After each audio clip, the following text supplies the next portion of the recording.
Story 1. I, F-35, threw away old photos of my husband, M-44, with his late wife years ago. He just found out and hates me for it. This is a throwaway, as I do not want this connected to my main Reddit account for reasons that will become apparent if they aren't already are. I met my husband 4 years ago, and it was love at first sight. He was a widow and had a daughter, now 17. It was tough to deal with, I won't lie, but I wanted to be with him so badly that it didn't matter. We got married 2 years ago, and we've had our struggles, I won't deny, but overall, it has been a very happy, love-filled marriage.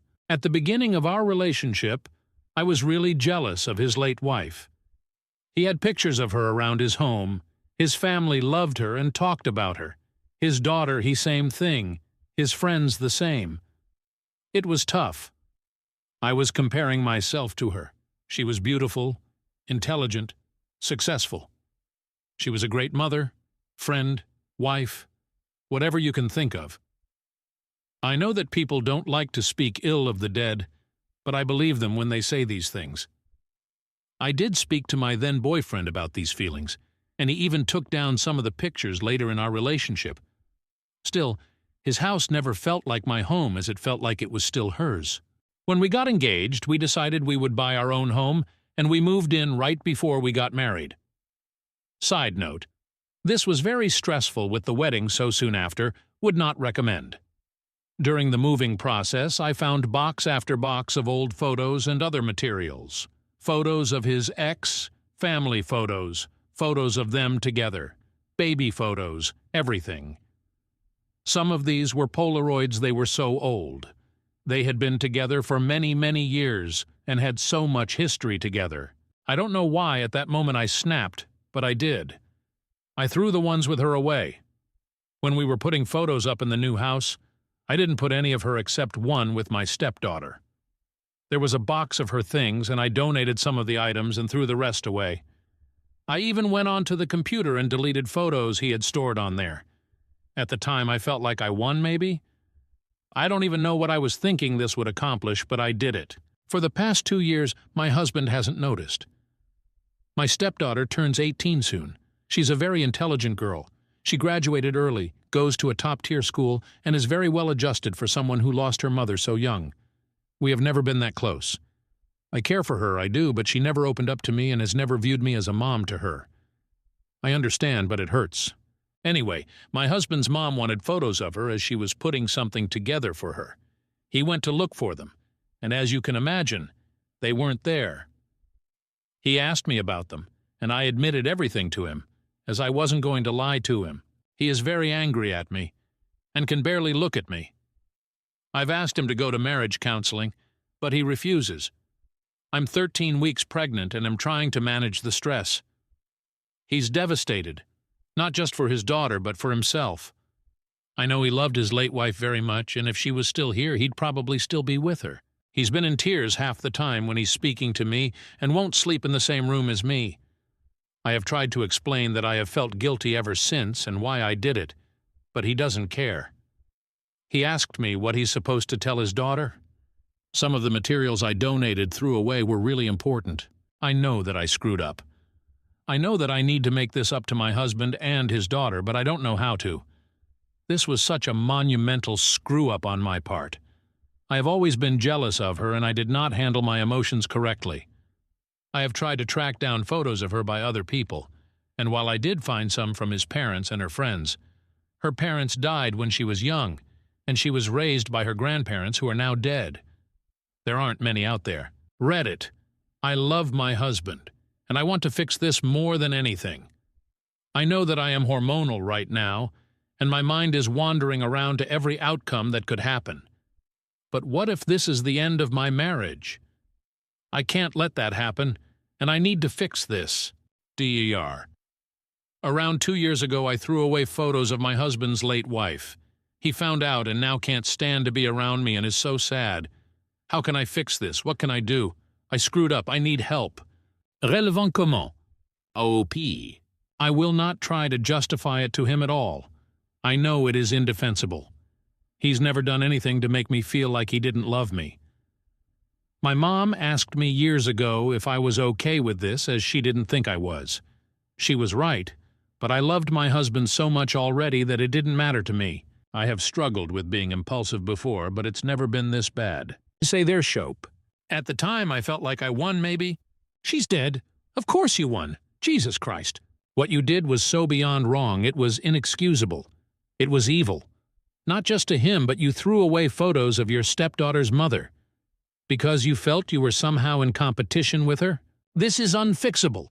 If your marriage ends because of this, it will be because you made a horrible choice. All you can do is pray your husband forgives you. Get into counseling immediately. What you did was so ugly, you need to figure out what the hell is wrong with you that you would do something like that to somebody you claim to love. Ope. I know that she's dead. I have always been jealous of her, and it was all in my own head. I was very insecure because I know that if she was here, we wouldn't be together, and it drove me crazy. It wasn't right, and I should speak to someone alone about it. My stepmother threw away my late mother's possessions 5 years ago, March 21st, 2023, 6 years later.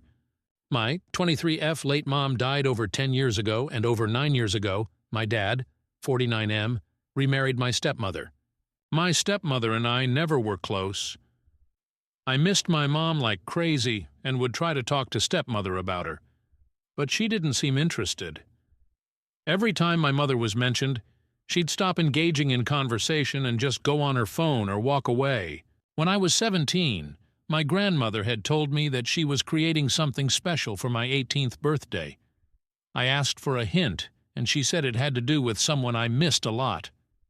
That night I cried a lot. I knew she was going to create something to do with my mother. A while after that, my dad called me. He said he had bad news while sniffling. He said that my stepmother threw away all my mom's possessions. Not one thing was left, not even sentimental items. I started crying, and my dad comforted me over the call and then started crying with me. I know you aren't supposed to make major decisions when you are emotional because it can lead to reckless behavior, but I was so mad and sad that I decided to drive to my dad's house. My grandmother opened the door, but I just walked past her. I went straight to my stepmother. I started yelling at her, calling her something along the lines of jealous, vindictive. Bitch. I said a lot of vile words. I told her I never wanted to talk to her again. She tried to apologize, but I just blocked out everything she was saying. I ignored what everyone was saying and just left. Since then, my half-brother was born. I have nothing against him, but I barely visit him. My dad didn't immediately forgive my stepmom. He stayed for half-brother, and after 3 years of the couple's counseling and therapy, he forgave her, although their relationship was never the same. Some family members have told me I'm being dramatic. They told me to get over it. It's been 5 years. It doesn't matter how many years it will be since she did that. 5 since I knew, and 7 since she did that, but I will never forgive her. No amount of apologies will bring back those memories. Story 2. I'm leaving my BF because of a prenup. Original post, June 9th, 2024. I'm leaving because my BF asked me first a prenup. I'm 34F, breaking up with my boyfriend, 34M, because of a prenup.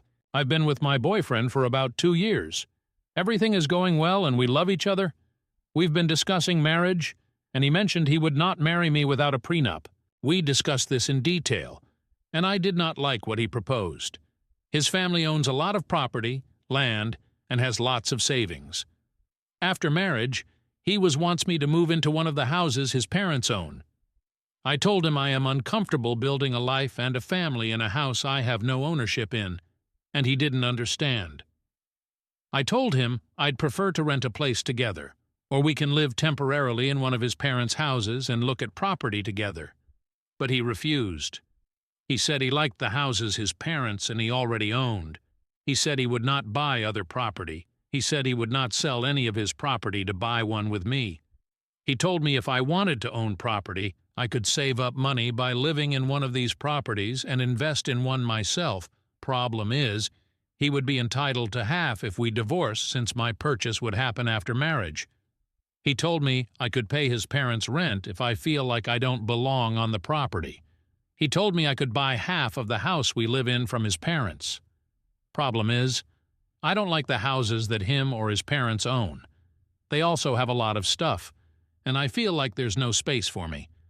I want to look at houses. I want to pick the place I live in, and I want to do it with my partner. I've made this clear to him over and over, but he won't budge. He earns more than me, and he has more assets than me for sure.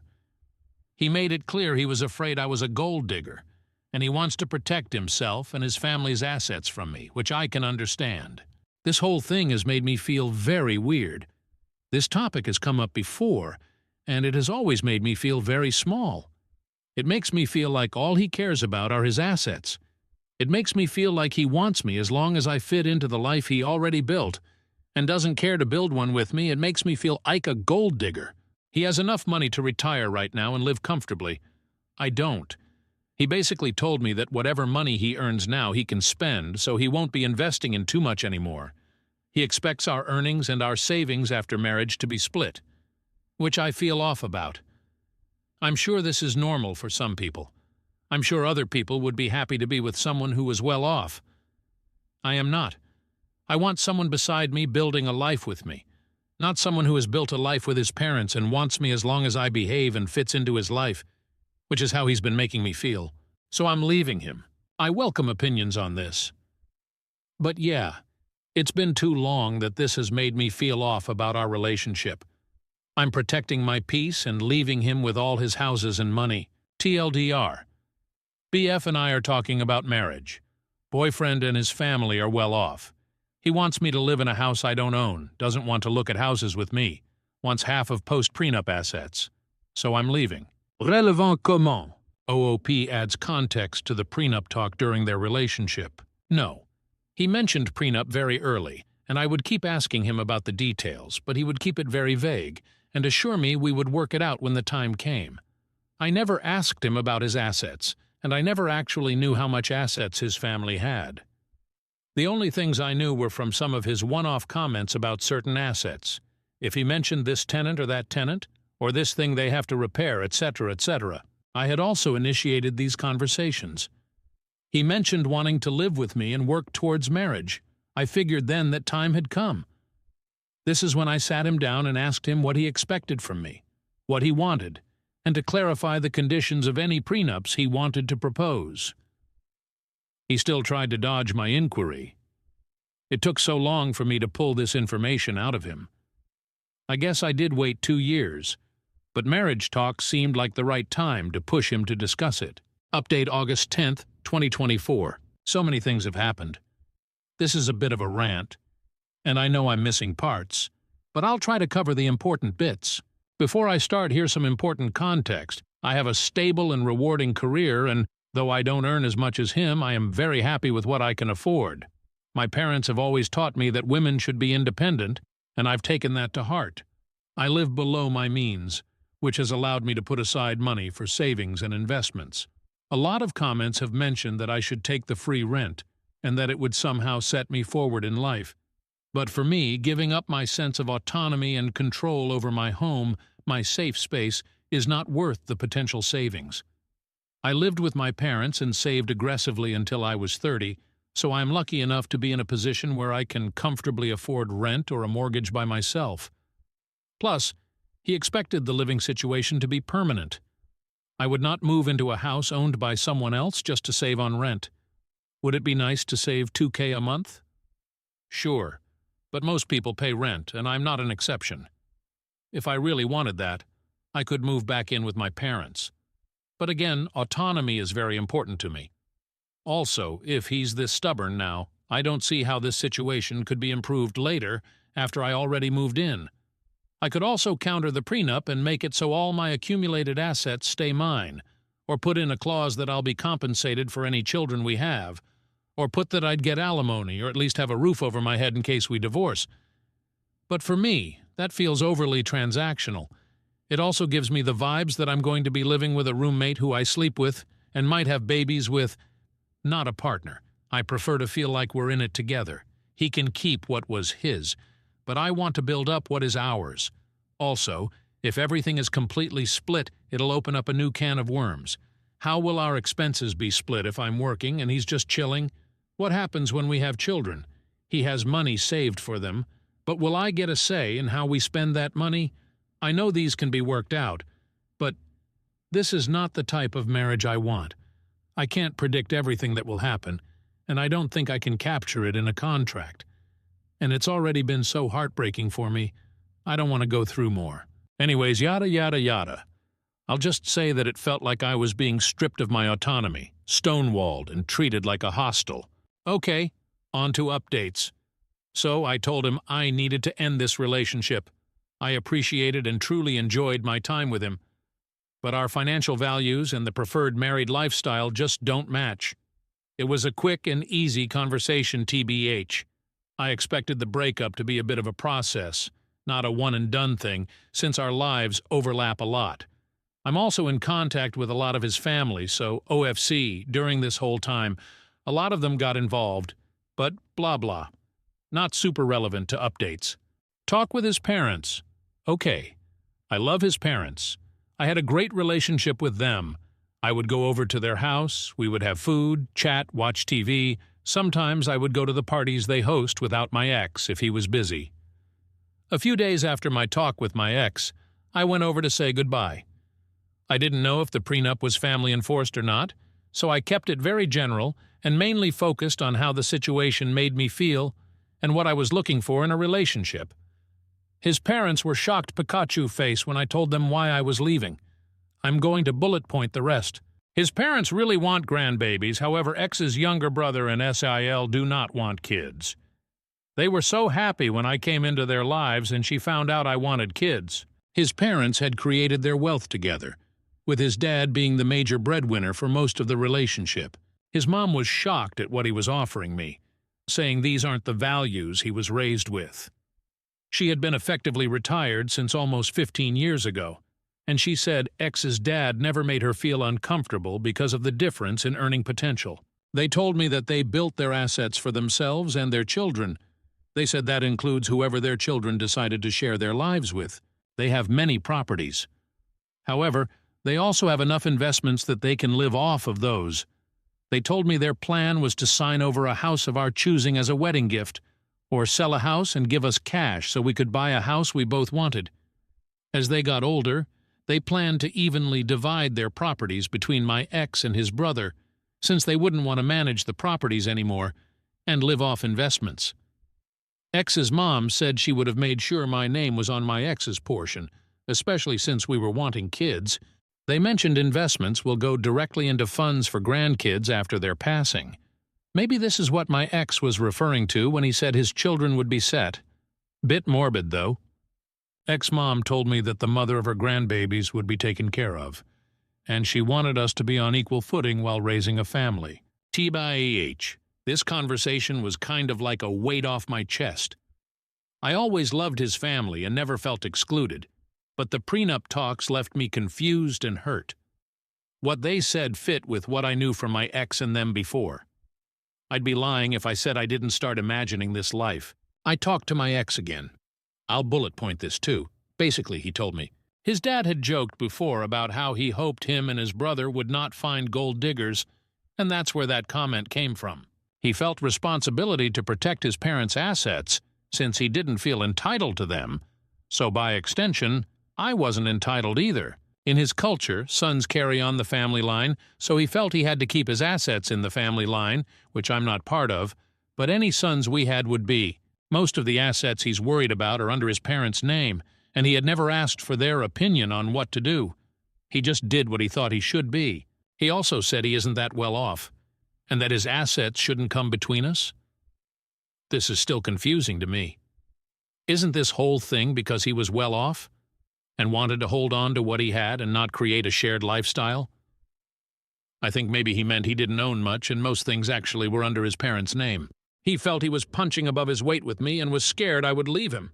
He was afraid I was with him because of his finances, since that was the only thing he had more of, whereas he said I am intelligent, hardworking, beautiful, blah blah. He was scared about moving forward with the relationship, but instead of communicating, he became defensive. To me, it seems like he said and did things because he was feeling deeply insecure. He had made a couple passing comments before about me being more beautiful than him, or how I'm more hardworking, etc., but I had always taken them as compliments, not self-deprecating comments towards himself. He's such a caring, funny, and intelligent person, just in a different way than me. Also, I know he's not as confident as he comes across, but I had no idea that his insecurities ran this deep. He also apologized over and over about how he didn't mean to make me feel like an outsider to him and his parents, and insisted that he wanted to share a life with me. He said his insecurities and fear got the best of him, and he didn't handle it well. He had taken advantage of my patience and lashed out because he felt inadequate and scared. It broke my heart, because I think all this could have been avoided. We've been through this song and dance before many times, where he would feel some sort of way, then act out as he's processing it. Until now, I always stay through it and we move on. But it's never gone on for so long. But I guess the issues we've faced before were smaller compared to mapping out our whole lives. I've pushed him to seek individual counseling, and we've attended couples counseling together, but I can't force him to sit and identify his emotions or employ the tools we were taught. The prenup conversation happened over a long period of time. He had so many chances to pump the brakes and reflect on what he was saying, and simply just listen to me. But he didn't. He then sat in front of me saying that everything he said before was not what he meant. He said he would be happy to take care of me and our future kids. We could buy a house together or rent if I wanted to, because now he wasn't scared about creating a life together. Completely opposite to everything he had been saying. But how unsettling is it that he seemed so completely comfortable and confident in the hurtful words he previously said, and was okay with placing me in a very unequal position in the relationship. Despite me continuously trying to articulate what I wanted and how he was making me feel, he didn't even consider my side. Over months. I know I have a good deal with what his parents are offering, and I know him and I get along super well. But I'm not marrying his parents. I can't have his mom with us during every argument or life decision we take. Thinking back, I can count on one hand where we've run into issues, and he was able to address it without acting up. He's such a nice guy, but I can't be his garbage bin every time he needs to sort out his feelings. It's already worn me down. He's a grown man, he's intelligent and intuitive. He's had 2 years to learn how to communicate with me, and he's not. I honestly can't tell if what he said to me is genuine, or coming from his parents, or coming from a fear of losing me. I could give him the benefit of the doubt again, and move forward with the relationship as I've done in the past, but I'm tired. I think this is a fixable problem, but I also have not seen any improvement since we started dating. If anything, this prolonged experience has made me feel it's gotten worse. I will not make the mistake of investing in a man because of what he could be, instead of who he is. If the last few months are a testament to how he handles stressful situations, I can only take things as they are, and assume they won't change. This whole thing has left me sour. I don't need too much, but I do expect to be treated with love and support, even during times of disagreement. I cannot just forget the feelings and words I've felt and heard over the last couple of months. I can't just unhear and unknow that he is afraid I'm a gold digger. That was just one of many comments that really hurt me. I think life will have a lot more ups and downs, and I cannot imagine what kind of difficulties we'll face if this is how we communicate, even after identifying it and working on it in therapy. For these reasons, I'm still choosing to walk away. Very diff from leaving because of prenup, but it is leaving nonetheless. And TBH, this hurts more. I know it will hurt for a while, but I pray I'll be avoiding heartache and complications in the future. Who knows? If it was meant to be, maybe we'll find our way back. For now, I've told him and his family I need space and time. I know that it seems like I'm giving up a lot, but obviously there are things I can't put in a post. I actually wrote the above quite early, but I didn't post because it didn't feel like it was over. But now after this time, I know it is. It's been tough, and it's only been a couple months, but I'm sure I made the right call. It's tough watching everyone coupled up and having children, but it is what it is. I'm proud of myself for leaving, and I'm slowly healing. Thank you everyone for your comments and DMs. Sorry I couldn't get back to everyone, but I appreciate you all. Story 3. I, 23F, created a 1-scale puppet version of my boyfriend, 22M, and showed it to him during foreplay as a joke. Now he hasn't texted me in 12 hours, and I'm starting to get worried. How do I get him to text me back? Original post March 21st, 2024. The title pretty much says it all, but here are some more details. My boyfriend of 6 months and I have had a pretty cut and dry relationship up to this point. I've always been what some people would call quirky, so pranks are sort of my bread and butter. He, John, has expressed that he really likes this part of me, and I'm just happy to be with someone who can handle all of my zest, LOL. Sometimes I worry that he doesn't actually think I'm as funny as he says, but he always reassures me that this is not the case. One of the ways we really like to express our humor to each other is in the bedroom. For example, I love to do impressions of mostly Disney characters, such as the paperwork lady from Monsters, Inc. Haha. He sometimes does them too, but he's not that good at voices. So here's where I think I may have taken it too far. I recently bought a sewing machine to try and make cosplay costumes and stuff, but something dawned on me as I was messing around with it. This was the plan. We oftentimes sexy times with a habitual back rub massage sort of thing, and we switch off. And then we progress into French kissing and then full-blown, you know what. One very important fact to tell you is that John does in fact wear glasses, so I will usually make a point to take them off and put them on the table for safety. During this particular romp in the hay, I got a really funny idea about how to take his glasses off next time, and I couldn't stop laughing. He asked me what I was laughing at because he has some insecurity about his appearance, but I assured him that it was nothing like that. We had our fun and John went home, but all I could think about was this plan. So the next day I went to the fabric store and bought a bunch of skin-colored felt and wire framing and cotton and got to work creating a Muppet-style version of my boyfriend to put his glasses on next time we started getting dirty style. Honestly, the thing was looking pretty good, and I even found some clothes at Goodwill that were his style. I dressed the puppet in the clothes, hid them under my collection of squishmallows that's in my room, and invited him over. To spare you all the explicit details, we did start kissing and taking clothes off and stuff, but my hands were shaking as I reached up to grab his glasses. Instead of putting it on my nightstand, I made a point to say something like, "I'm just going to put these right here," as I stretched over to the squishmallow that was covering the puppet boyfriend's head and put the glasses right over his felt eyes.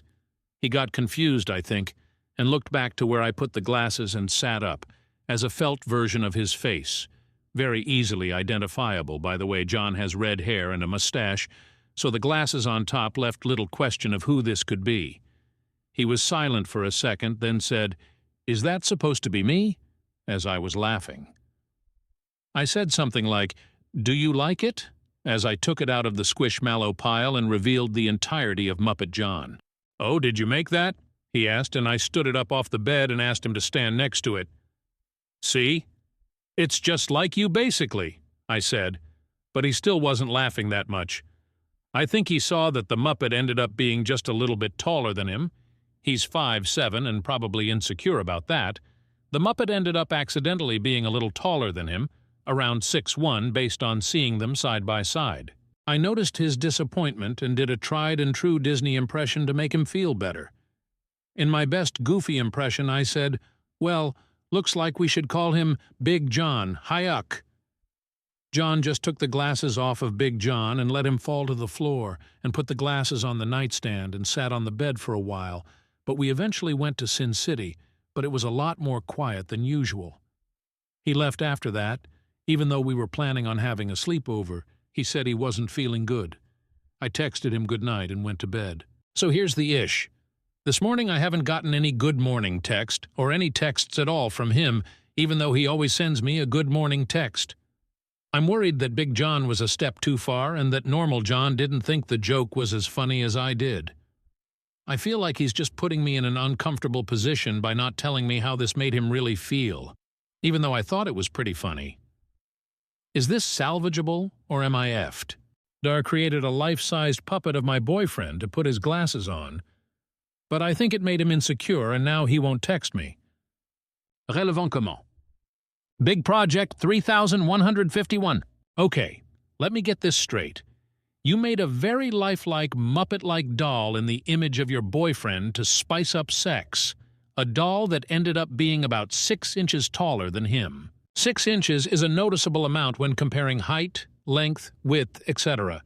So he probably feels like the height difference was purposeful and not accidental. Oop!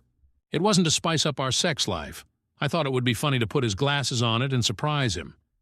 I feel like I would find it funny and endearing if it was done to me, but I realize he might have felt like I made Big John big on purpose. I just overestimated the felt pieces for his leg. I want to tell him it was on accident because I was in a rush making the legs, but he isn't texting me back. Big John's legs are a bit wonky. One leg is about 4 inches longer than the other, so I feel like it's obvious I wasn't messing with the height on purpose. I hope I can talk to him soon. Top comments. Seppi 449. I read the title thinking, oh, that's a cute toy, thinking teddy bear size. Then reread the scale. I mean, it's not a deal breaker, but it can come off creepy AF. Kenakui. OMG, me too. I thought it was a cute little doll replica of her boyfriend, but it was an actual life-size look-alike hidden under a pile of toys. That's so creepy. Key counter 7,683. Girl, WTF is this? Update March 30th, 2024. Update. I, 23F, made a puppet version of my boyfriend, 22M, and he finally texted me back. Pics included mods won't let me post this. Not sure why mods deleted my last post, but so many people were asking for updates that I'll leave the original in comments. It's really funny to read back LOL, but here's what's happened in the last week. So it's been a wild couple of days or so, and I've been honestly a little depressed at the negative reaction from everyone. After my BF, John, left after we did the no pants dance in front of the puppet, Big John, he didn't text me for like a day and a half.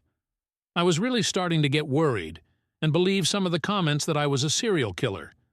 I was so sad that I didn't even want to look at the sewing machine to make my custom Disney ears with because it just reminded me of Big John.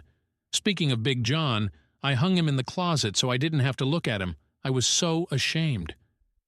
I was drawing when my phone buzzed and I saw it was finally John. All it said was, "Hey, can we talk?" I was super nervous and he came over to my place. It was awkward at first because it has been so long since we saw or talked to each other, and I honestly thought things were going to end, especially after reading all the comments. However, he apologized for his behavior and told me something that cleared things up. So apparently his mom has been cheating on his dad with multiple younger men for years, and he and his dad just found this out the other day, the day I made Big John. He wasn't upset about Big John at all. I could tell he was still upset, and my instincts were saying I should do a Disney voice. But I considered the comments from the last post and decided just to say, "I'm sorry that happened to you. I hope your family is okay." Then, the most surprising part, he said, "I'm sorry to..." and then in his adorably not very good singing voice sang, "Big John never bothered me anyway. I have something for him, actually," and brought out one of his favorite slap bracelets that his mom got him as a kid. He pulled me into a hug and we danced like we were Cinderella and Prince Charming boyfriend. He tried to dip me, but he's not very strong, so it created a funny moment where we kissed, and then he led me to my royal suite. And well, you can probably guess the rest. We got on the bed and normal John had some smears on his glasses after kissing. He asked if there was anywhere, or anyone that he could put these on. I brought out Big John and his hand fell off, but it was like a fairy tale romance when normal John placed the glasses on Big John's cute nose. So for now, it seems like a happy ending, DDD. I'm sorry I didn't post any pics with the original post, but after seeing John's reaction I was so embarrassed, and some of the comments were so mean that I wanted to just destroy Big John and never think of him again. But there were some very kind people who sent me private messages that made me feel a lot better and proud of my quirkiness, which could very well be autism, as some commenters have stated, getting a test in a couple week D. Also, stop thinking I would use Big John for the devil's tango. He is strictly an awesome way for normal John to have somewhere to put his glasses. So after all this time, I've gained the courage to share Big John with you all like you've asked. I was happy with how it turned out and even happier that my beloved loved him as well. TLDR. I made a puppet version of my boyfriend a week ago, and when he saw it, he wouldn't text me. Turns out his parents were just going through cheating and our relationship is okay. 5 pics of Big John. Top comments. Purple Gimp. This is the greatest story ever, and I'm super glad to hear your fairy tale update. Thanks for including a photo of Big John. I really appreciate the bloodshot eyeballs, LOL. Not sure why so many people in your first post were so mean about it, but I stand by my earlier assertion that my husband would die laughing if I busted out with a Muppet version of him during sexy time. I'm glad your guy truly appreciates your weirdness and creativity, and I hope you will continue to let your freak flag fly high and proud.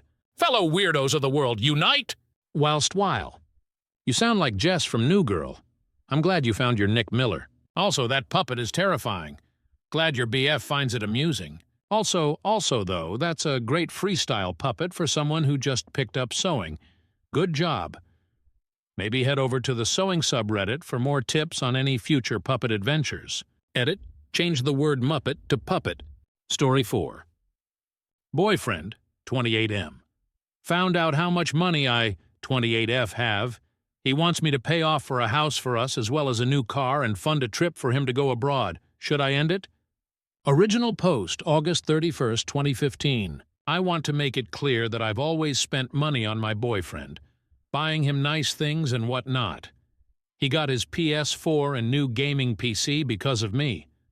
My boyfriend, however, found out that I have a good amount of money and has started to be quite weird about it. Several times he's referred to my money as our money, and using our money to buy him the luxury car he's dreamt of having. He wants us to move out of separate apartments and get a house together, and has said instead of getting him a small Christmas gift that I should fund a trip for him to see Europe. I'm from Italy and have family in Bulgaria, Croatia, and the Netherlands, and he is from Canada. Buying the luxury car, it's less whether I can afford it, and more that seems like something you get your husband or wife and not your boyfriend of 3 years. The house I can understand, if we were engaged or something, but we aren't. Though he has talked about marriage several times in the past few months, and finally, yes, I can afford a trip for both of us to tour Europe, but whereas it's something I might have thought of for us to do before, he only brought this up after finding out that I do have the money to pay for it. Is this reason enough to break up with him? Dr. BF found out I have money, and suddenly our relationship and the things he wants all stem from that. Relevant comment. OP on having experienced this before. Yep, the sad thing is this is exactly why an old relationship ended. It got serious, BF found out about money, started going nuts demanding things. OP on how the boyfriend found out. He found out because we went to visit my family in Italy, and my parents, grandparents, and the 2 sets of aunts and uncles that we visited all have very large, lavish places. I live in a smallish apartment that suits my needs, but the difference between my apartment and my home back in Italy was very noticeable. He asked me what was up and I told him my family is wealthy, but it's not something I try to let define me. The relationship was pretty good up until he found out. I would hate to break up with him because I do love him and love being with him, but the way he's been acting plus past experiences pretty much tells me things are only going to go south now. I was treated very well, I was happy, and yes, he has a consistent job. OOP, when asked if she constantly buys gifts, I don't always buy expensive gifts. The PS4 and computer are the only 2 things that qualify as expensive. Everything else is little things here and there, a t-shirt or a snow globe or something like that. You misunderstand. I don't throw money around. Up until my boyfriend saw my family homes, he had no clue I had any kind of money, and my own personal finances that I make isn't something I talk about. I don't go buying cars and all that crazy stuff. People do randomly buy small tokens for their SOs, you know? If this ends, single is what I'll be for a while, and any soul-searching that happens is for me, not any future relationship or partner. Update September 11th, 2015, 12 days later. So I didn't automatically dump my boyfriend. I decided I'd have a talk with him. I told him that it was basically really damn inappropriate to find out I have money and start making demands. I told him I have no problems using my finances for our relationship, but that he shouldn't automatically expect that I'm going to put out money on very expensive things for him just because. He seemed very ashamed and agreed that it was a really crappy thing to do and he got carried away and a bit too excited. I told him I understood, but to do that was very disrespectful to me and the time we've shared together because it made me feel like all of a sudden my money is what mattered. For a little while it seemed all was well. Then, the other day we were having a minor argument over something that turned into a bigger argument, and he said something along the lines of, well, you don't even want to use what you have for us, so maybe you've never fucking cared about me. He got really quiet as though he knew that was a shitty thing to say, and we didn't talk until 2 days later. I was really angry. I was going to talk things through with him. However, this came the relationship fatality. He told a couple people we're good with, despite me asking him to keep the money quiet, that I was really rich and could afford tons of shit. How did I find out? Saturday we all went drinking together. He gets a bit too much in his system and orders an expensive bottle of wine. One of our friends was like, who orders that shit? We're good with our beers and that's too expensive. Our other friend piped up and was like, no, it's good. Family Harris is really rich. She can pick up our tab tonight. Cue several other people who I've never told about my family's money suddenly grilling me on why I never trusted them enough to tell them about my money. And thought we were friends, that kind of thing. I broke up with him the next day. He's been blowing up my phone all day, but fuck him. I could have moved past what he said the other day when we were arguing, but to tell people I specifically asked him not to something I trusted him so much with. Yeah, I've lost a 3-year relationship and I'm probably going to lose a few friends as well. Teal Doctor talked to my BF. He said he'd make an effort. He didn't. Told some of our friends that I was wealthy. They were shocked I didn't trust them with this. I dumped him. May lose some friends soon as well. Edit. For everyone asking, the bottle was $460. Relevant comment? Oh, peon if she paid for the wine. No, I left in a very pissy mood. Built in. Good! What did he do and say when you left, or when you saw him next?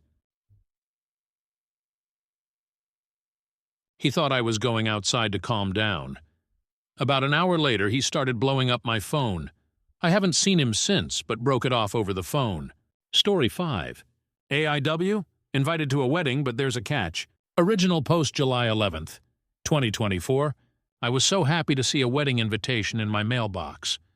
I pulled it out and a little note fell out on an index card, but I looked at the invitation first. It was truly beautiful, and I immediately stuck it to my fridge like the work of art it was.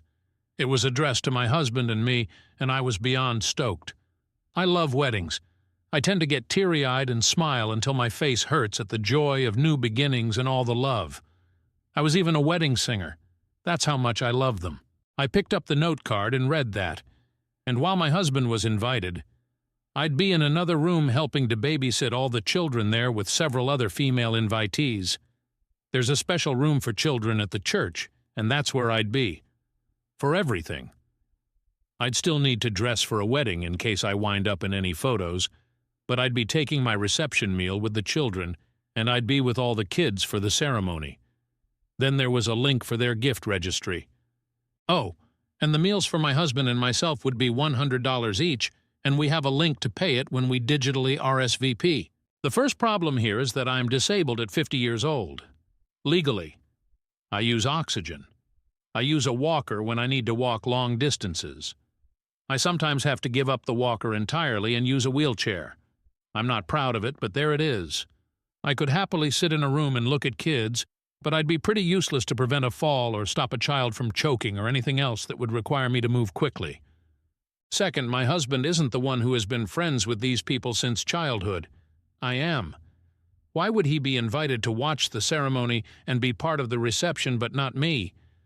My husband said he'd happily watch the kids and let me attend the wedding and reception, but the invitation specified that only other female invitees would be watching the kids, so I doubt they'd let him. Is this a normal thing at weddings now? Do you pick guests to babysit other guests' children? Should I call them up and explain my health situation, even though they already know it, and visit me during my multiple hospitalizations a year? I hate having to pull the health card, but honestly, what were they thinking? I confess that I feel offended and hurt that I'm nothing more than a babysitter to them who is expected to pay for my supper and babysit for free. Would I be wrong to simply tell them we won't be able to attend and to find another sitter? And if we don't go, do we still send a gift? Updating to address some questions. I know these folks because my mom, R.I.P. Mom, and the bride's grandma were besties. So I grew up with the bride's mom as an almost sister to me.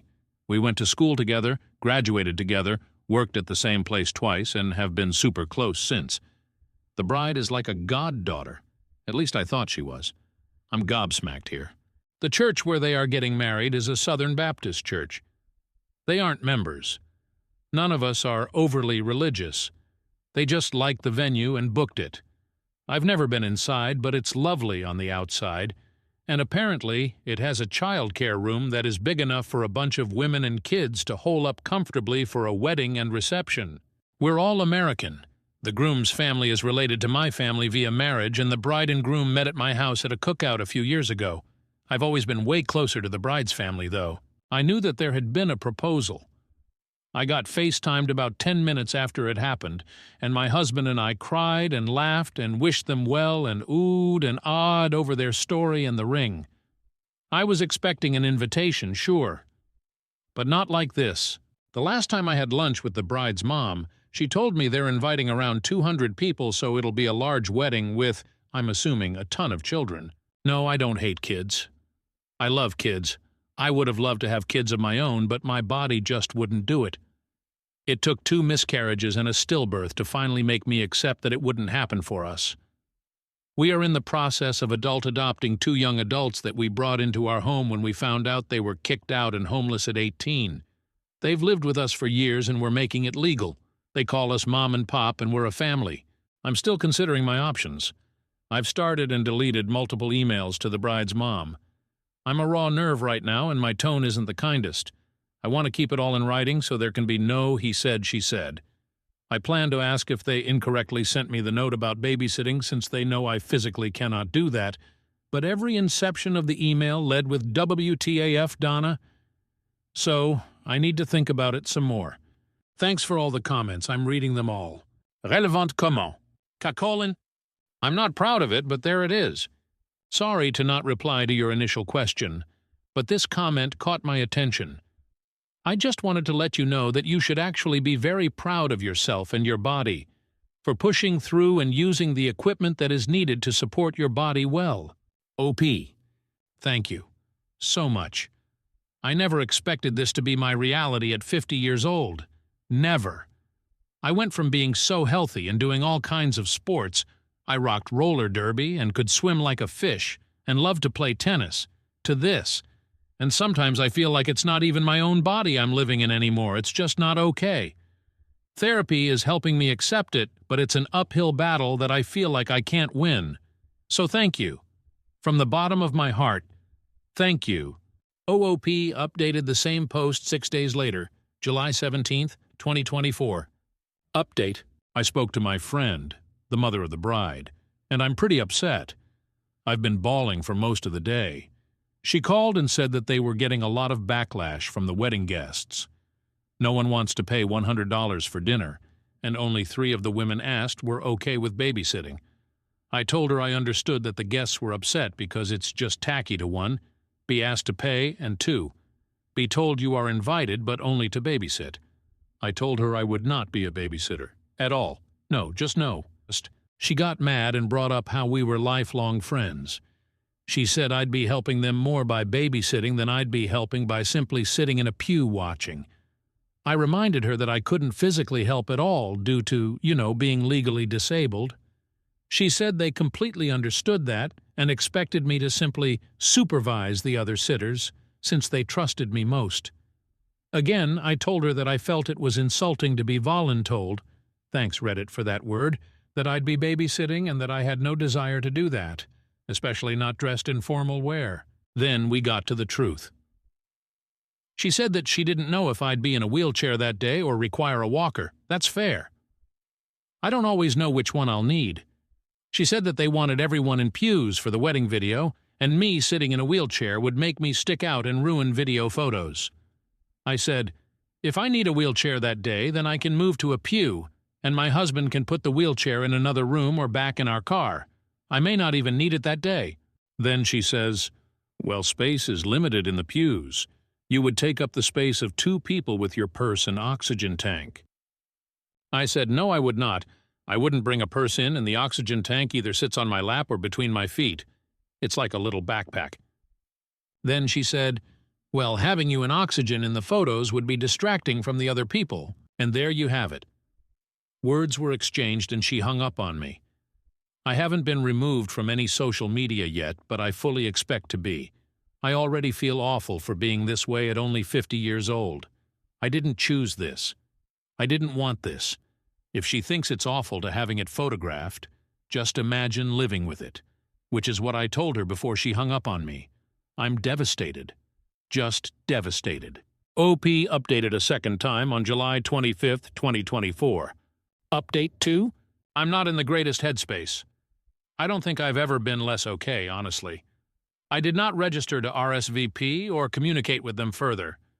Until another invitee got in touch with me and said that the mother of the bride, a person I thought of as basically my sister, was bad-mouthing me into the ground. I explained my side, and our mutual friend was livid.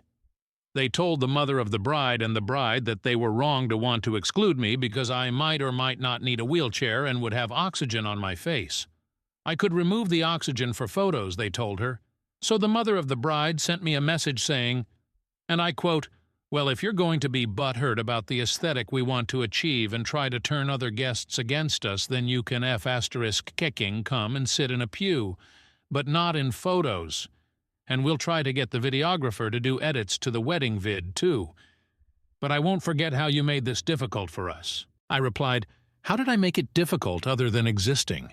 She replied, "You clearly told about what I told you regarding your wheelchair and oxygen.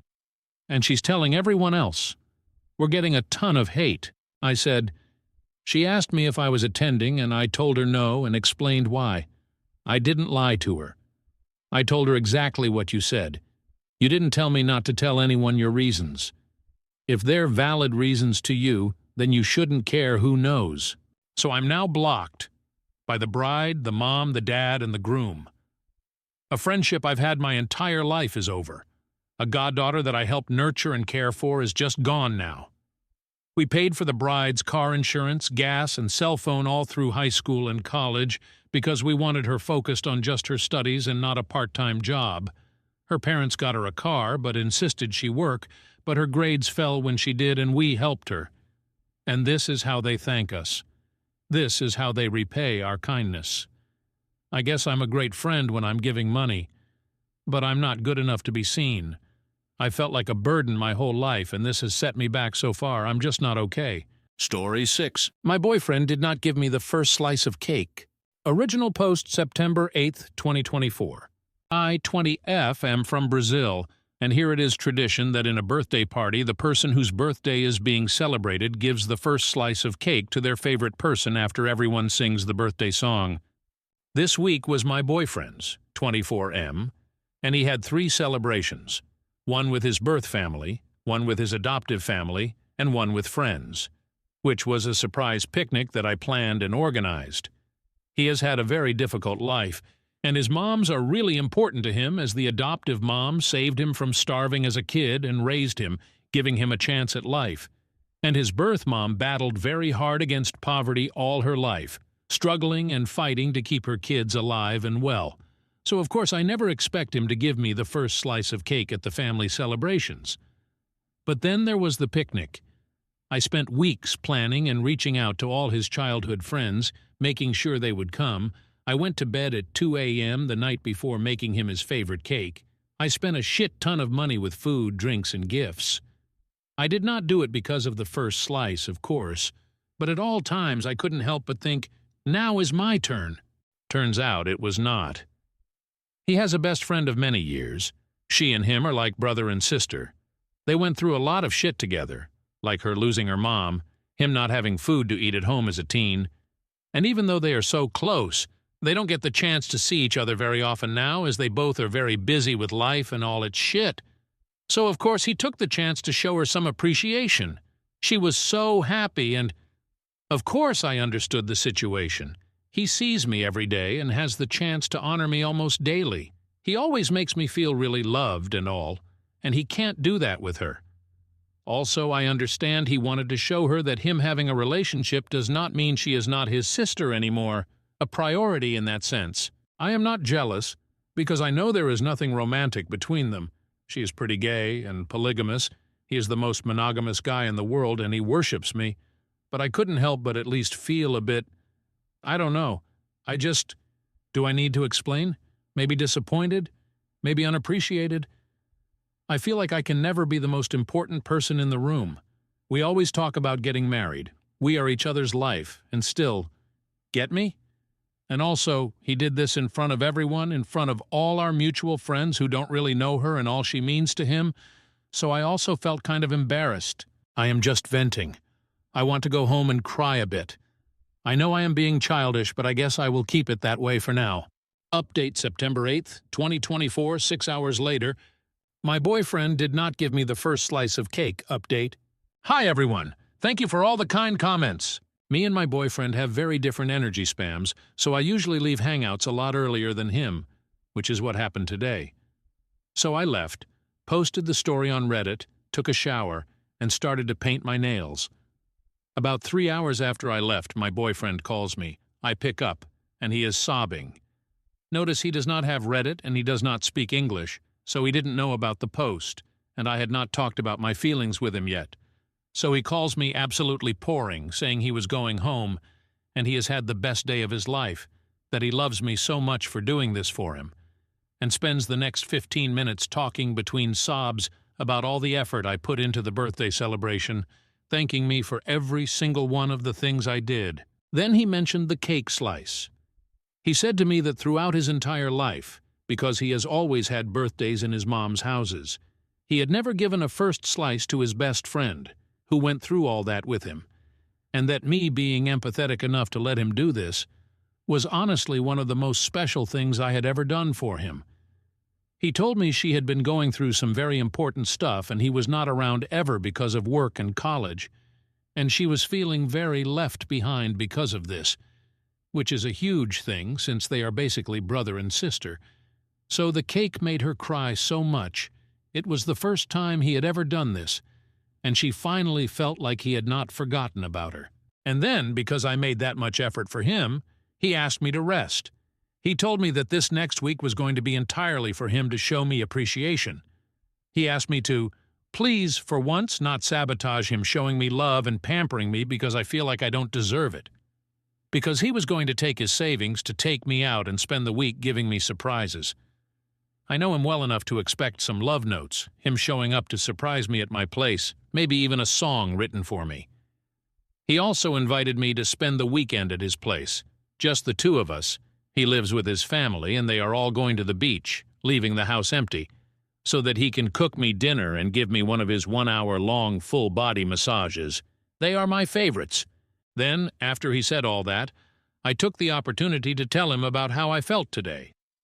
He listened quietly, and when I was finished, he apologized, saying that he did not realize that was how I felt, that was not his intention. He just thought that did not mean as much to me as it would have meant for his best friend, so he decided to honor her that way and then honor me differently, with my Princess Week. But he told me he understood how I felt, and that he was sorry anyway. We talked a bit more, but we got over the stuff pretty quickly, and it all ended with us gossiping about the day, because two friends of ours who don't really get along very well apparently went back home together and half-drunk after I left. Man, I love gossip. Well, friends, I suppose that's my update. Maybe this is the day Reddit realizes that emotions are complicated, and life is too, which is why small moments do not define a relationship or someone's feelings. How we react to the situation and deal with it does. I love my boyfriend, and he loves me a lot too, and that does not mean he does not have any found family beyond me. That also does not mean I'm not allowed to feel sad. I have the right to feel what I feel and to be welcomed in that feeling, being validated. I will marry this man, mark my words. Story 7. I'm your wife, not your mom. My wife, F32, always says this to me, 34M, and I don't know how to respond. How can I make her see my side? Hey, everyone. So my wife, 32F, and I, 34M, have been together 18 years, but have been arguing recently about the responsibilities within our marriage, and we can't seem to agree. I work full-time, and my wife is a stay-at-home mother. We have 2 children, one is in school full-time, and the other goes to preschool 2.5 days a week. Recently, my wife has been sending me the stupid TikToks that always say, "Your wife is your partner, not your mom," and essentially boil down to men should help out round the house, help with the kids, and pick up after themselves. A sentiment I generally agree with. This usually comes with a side of, "You don't value what I do, to look after the kids and plan everything, etc." Now, to be clear, I'm not against helping out round the house and helping get the kids to bed and brush their teeth and cook meals. I do help with this stuff every day. I feel like all I do is work, because the second I finish work, I have kids to help with because she has had them all day. My position is that she is right when she says kids are work, and I can appreciate that after a day of being with them all day, that she is probably tired of kids. But I have also been at work all day too, and it isn't fair to expect me to be sole parent as soon as I'm finished. Then there is the issue of housework. Our house is always a mess, which frustrates me when she complains about having to do all the unpaid labor of managing a household and looking after the kids. Because from my perspective, I go to work in a messy house and I finish work in a messy house. I work from home, go into my office for 8 hours, only coming out for the occasional coffee and snack, which means that 90% of my mess is contained to a room only I go in. Most days while I'm at work, she isn't even home. I feel that I am holding up my end of the bargain by working full-time and then helping with housework and the kids outside of that. But she isn't holding up her end of it by looking after the house and kids while I'm at work. I could understand that she wouldn't get as much done around the house on days when our youngest is home. But on days where she is at preschool, she take it as an opportunity to have a break and go shopping with her mom or go visit a friend. Whenever I bring this up or question how much effort she is putting in, I get, "You don't appreciate me, and I'm not your mother." I'm not saying she should be waiting on me hand and foot as my personal maid, cook, and sex doll, not that we ever have sex, because I'm the man bringing home the bacon. And I really hope I don't come across that way in this post, as that really not what I'm saying. But I am killing myself trying to do everything, yet am being told I'm the problem for treating her like my mother, because I'm expecting her to do her part. What can I do to help her see my side? # same post, update 1, yes I help. So a lot of people are saying we need to sit down and try to look at things as a team, and I am totally on board for this approach and will let you know how it goes. Also, to a few people dislike my framing of helping, as it's my responsibility also. I agree, I use the term helping as that's the word she uses when saying I need to do more to help around the house. Another lot of you either can't read or are refusing to believe that I actually parent my own children. I wake them up in the morning. I make them breakfast every day. I get them dressed every day. I take them to school too, 3 days a week. I know their teachers. I know all their friends and their friends' parents' names. I know their doctors. I know their allergies, none thankfully. I bath them. I get their PJs on and read them the same goddamn bedtime story every night for weeks. Because they don't want any of the other books we have, they want George the Giant. I draw with them. I play games with them. I know their favorite Disney princesses and favorite superheroes. As for the household, I do laundry, I load the dishwasher, I cook my own lunches and tidy up after myself. I iron. I fold and put away laundry. I pick up their toys and tidy their playroom. I hoover at the weekend and take them to kids' parties. I also do all the chores that my wife won't because I'm the man, like taking out the bins, cleaning the car, mowing the grass, fixing anything that breaks. Same post, update 2, days later after the talk. So I arranged for the in-laws to have the kids Friday night. Me and the wife sat down and had a long talk, probably one of the deepest and hardest talks we have ever had in our 18 years. I told her my side, that I felt overwhelmed and underappreciated, that I felt I was doing more than my fair share, and that she wasn't.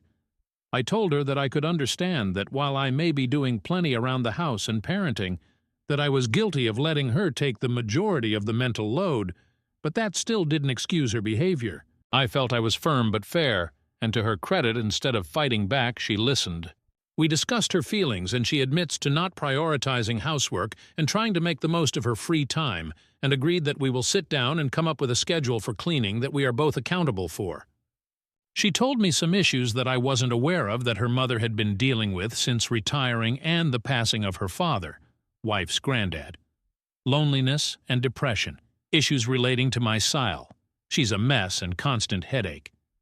Which was why she had been going to see her so much. Other feelings she had been having about feeling lost in kids, not having anything for herself, and some depression related to weight gain since having our second child. She has put on 40 to 50 pounds and no longer feels attractive. I told her that I still think she's beautiful, but she doesn't. Hence our DB. There were hurt feelings and tears from both of us. So we are taking steps to help. We have both agreed to switch out mornings and evenings. I get the kids up, breakfasts, teeth, dressed, and take them to school. She does dinner, bath, bed, etc. The next day we switch. This gives us both some mornings, evenings free to do what we want. We are both joining the gym. I too have put on some weight and lost muscle since our second child. Hopefully this helps with her body confidence. We are also arranging with the in-laws to have babysitters once a week for us to start going on regular dates again. For context, the in-laws are our only support. I'm an orphan of abusive, raised by my grandmother, now passed. We have found a cleaning schedule where you do certain chores throughout the house every day, but pick one room to deep clean every day too. With me doing laundry, dishwasher, etc. things that take less time. Her doing the deep cleans and general tidying. Most importantly, she is looking to get a job part-time so she can start helping financially, give her some income that isn't from me, and give her something to focus on outside of being a mom. As all my wages went into the joint account, I felt like I never had any money as I didn't want to spend, and there not be enough to pay the mortgage, etc. So I never spent money and resented that she did. So when she gets a job, both incomes are going into the joint account, then we are getting a budget together.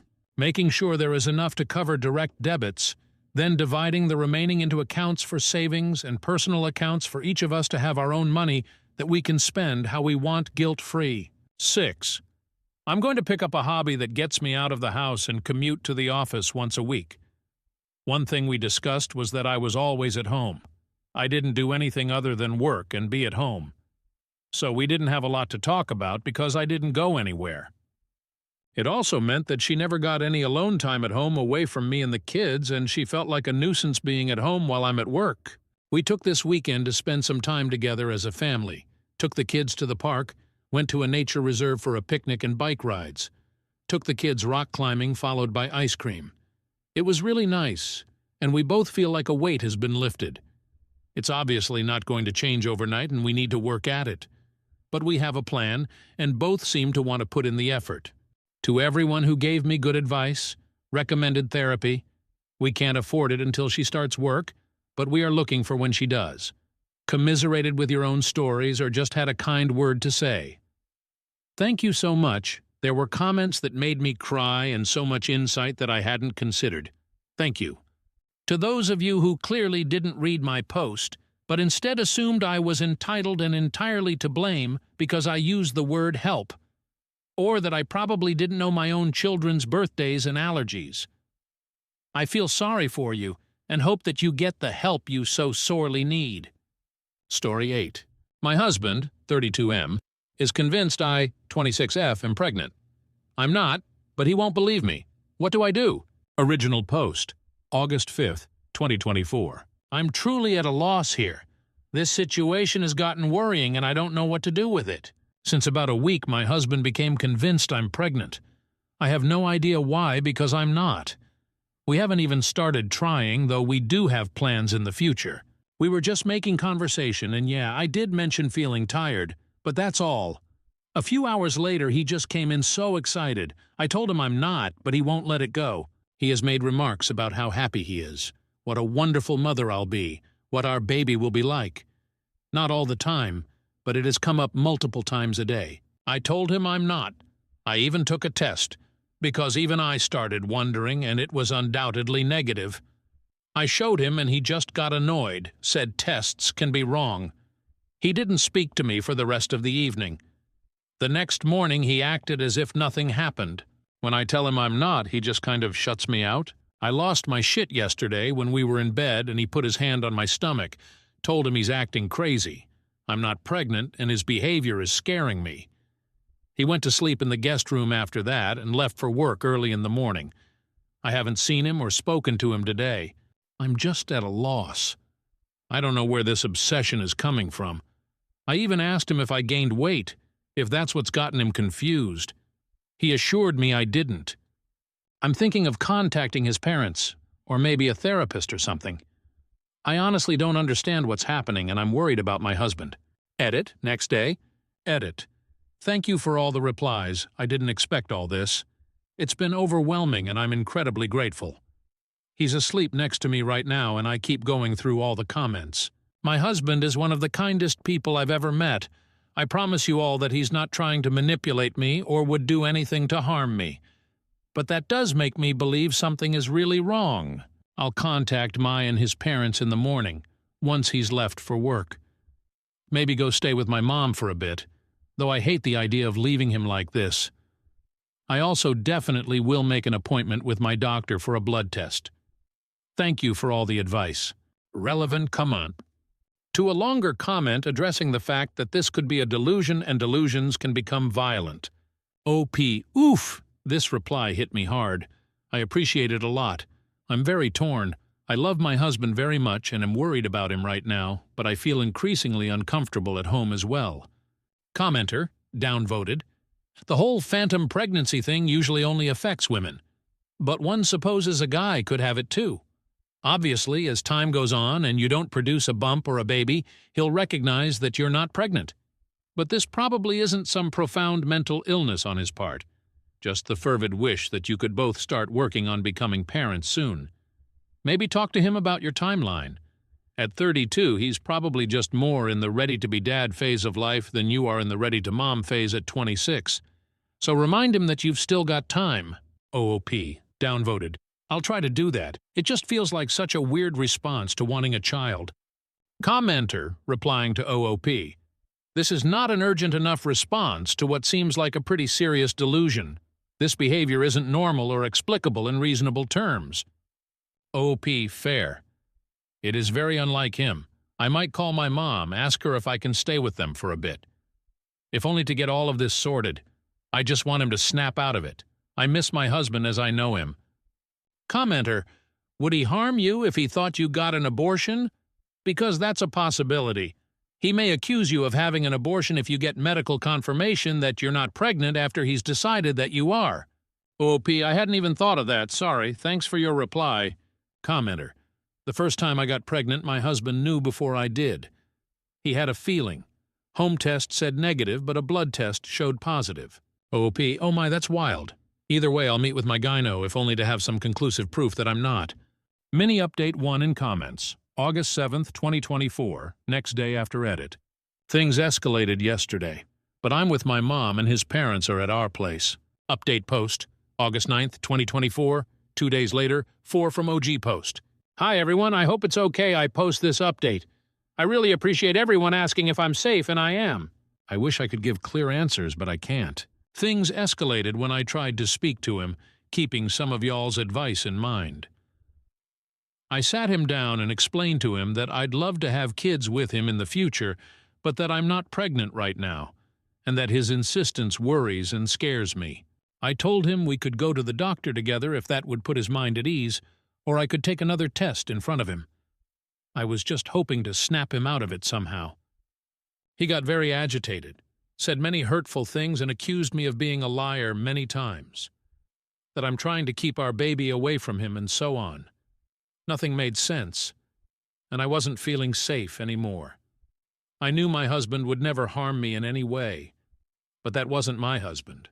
Things got worse. He did hurt me, but nothing permanent or even emergency care worthy. I also know that if he was in his right mind, he never would have done anything like this. I called mine and his parents, and I'm now staying with my mom. He did seem to calm down a bit when his parents arrived. I haven't spoken to him since then. His mother, she's an angel, is keeping me posted about everything. We all agree something is very off about him, and we don't know what it is, but he hasn't agreed to getting himself checked out in any way. I don't know how they'll go about it, but they say, and I painfully have to agree, that it's best to keep my distance for a bit, as most of it is aimed at me. I'm safe, so is he. I miss him so much and just want an answer as to why he's being like this. I keep trying to figure out if there were signs before or what I did wrong. Thank you all for the replies. They were a great help. It's so kind you cared to ask if I'm safe. Relevant.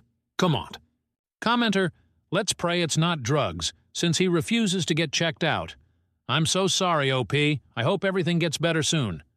I don't know if going back to him is a good idea, though. He physically hurt you. OOP. I do think that whatever is causing this is the reason he hurt. We've been together for some years now, and he's never even raised his voice at me up until this. OP responds to many commenters and thanks them. Thanks. I've been reading all the comments. You guys are all so kind to me. But I'm scared shitless about what it could be, reading everyone's experience. Mini update 2 in comments. August 11th, 2024, 2 days later. He has apparently agreed to get himself checked out, but I haven't heard anything else. Mini update 3 in comments. August 15th, 2024, 10 days from OG post. He's in the hospital. Many people were right about it being a medical issue. I'll get more into it at some point, maybe, but first need to see what's going to happen with him. I've seen him a couple of times. Sometimes he's his normal self. Sometimes he can't stand the sight of me. We're managing somehow. Update post 2, August 16th, 2024, 11 days from OG post. I don't know if anyone will see this here, but you've all been so kind to keep asking whether or not we're okay. I hope I'll reach you like this. I'm going to keep this short. My husband has a brain tumor. A lot of people commented this, and I feel an immense amount of guilt that I hadn't considered it till then. All the headaches and other symptoms, in hindsight, we had previously dismissed because of his stressful work situation and so on. I'm beating myself up that I hadn't seen it before. A wonderful team of neurosurgeons, oncologists, and other physicians is figuring out the best approach here, if there is one. We'll hear more in the next days. I've spent more time with my husband. Some moments he's his amazing self, others he's filled with anger. It's difficult, but we're managing. I wouldn't have been able to without the support of our friends and family. I love my husband. This situation is terrifying. In moments of clarity, he's trying to make me laugh, so I don't worry. That's who he is. Thank you everyone for pushing me to get him checked out. Relevant comma. OP clarifies, I'm home now, but my husband's in the hospital. Commenter, in his moments of clarity, does he recognize how he's been acting? Or is there always some level of reality distortion? OP. He seems mostly very confused, if that makes any sense. He has apologized, but his mind is just not working with him right now. Commenter. OP. This is not the first time I've seen a thread on Reddit where a brain tumor caused significant behavior changes. I hope the surgeons are able to remove it and your husband's previous personality comes back. Have the doctors given you any info on what to expect after the tumor has been removed? P. Right now it's the question if it can be removed. There's a lot we don't know right now. The doctor's nurses have been incredibly kind, though. Story 9.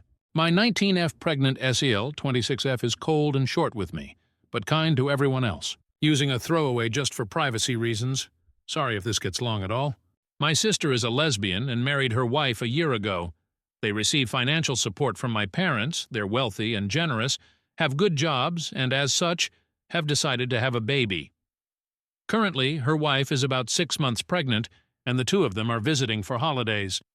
I'm in college, so I don't see them very often. Yes, my parents give me financial support as well. Everything is fair and square. But I'm really excited for their baby.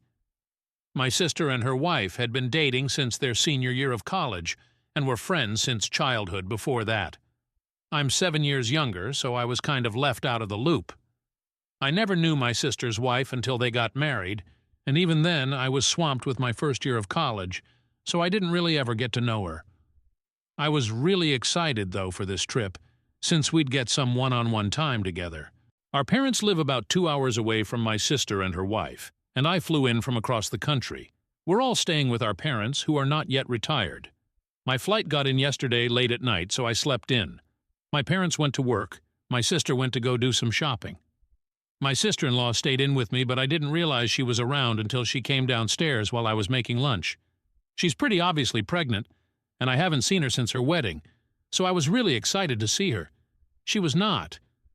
I said hi and went to hug her, and she backed away. I apologized, and she just kind of looked at me weird and went looking through the fridge. I tried to make small talk with her, so I asked when she was due. She gave me a really weird look, like I'd asked what her cup size was and then just said March and kept making her food. I said I was really excited to have a niece or nephew, then asked if she wanted a boy or girl. She sighed really loudly, said she didn't care, and moved on. My sister had mentioned that her wife had PTSD due to a previous pregnancy, so I worried that might have been it. I tried to shift the subject and asked how her work was. She set her knife down really loudly, stared at me for 30 seconds, then said, "Fine," and went into the dining room without saying anything else. Throughout the day, I kept just trying to interact with her. Offered to get her a drink while I was in the room. She just muttered no, asked what she was watching. You wouldn't know it. It was The Simpsons.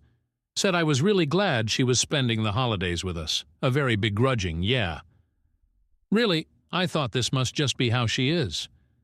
Then my parents and sister came home, and she was super cheery and nice to them. My dad was asking if they had names picked out, and she just wouldn't stop chattering on.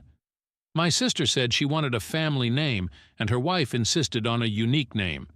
My mom pointed out that my name, Anais, isn't very common, but it's also a family name, same as my grandmother, and they should consider it. I said I wouldn't mind having a niece with my same name, and my sister was really enthusiastic about it. Her wife gave me a death glare. I just ended up getting the silent treatment. At dinner, I asked if she would pass the potatoes, and she didn't listen. I repeated myself, she ignored me, and then my sister told her I had asked for her to pass the potatoes. Suddenly she was all bubbly and giggling. Guess I didn't hear. What do? Should I tell my sister? Directly challenge her? I have very positive relationships with my parents and my sister, and I want to be really involved with my niece-nephew, so I really don't want to go 100% no contact or anything. How can I try to resolve or at least get over this? TLDR, my sister's pregnant wife is weirdly cold and kind of short with me. What to do? Update. As of this morning. So we all had breakfast together. I sat across from my sister between my parents, with my Sil kitty corner to me. My Sil actually spoke to me, but it wasn't all that positive. She asked if I was seeing anyone in kind of a snarky tone. I said no. School was really busy, I just didn't have time, etc. She responded, well, not everyone finds someone. My sister tried changing the subject, asking my parents whether or not they'd gone to their winter home yet. They're those rich people. My Sil was so nice to them. She was saying what a gorgeous house it is, how grateful she was to have been able to take a vacation there with my sister last month. My mom is easily flattered, so once my SIL got started, she started gushing about her, and it was just a mush fest. After breakfast, I offered to go take our dogs for a walk. When I came back, my parents had left with my sister to go shopping again, and my SIL was the only one home. She asked me how I was liking college, and I said I was liking it a lot. I major in pre-dental, started talking about it a bit, and she rolled her eyes. I apologized for oversharing, and she said, "No, it's fine. You just have a problem with reading the room, I guess." Then she walked away. When my sister comes home, I'm definitely going to tell her about it. OOP clarified why CL may not like her. There was one thing I might be able to think of in terms of her wedding. It was initially scheduled on the day of my finals. This was prior to invitations being produced as mailed, just their idea. So I called my sister to tell her I either wouldn't make it, or the date would have to be changed. She was really upset about it, because she and her wife had wanted a winter wedding, the date seemed perfect for them, etc. I said they didn't have to sacrifice the winter aspect, just maybe move it a day back. There was a kind of big fight, and I can assume my SIL got in on it. But my sister is the kind of person who likes to be liked. Think of her as a human golden retriever. And she didn't want to be mad at me, so we worked through it. Her wedding ended up being the day after my finals, which I was grateful for, and there's been no resentment or hard feelings since. My sister actually laughs at herself for being kind of an ass. Her choice quote from that time was, "You just don't have to go. It's just a test." I was my sister's MOH, and I didn't see much of my SIL prior to the wedding. She'd gotten food poisoning from her bachelorette party, so she was kind of holed up for the majority of the pre-wedding hubbub. During the reception, I made a toast, talked about my sister and her wife's friendship, how we've just been waiting for the two of them to get married, they're a match made in heaven, etc., etc. She teared up, gave me a big hug, and said she was excited to be my sister-in-law. I wanted to talk more with her, but some relatives wanted to ask me why I chose the college I did, so I went to go talk to them. I'm probably going to bring this up with my sister either today or tomorrow. It all depends on what my SIL is up to. Update recovered through Raredit Deck 2017. So, I didn't get the chance to talk to my sister.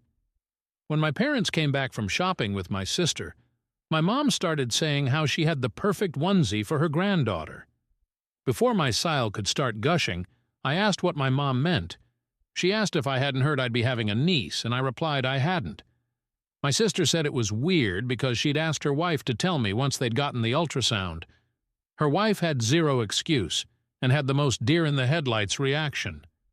There was something that just sort of snapped, and I started crying.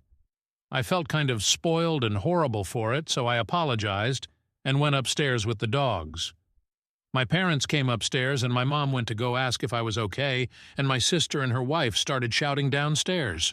My mom basically said that my SEIL does not like me and that it wasn't really my fault. She's just bad with people she doesn't know, and took it out on me inappropriately. And yes, my SIL was still pissed about the wedding date thing, which just made it worse. I felt really shitty and just like really bad. Part of it wasn't my fault, but part of it was my fault. And apparently my sister knew about both issues beforehand and had given my SIL directions to try and get along with me. They were still shouting downstairs, and I was kind of bordering on a meltdown, so I asked my mom if we could take the dogs for another walk. We went out the back, and when we came home, my sister had left the house to cool down, and her wife was upstairs. I spent most of the rest of the day downstairs until my sister came home.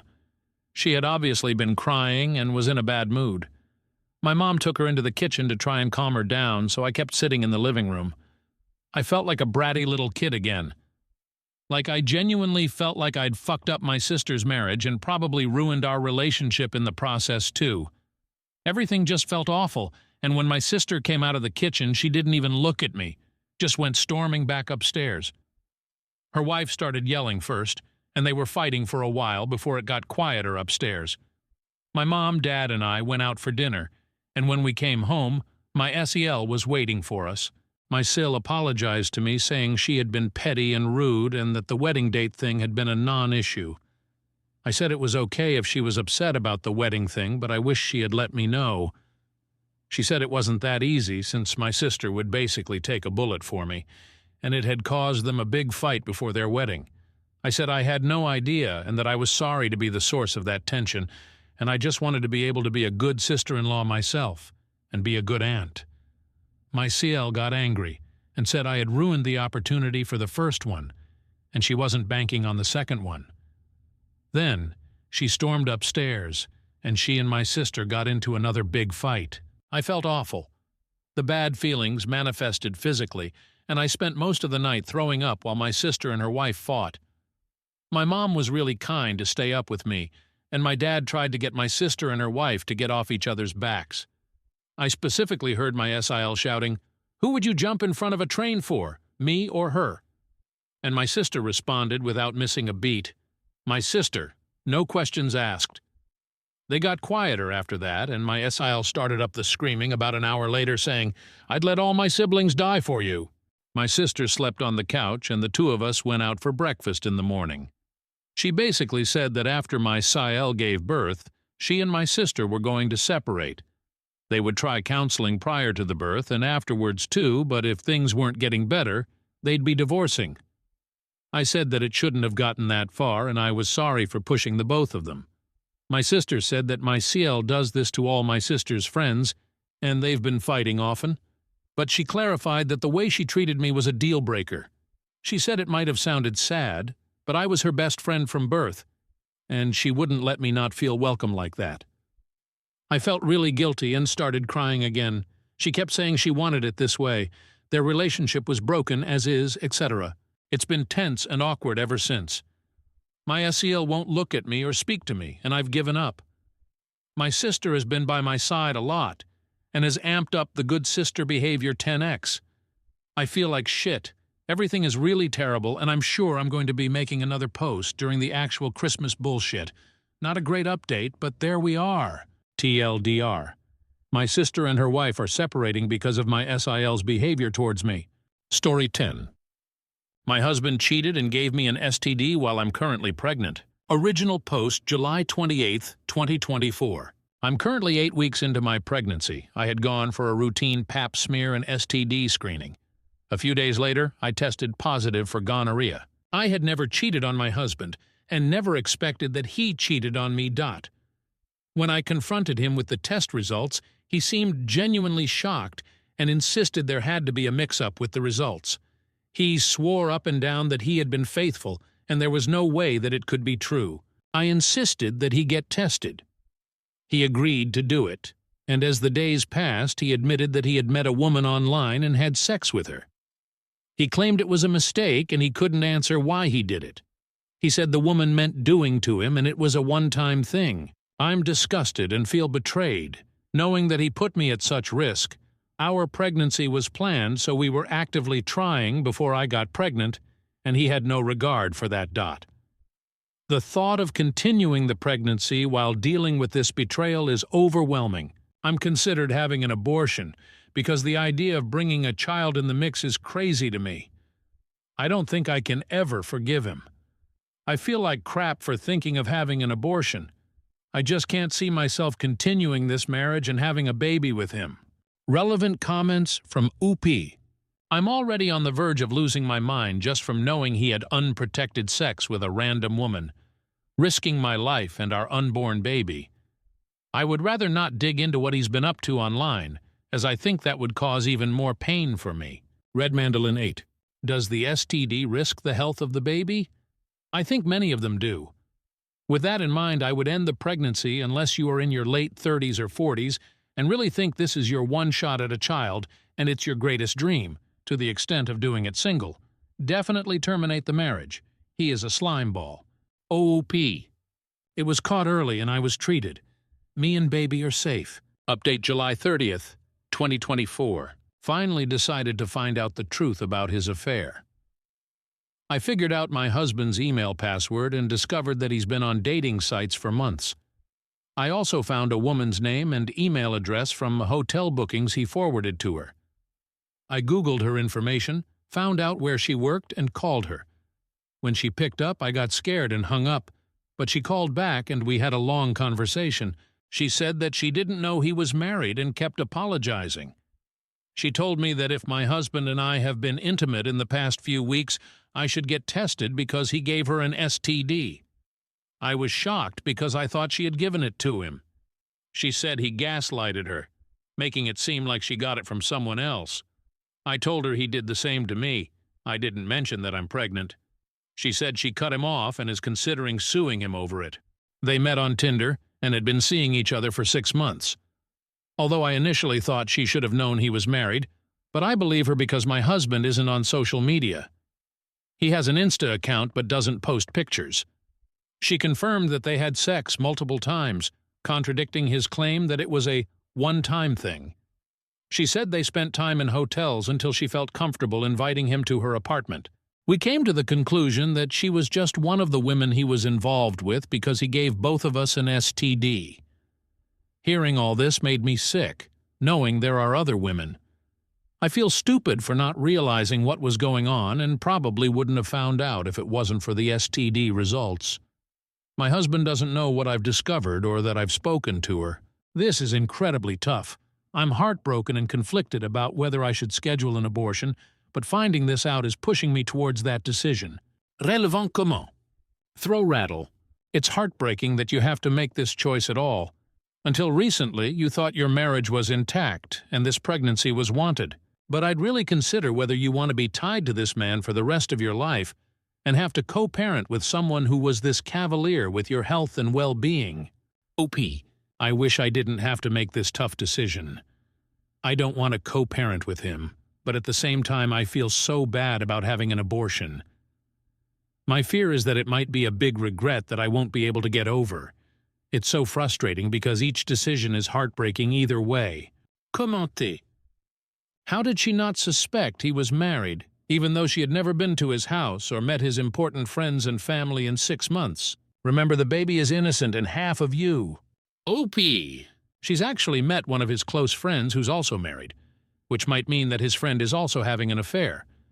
I don't know for sure, but if his friend is okay with meeting my husband's AP, my guess is he too has an AP. I'm pretty sure his wife, who is my friend, doesn't know about this. Thoughtful muser. The most important gift you give your child is an amazing father. It sounds like you have a horrible narcissist on your hands. If you go through with this pregnancy, he will be in your life for the rest of your life and play horrible mind games on you and your child. Going through pregnancy is one of the most vulnerable experiences of your life. When you're pregnant, you risk injury or death. Imagine if something happened to you and your newborn baby was handed to this monster as the sole caretaker of an innocent life. Be thankful you have clarity now while you still have time to make decisions and truly think of your future. You can't trust anything he says about improving.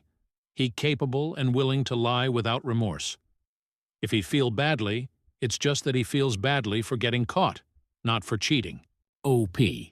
If I decide to go through with this pregnancy, I would want nothing to do with him and would prefer that he not be part of this experience or the child's life. I know that's selfish to say, and it's also impossible because he will make our lives hell. New update. Update. Torn. August 9th, 2024. I'm almost 10 weeks pregnant. I've scheduled an abortion and I'm feeling so guilty about it. My mind keeps changing. Should I have my baby? I'm terrified that I'll regret it and feel terrible for terminating an innocent life. I'm also anxious about the possibility of never being able to get pregnant again. But then I think, maybe I'm doing the right thing. The thought of dealing with this man for the next 18 years is overwhelming. We'd still be in each other's lives because we'd share a child. I'm just all over the place, and I feel sick having to make this decision. We haven't spoken in weeks. He doesn't know I'm planning an abortion. Not sure if I'm doing the right thing by not letting him know about it. I've filed for divorce, and it feels like I'm dealing with 2 major losses at once. I'm so stressed and unsure how I'll survive this. If I have the abortion, I can move on with my life peacefully. Cut all ties. Avoid custody battles. Never having to see or hear from him again. No longer dealing with his lies and deceit. If I keep the baby, list is from someone in my comments. Thank you. Him wanting to be there during your pregnancy.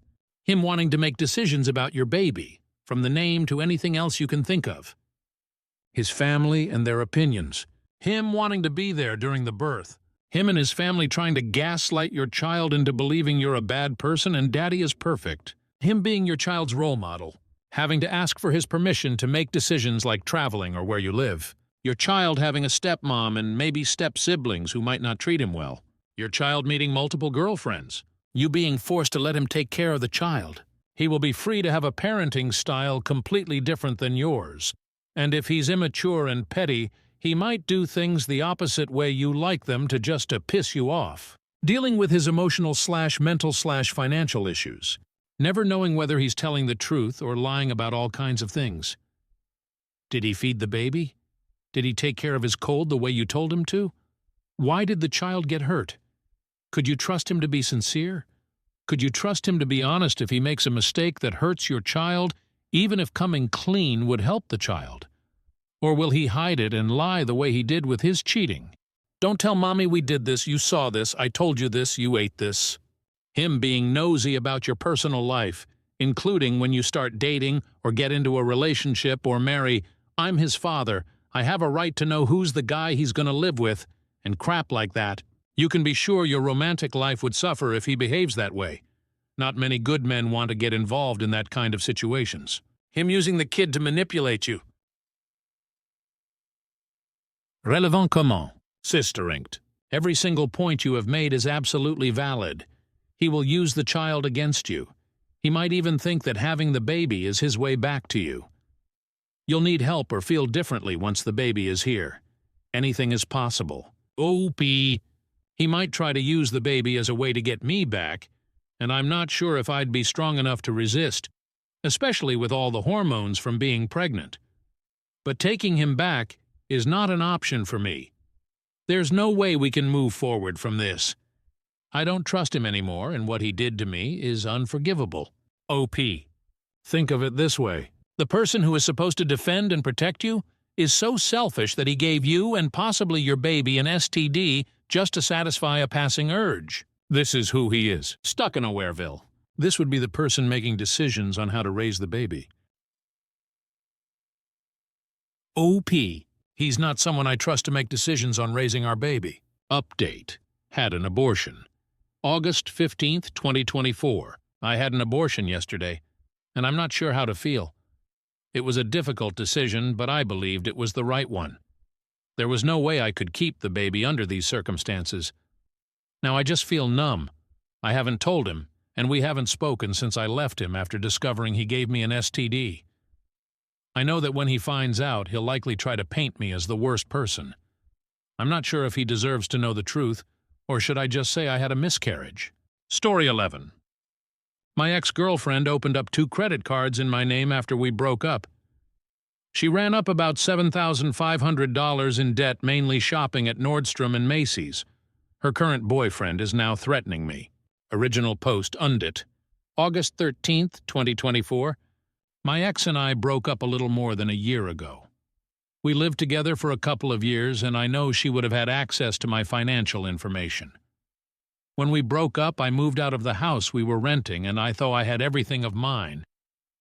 Back in February, when I was doing my taxes, I realized I could not find my folder with my previous year's tax returns anywhere. I assumed it got lost in the move and didn't think anything else of it. Last Friday, I got served for a lawsuit to the tune of over $5,000 for a defaulted credit card. When I went and actually pulled my credit, I saw that card had been defaulted since May, and there was another one which had been closed since June for about $2,500. Seeing as I had no knowledge about this, I immediately disputed both of the accounts on all 3 bureaus' websites. I was able to talk with someone for one of the cards, and they said it was opened in January, well after I had moved out of my old house, and the cards were sent there. I received the statements from the one card, and it was probably 80% Nordstrom Macy's, 2 of the stores my ex loved shopping at. Pretty sure she was the one who opened the accounts. Probably used my social security number from the old tax returns. I called my ex about it, and she denied everything, even when I told her that eventually, if she had anything shipped to the house using a stolen credit card, she's going to get found out. She flipped and started screaming at me, saying I can't seriously accuse her of anything, and to never talk to her again. About 20 minutes later, I get a call from a blocked number. It was her boyfriend threatening to make my life a living hell unless I stopped harassing her by claiming she stole my identity. He hung up, but I was shaken up about it. I can see he's got some serious felonies just by looking at the public records on the county website.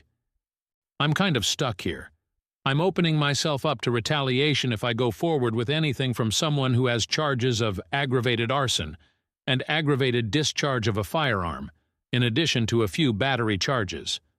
I can't just not do anything, though. Any advice would be greatly appreciated. Relevant comment.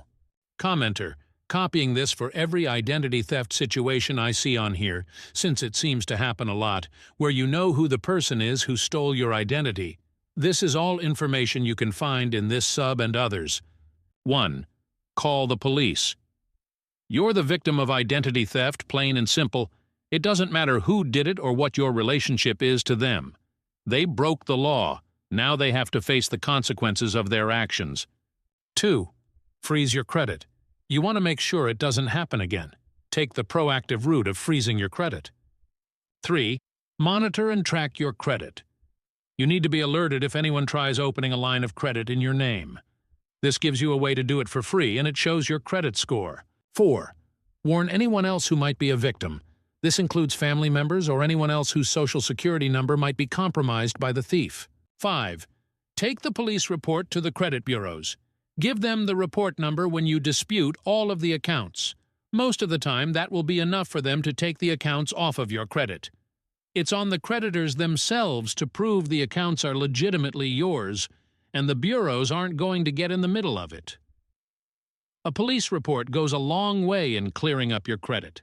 Don't take identity theft lying down, even if it's someone close to you. If you let them get away with it, get ready for 5-10 years of bad credit, collection agencies coming after you, lawsuits, etc. For this specific case, you need to go to the police like now. This guy seems like an incredibly violent person. I would get a restraining order as soon as possible. Does he know where you live? I also would not contact your ex at all about anything else. Let it all go through the court system. OP. I plan on calling the police. I was just kind of freaked out about the whole situation. How do I get the police report to the credit companies? Commenter 2. File a police report for the fraud. Contact the lenders and provide the police report number and jurisdiction. Let the police bank sort it out. Provide all that info to the lawyers that filed the suit and bring it all to court. Do not skip a court date. Update, September 10th, 2024, 1 month later. Update, I followed the advice in the comments and went to the police. Quick and painless process. I was in and out in maybe 30 minutes with a report number. I never received another call from my ex or her BF. I gave the report number to the credit card companies and the credit bureaus. I was told I didn't have to do anything else at that point, but to show up to the court date for the lawsuit. I learned through a mutual friend today that my ex was arrested this morning. Apparently, the county put out a warrant for her last week, pulled her over on the way to work. It looks like she was charged and released pretty quickly. Also, I learned my ex and the BF who threatened me are no longer together. I don't think I have to worry about him anymore. The court date for the lawsuit is later this month, but everything has already fallen off my report. My score has gone up probably 200 points. I'm still going to the court date just to make sure everything is good, but it's looking like all good news from here on out. Relevant. Comment? Commenter 1. That's awesome news. Your story will also serve as inspiration for others to pursue justice when they've been wronged. Commenter 2. Make sure you put a freeze on your SSN with all 3 credit bureaus if you haven't done so already. Story 12. I, F30, had to protect his niece from a pit bull. And my husband, M31, ran off. I have been ignoring him. Is this something that I should be forgiving him for? Original post, July 3rd, 2024. True animal attack. I'm going to start with this. I'm still a bit traumatized, and I will be finding someone to talk to.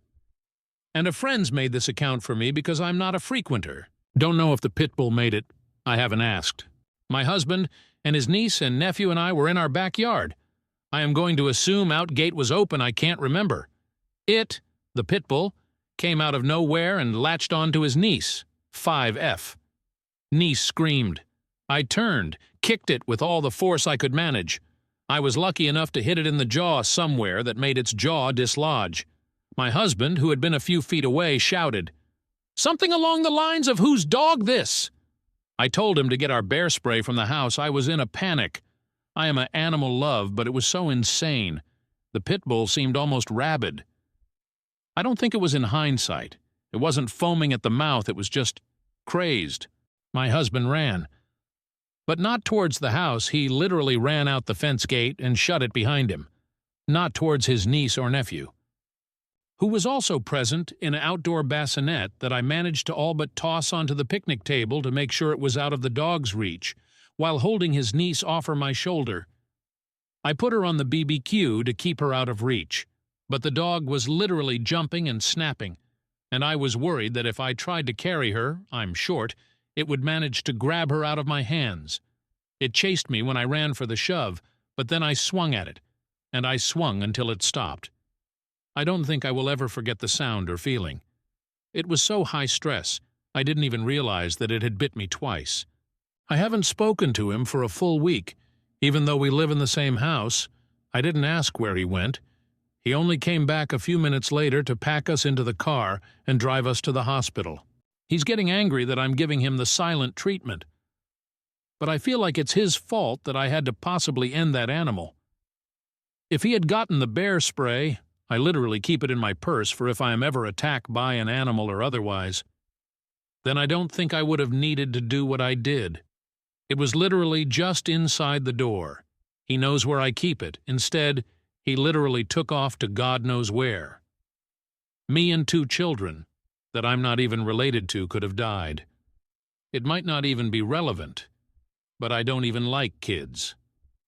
I am staunchly child-free, and he is the one that offered us up to babysit for the weekend.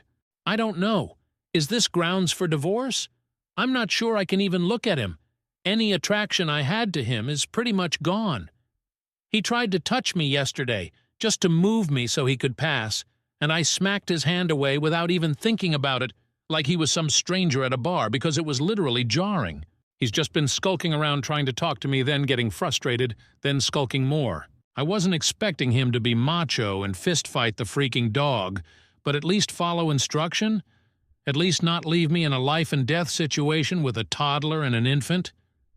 Should I be able to chalk this up to in-the-moment panic? I don't even know if I want to hear him out. Relevant comments. Commenter. If it makes you feel better, that dog would have been considered dangerous and put down either way.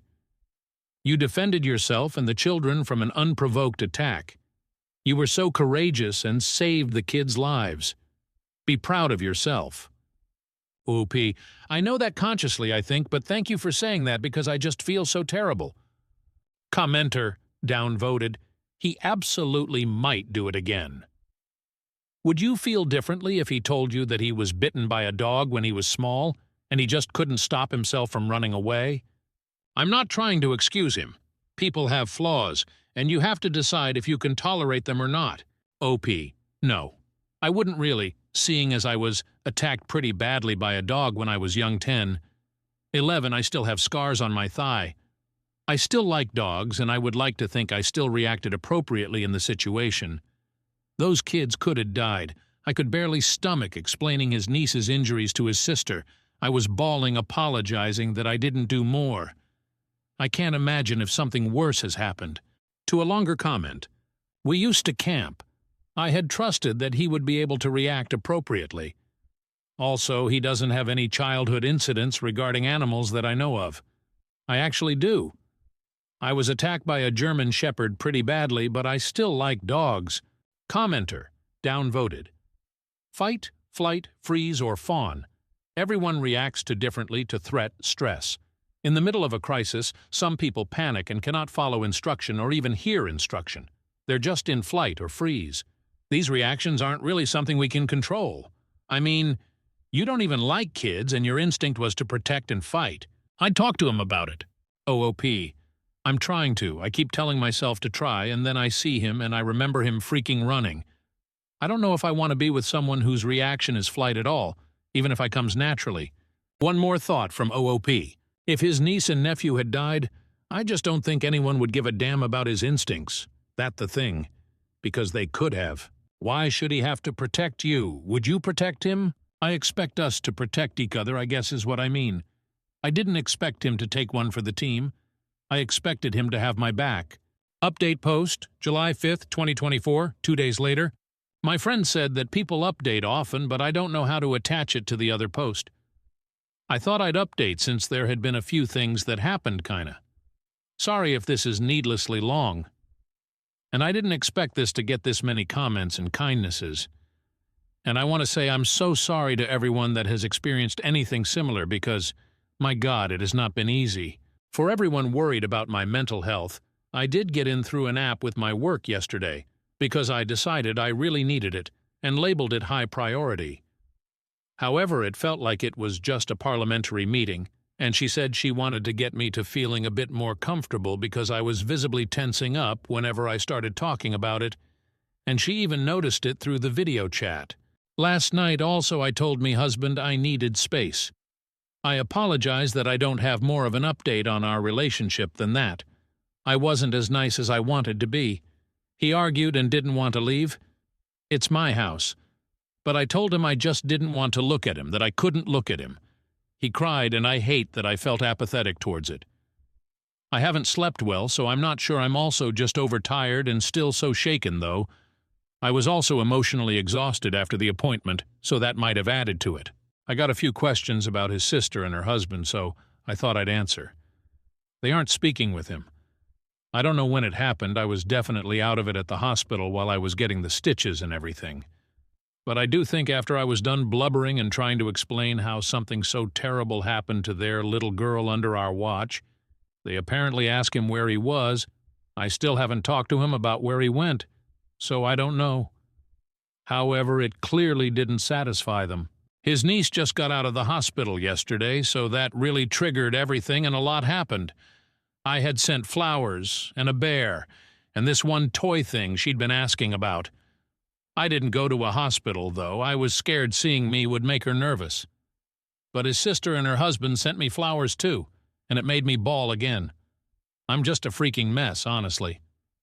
The father sent me a long message that I haven't been able to get through, but it's the sweetest things anyone's ever sent to me.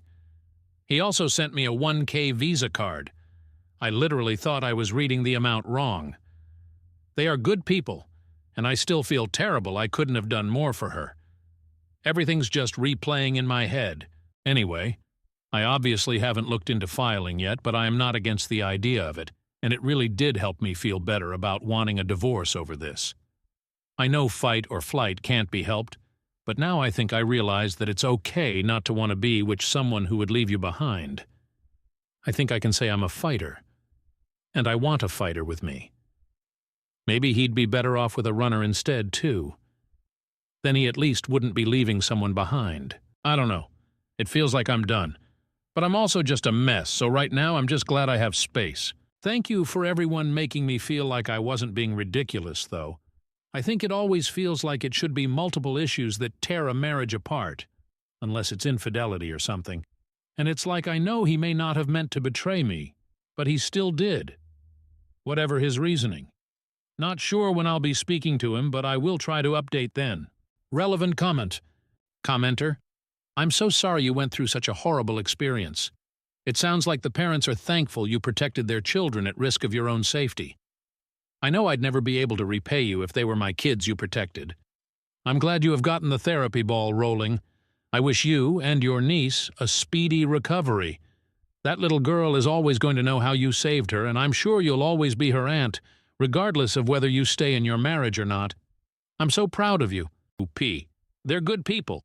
His message was really soothing to read, because I still feel guilty about how badly hurt So was from that initial bite. But she's home now, and I'm glad. I don't know about how it works with children and therapy because she's so young, but I hope they get her some... Commenter, downvoted. I read the original post and I understand you. The man doesn't have a masculine bone in his body. Doubt he will ever be a protector. You are in a tough spot and hopefully things get better. OP. I don't need him to be a protector, just to have my back. Which I thought he did, but now I don't believe he would do that anymore. OOP's support system. I have a decent support system, though my family aren't close by. They've been messaging and video chatting me a lot. Hours-long group chats. I think my mom has been trying not to give too much of her opinion on my relationship, though. She was more concentrating on making sure I knew how to clean my wound and finding counseling, etc. She's a former nurse. Editor's note. I've been asked to include this funny comment on the update from You Will Say Anything. He argued and didn't want to leave. Of course he didn't. There are dogs outside. Story 13. My 15M dad, 47M, remarried, and I've lost everything I had to my new step-siblings, 16F11M10M, who treat me horribly. Original post May 14, 2016. My dad married my stepmother 3 months ago, and I feel like it made my life significantly harder and less pleasant. They moved in with us, and for the indefinite future, this situation will not change. We have a 3-bedroom house, and before they moved in, my dad and I had our rooms, both with bathrooms, and there was a smaller room which was a study for my dad. After they moved in, Jenny, 16F, turning 17 next month, got my room, and I had to share the smaller room with Tom, 11M, and Mike, 10M. All my books, my telescope, my stuff are packed and in the basement now since there's no space anymore. This made me real angry, but my dad told me that I have to be a team player, and this is what him and his wife agreed on. Jenny treats me like shit. She sometimes acts as if I'm not there at all, and sometimes is super aggressive and hostile towards me. The other, I asked Tom to stop going through my things, and she became so angry that I have no right to order her brother around. She told me to get it in my thick skull that I'm not their big brother to tell them what to do, even though all I asked was for them to stop going through my things. She said it's best if I don't talk to them at all, since that way they will get less influence from a weirdo like me. What I don't get is that if she's so concerned that I might leave a bad influence on Tom and Mike, why doesn't she take them into her room? Tom and Mike don't respect any boundaries. They're always through my stuff. I have a watch which was a gift from my mother. She died of cancer, and they took it from my drawer and lost it. I found it weeks later in the basement with its front glass broken. Before they moved in, I used to get a $100 allowance every month. Now Jenny gets $75, I get $35, and Tom and Mike each get $30. I had an Xbox, but these kids broke it down. I used to spend a lot of time with my dad. He used to come see me play basketball almost every week. He hasn't done it even once in the past 3 months since he's always working overtime. We eat out once a week, and none of them in these 3 months have been to any of my favorite places. But Jenny, Tom, and Mike have each chosen their favorites more than once. I complained about all of it to my father last week, and he told me that family is all about sacrifices, and I have to make mine. Haven't I made enough sacrifices already? I feel like I'm the only one making sacrifices. I looked forward to them moving in here, but I now feel like an outsider at home. It's not my home anymore. Life has become very difficult for me. I spend as much time as I can outside because inside is so frustrating, but this is causing problems as well. My dad keeps telling me that not being around means I'm not accepting them as part of the family, while in reality it's the opposite. So I get grounded for not being around, and being around is horrible. I don't want to live here anymore, but I'm only 15 and can't move out. I have nobody else who can take me in. I can't stay here for 3 more years. I'll go crazy. I often fantasize about running away at night, but I know that's also as horrible, if not even more. I don't know what to do. Can anyone give me a suggestion? Doctor. Father remarried and his wife and 3 kids moved in. They've taken over my room, my things, my space, my budget, and treat me horribly. I feel frustrated and very unhappy here. I don't know what to do to make my life a little easier. Relevant comment. Olivia Prestein. It sounds like Jenny is the biggest problem. If she's 17, is the plan for her to move out soon? Maybe you can talk to your dad about getting your own room and having the 2 younger boys share. OP. She's not going to move out. She will live at home when she goes to college. Parents already have given her the permission to do this. Fem0879. I'd show him this post. Maybe if he sees how strangers are sticking up for you than your own father, it might change his tune. Darkosaurus. First of all, who came up with the stupid idea of giving 3 people the smaller room and your stepsister the larger one? Your father really needs to get his mind straight. Yes, you have to make some sacrifices, but so do the other children. He does not want to discipline them, though, to look good in front of your stepmom, but that needs to stop. Did you tell him about the watch? Breaking such an important piece of memory is extremely rude. Try to stand up for yourself as well as you can and call them out on their behavior. Maybe your stepmother will finally start to say something. Edit. Spelling. Also, start to edit too. Apart from that, the age gap of 1 year to your stepsister justifies a $40 difference, whereas the 4/5 year age gap to your stepbrother justifies a $5 difference. OOP. First of all, who came up with the stupid idea of giving 3 people the smaller room and your stepsister the larger one? They thought Jenny is older and needs more personal space and her own bathroom. I disagreed, but was eventually told to deal with it. Update June 3, 2016. Okay, a lot has happened. I decided to just ask my dad and stepmother for some time to talk to them, and I just showed them my post on Reddit. They took a good half an hour reading it. There were times that it looked like they were going to start crying. Eventually, they told me that they need more time and will talk about it in a couple of days. 2 nights later, my dad asked me to come to their room and to make it short. They got it. They both hugged me, and at some point my stepmother started crying. They apologized to me for their negligence and told me that they fucked this up. They put all their attention and focus on helping my step-siblings adjust given the new living arrangement and everything, and neglected how difficult it must have been for me. They promised me that things will change. About the room arrangement, they realized that it's not reasonable. So they offered me the basement, as a lot of you suggested. We went to the store and bought a lot of supplies and made it a family exercise for everyone to contribute refurbishing the basement and making it like a bedroom, so I'll have my own room now. It won't have a bathroom like before, but I can really share a bathroom with the boys. That's not a problem. The money allowance changed as well. It was Jenny $75, me $35, and Mike and Tom $30 each. Now it's Jenny $60, me $50, and the boys $30 each. So $15 from Jenny comes to me now. I think it's much more fair. It's not as good as the $100 I used to have, but this arrangement is something I can easily understand and accept. Now to Jenny. Well, my stepmother told me that Jenny's problem is not me. It's that her mother married, and she doesn't like that because she was hopeful that she would return to her dad. Now she's trying to make this not work, and I'm just in her crosshairs. Apparently, she's been a little bee to my dad as well. She promised me that she will handle Jenny and make sure she won't be a problem. Now to the boys. This is the most difficult one as they're 10 and 11. They gave me a small lock so I can lock my bag for now, and when the basement is ready, which will be in a couple of weeks, I can lock its door and only me and the parents will have the key, so at least my stuff will be safe. About other things, they also made little changes to make things easier. They told me that I can come to them for any problems, and my dad promised me some father-son time every couple of weeks as well. I was happy with everything. They addressed most of the issues and found solutions and so far done their best to do everything that they promised. Jenny came to me a few nights later and asked if I would come with her for a walk in the neighborhood as she wanted to talk to me.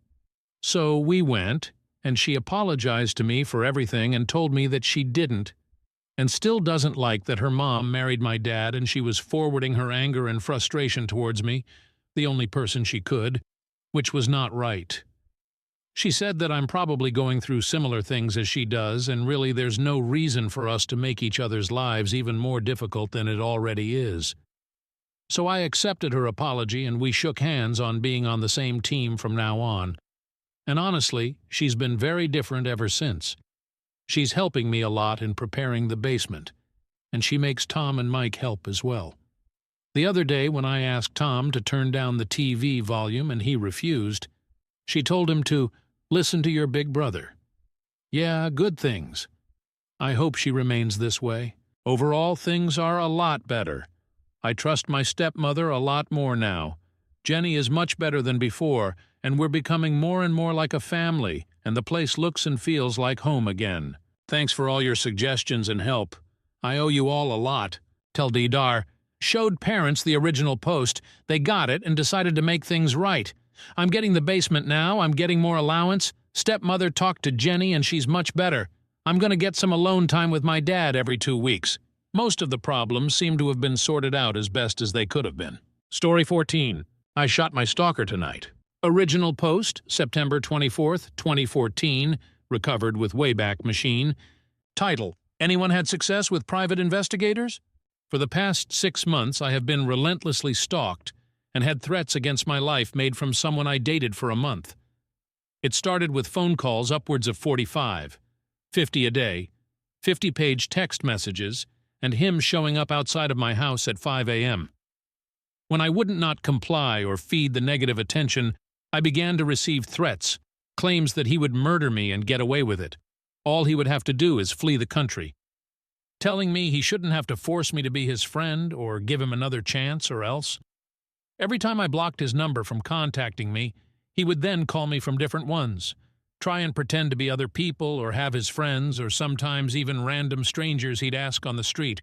I once scared an unsuspecting guy half to death after informing him that the person who had just told him to call me was actually stalking me, and I sent him proof. He ended up calling the police on him. He fled, of course. After about 2 months of that, I was evicted from my apartment building due to my neighbors no longer feeling safe because of his looming presence. I then applied for and was granted a TPO. A few days afterwards, I received a picture message of the note the Sheriff Civil had left on the door of my stalker's then residence, with a message taunting me that What you are trying to do was stupid, and a restraining order is just a piece of paper. So ultimately, he just ended up avoiding the process server, and simple as that, I was not being protected at all. May 31st of this year, I relocated. This did not deter my stalker. He vowed to find wherever I moved to and threatened that if he couldn't find me, he would be able to find my family, and then proceeded to send me a map of my mother's home, whom he had never met. I received a message from a woman claiming to be my former landlord, letting me know that I owed a balance on my account, and to avoid late fees I needed to pay the amount, which I could do with the link provided in the message. Turns out it was my stalker pretending to be a woman, and the link turned out to be a tool used to grab the user's IP address when they clicked the link. Upon this discovery, I changed my phone number and began to systematically dismantle any trace of an online presence I once had. This action only seemed to anger him, and before deleting the profiles outright, I would attempt to block him from contacting me. Each and every time I blocked one, he simply created a new one and proceeded to contact me as if nothing had happened. 12 different Reddit accounts, 9 different Tumblrs, 10 different Instagrams, 3 Meetup accounts, 4 Facebooks, with which he changed his location to that of my hometown and proceeded to add nearly everyone from my graduating class in high school, and even 3 Duolingo accounts in MySpace. Yes, MySpace. I then received an empty package from him addressed to my former residence with the declaration, "Address correction requested. Do not forward." I'm assuming he thought that the post office would adhere to his requests and return the package to him with my new corrected address on it.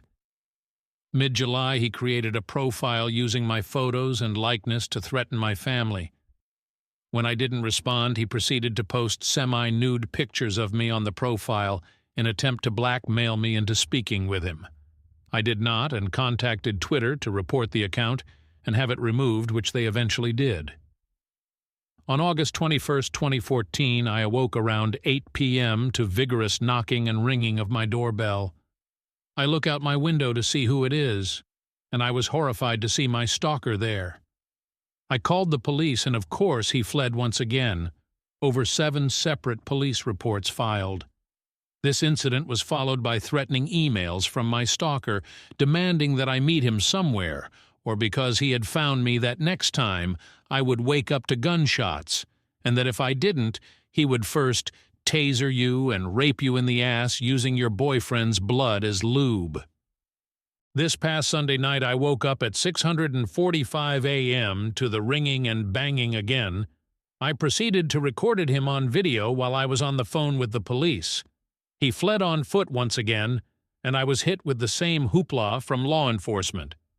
Well, we can't really do much because technically at this point he's not doing anything wrong. Then why does he flee, I wonder? I obtained a TPO again, but I have no solid address for this dangerous person, which is why I am in dire need of a private investigator to assist with finding said residence so this person can be served. I hope you might be able to refer me to someone who might be able to assist me. I've developed insomnia, depression, anxiety, and paranoia. I am completely isolated. I am 22 years old, and I have no social life anymore. I have 0 friends. I've become a shell of my former self. I've faced eviction and lost a job because of this man's behavior, and I don't know how much longer I can survive. There's actually so much more filler shit that he has done to terrorize me, but for the sake of this already lengthy post, I tried to condense it. I have proof in the form of recordings, event diaries, and copies of all of his threats, interactions, and attempts to communicate, and would be more than willing to email them to show I'm not lying. I am in LV if that helps at all. TLDR. People overuse the word stalking so much these days that no one takes it seriously anymore. As soon as someone doesn't like someone anymore, they call them a stalker.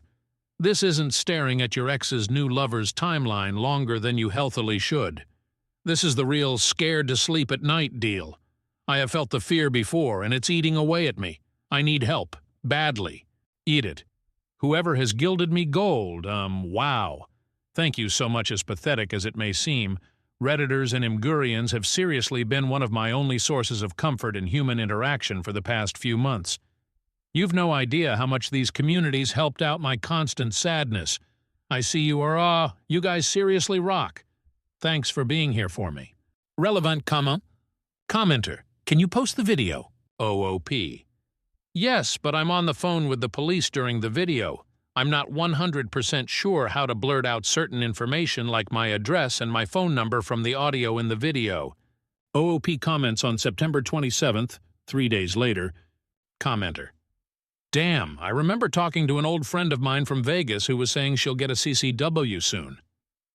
I kinda think I should forward this to her. Soon just doesn't seem soon enough. OOP, do it. My gun saved my life. Update post. Deleted. Recovered with Imgur. Imgur post from September 26, 2014. 2 days from OG post. Reddit post October 8, 2014. 2 weeks from OG post. Image description. A photo of the slightly open door. The chair is in front, pushed to the side. Black paint is covering the side of the door that has been busted in. Arrows, most likely from crime scene units, are stuck to the door pointing to individual spots. I'm writing this staring at the mess the police left for me, in a bit of a fog.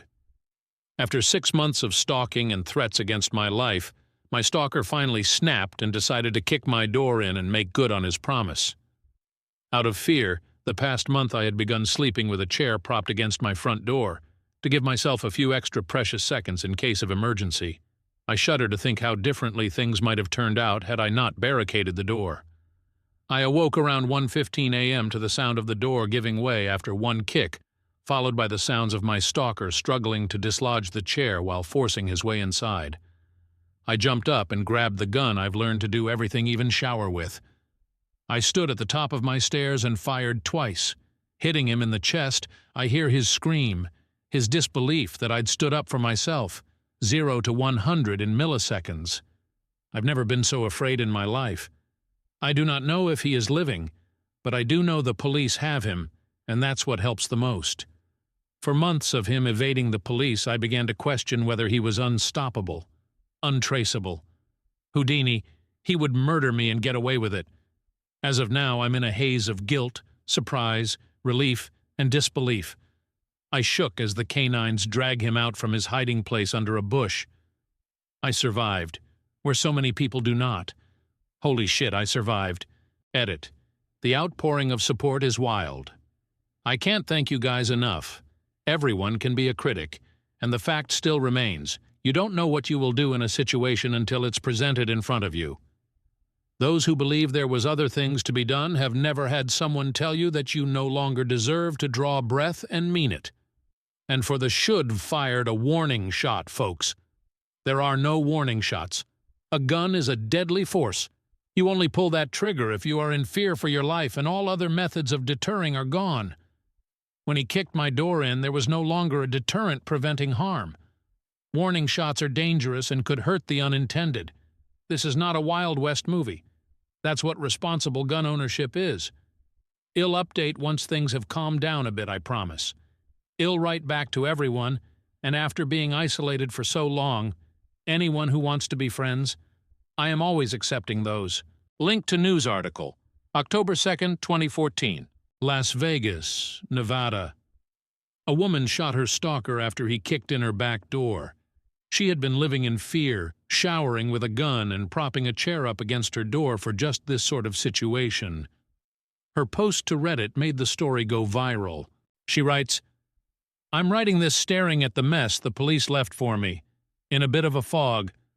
After 6 months of stalking and threats against my life, my stalker finally snapped and decided to kick my door in and make good on his promise. Out of fear, the past month I had begun sleeping with a chair propped against my front door, to give myself a few extra precious seconds in case of emergency. I shudder to think how differently things might have turned out had I not barricaded the door. Police say former boyfriend Douglas Eugene Jackson, 22, kicked in her door at around 1 a.m. last Friday.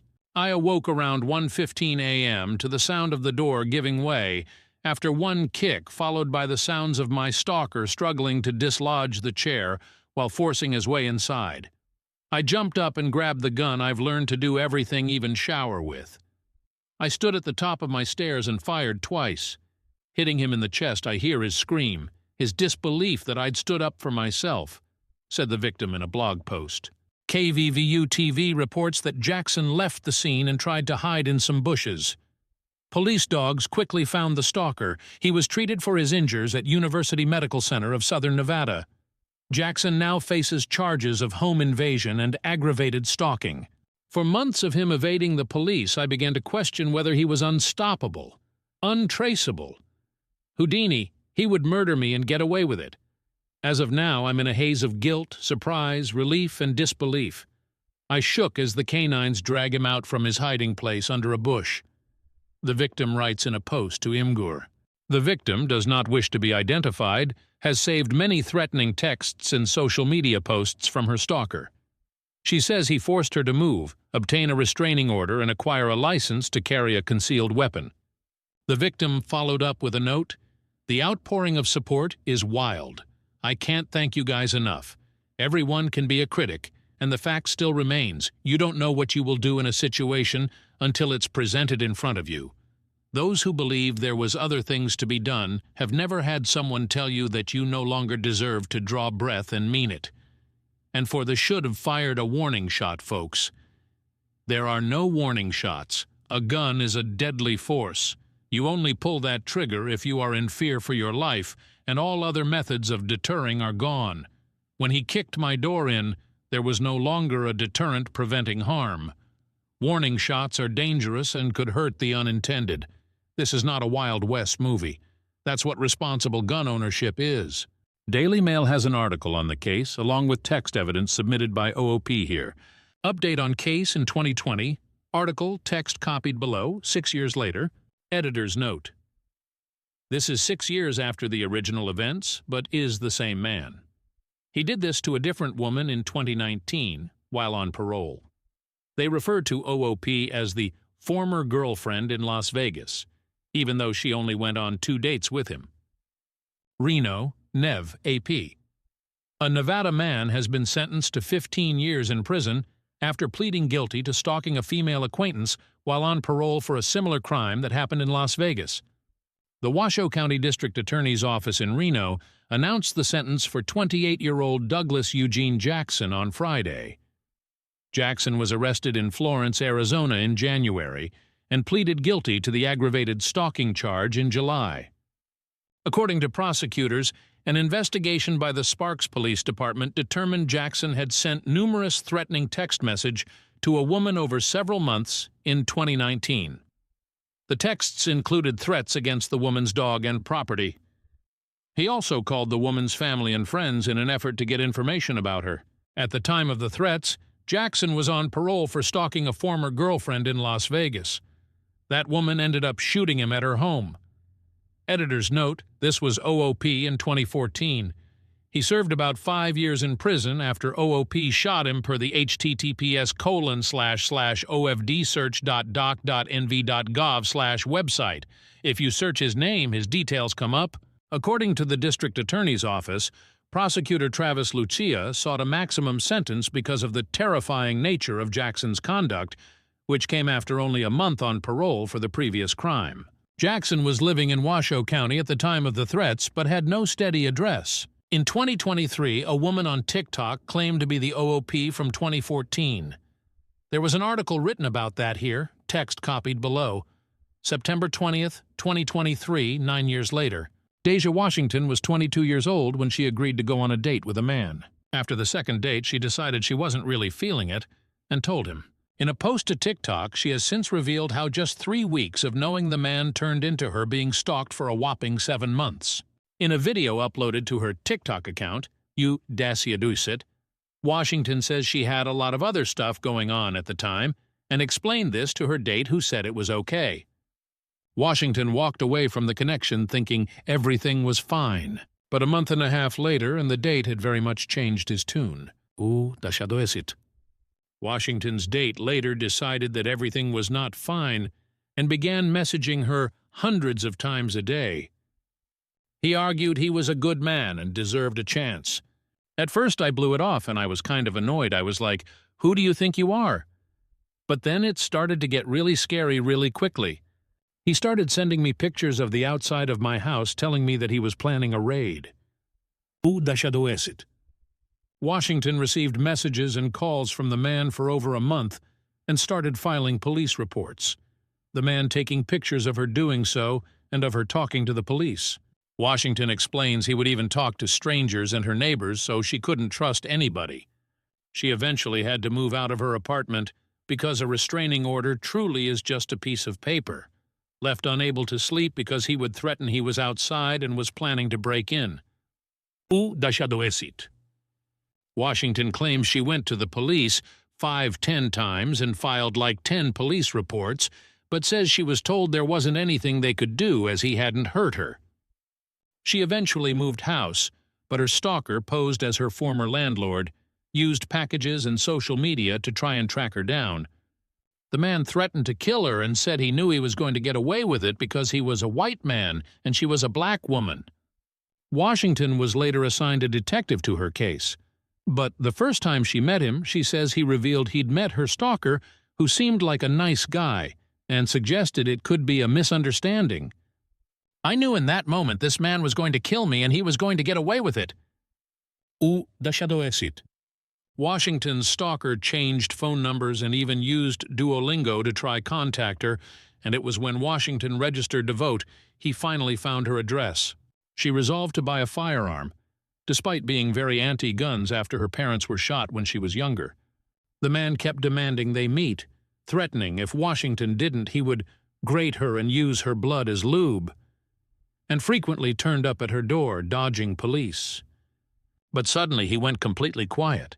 Dashadoesit. In September, he came for her, kicking her door in.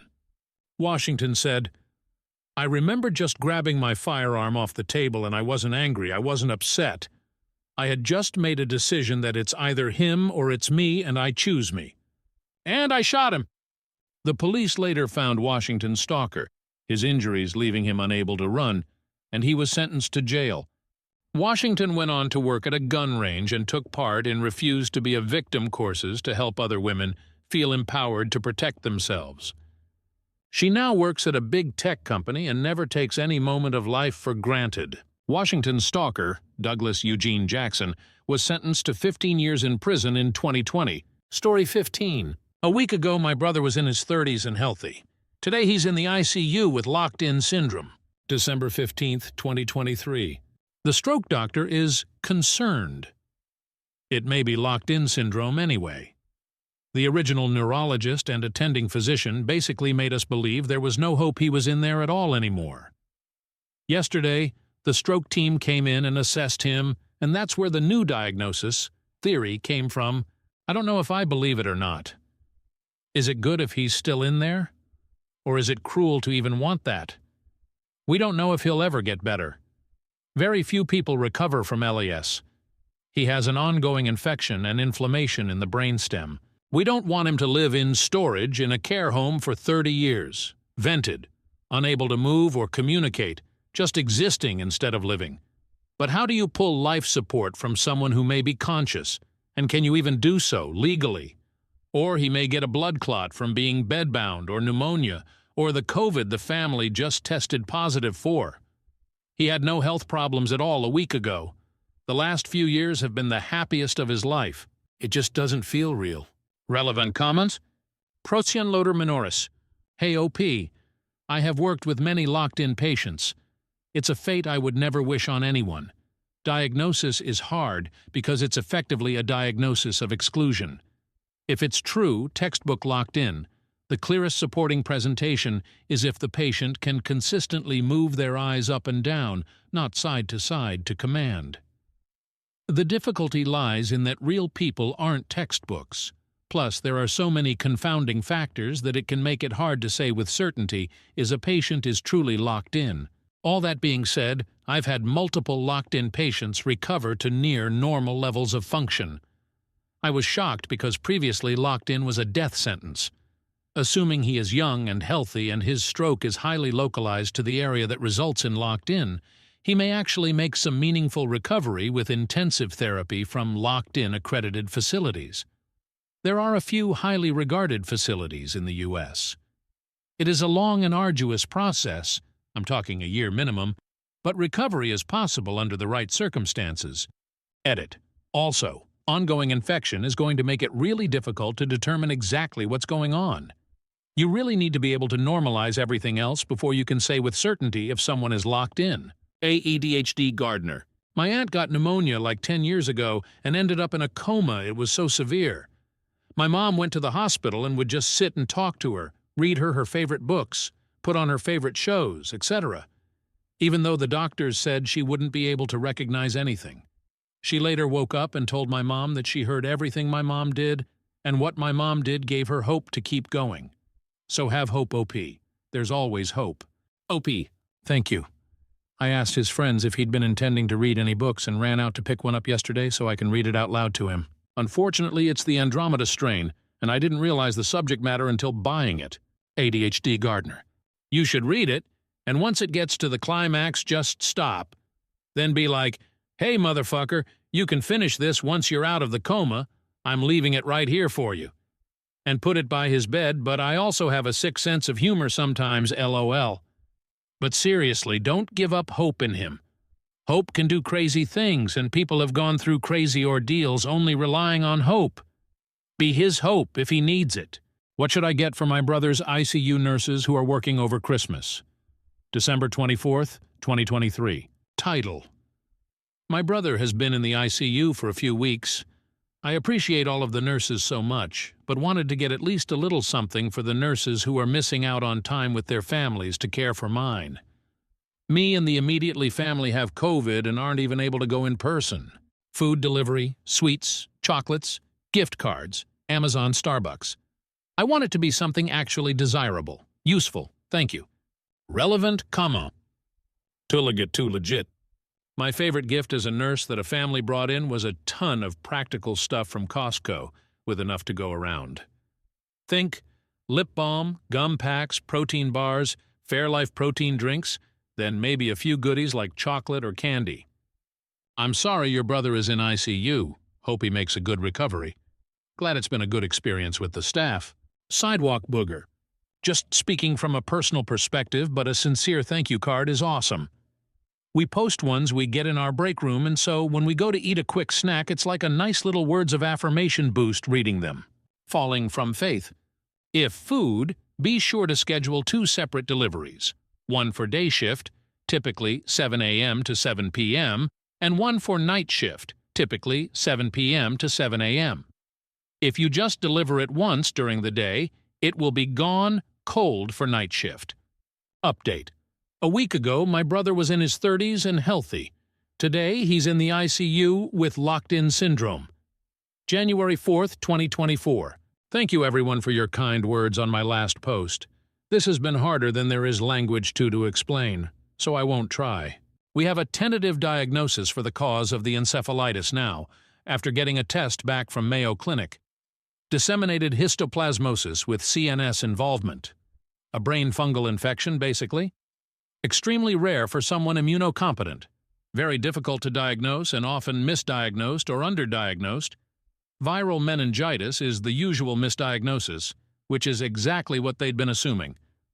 His presentation matches it perfectly, including the upper respiratory thing he was dealing with for weeks prior. He was started on IV antifungals the very day they got the test back. In the past few weeks, we've lost the suspicion that he was locked in. He was in a full coma until 2 days ago when he spontaneously opened his eyes. One neurologist, stroke specialist, said this was an encouraging sign. The general neurologist said it was nothing. So as usual, we have no idea what's going on, what to expect, or what to hope for. Perhaps being foolishly hopeful, it does seem meaningful that there was never any improvement until a few days into the antifungal course. He's been treated for everything, and I mean everything else. I didn't know so many antibiotics even existed. He's going to be transferred to a major research hospital in Manhattan as soon as an ICU bed becomes available. We're just waiting for the call, and when it comes, they'll stuff him in the helicopter, day or night. Because he's had strokes, it's possible that nothing can ever be done, and there will be no improvement from here, but I'll wait for the big brains in NYC to tell us that. Also, he was Joel from The Last of Us for Halloween. Method-acting asshole. I have the watch he made for it, and if he ever recovers enough for me to do so, I'm going to throw it at his head. Relevant comments. Wandami wife, I had disseminated histoplasmosis, which took 5 months and multiple hospitalizations until my organic began failing. I transferred to another hospital's ICU and was intubated for 10 days till they found what seemed to be yeast in my system, which indicated something fungal related. They hit me with anamorphosin B, and my fever came down, and ultimately they pulled me out off the ventilator. I don't know if there's much I can say to comfort you, but I know there's zero community here of those who have faced disseminated histoplasmosis. So if you have any questions, thoughts, etc., DM me, I am here for you. The prof wife. As a sibling who watched my sister battle an ultra-rare, no chance this could be it, blood disease from an ICU bed, I'm holding y'all in my heart. Thank you for taking the time to update a bunch of strangers on the internet. Question from a family member. What can we do to make your lives easier? And what do you wish families wouldn't do? February 8, 2024. I saw a discussion here recently about how going to the nurse's station is frustrating and needy. I had no idea this was the case and had considered it less obnoxious than hitting the call button. Using a button or bell to summon someone always gives me the ick and felt inappropriate for non-emergencies. So in a vein similar to that, what should we the family do to make your life easier? What do you wish more families would do? And similar to the above, what do you wish families would stop doing? Relevant comments. EER_RN_. Don't ask for stuff for yourselves. I'm here to help your family member, not get you a blanket, coffee, water, a new pillow, a different chair, ECT. Also feel free to get help your family member adjust their blanket, change the channel, adjust the heat, AC, charge their phone, ECT. You don't have to call me for that. Maureen Ponderosa. Clustering cares is super helpful. Hitting the call light is great, and when you do, it's nice to think of other things you might need. For example, hey, I think my dad needs help to use the bathroom. Also, since it's 11, could we order lunch and change his sheets while he's up? And while you're in here, could you tell us when his next pain meds are due? It's not always going to be possible. Humans are not robots. People can be frequently incontinent, need pain meds, etc. But it's so nice to be able to knock out several tasks at once instead of coming in and out multiple times in an hour. To be clear, please use your call light when you need it. Don't wait if your loved one is sitting in a mess or wailing in pain just because you don't want to inconvenience us. Zambirs. Try to appoint one person to get updates from the doctors and nurses that can update the rest of your family. When grandma has 5 daughters visiting and calling for updates, it can be overwhelming. Don't come up to the nurse's station instead of using the call light, then stand there and wait. Don't order DoorDash and expect staff to run around looking for it or bring it to the room right when it arrives. Update August 22, 2024. I wanted to give an update to my 2 posts from earlier this year. I know a few folks reached out to me. I'm sorry for not responding, as I wasn't in a place at that time to really do so. But your kindness and the fact that total strangers on the internet genuinely cared was a balm for me when I really needed it. The final diagnosis is an extremely rare autoimmune disorder called acute disseminated encephalomyelitis.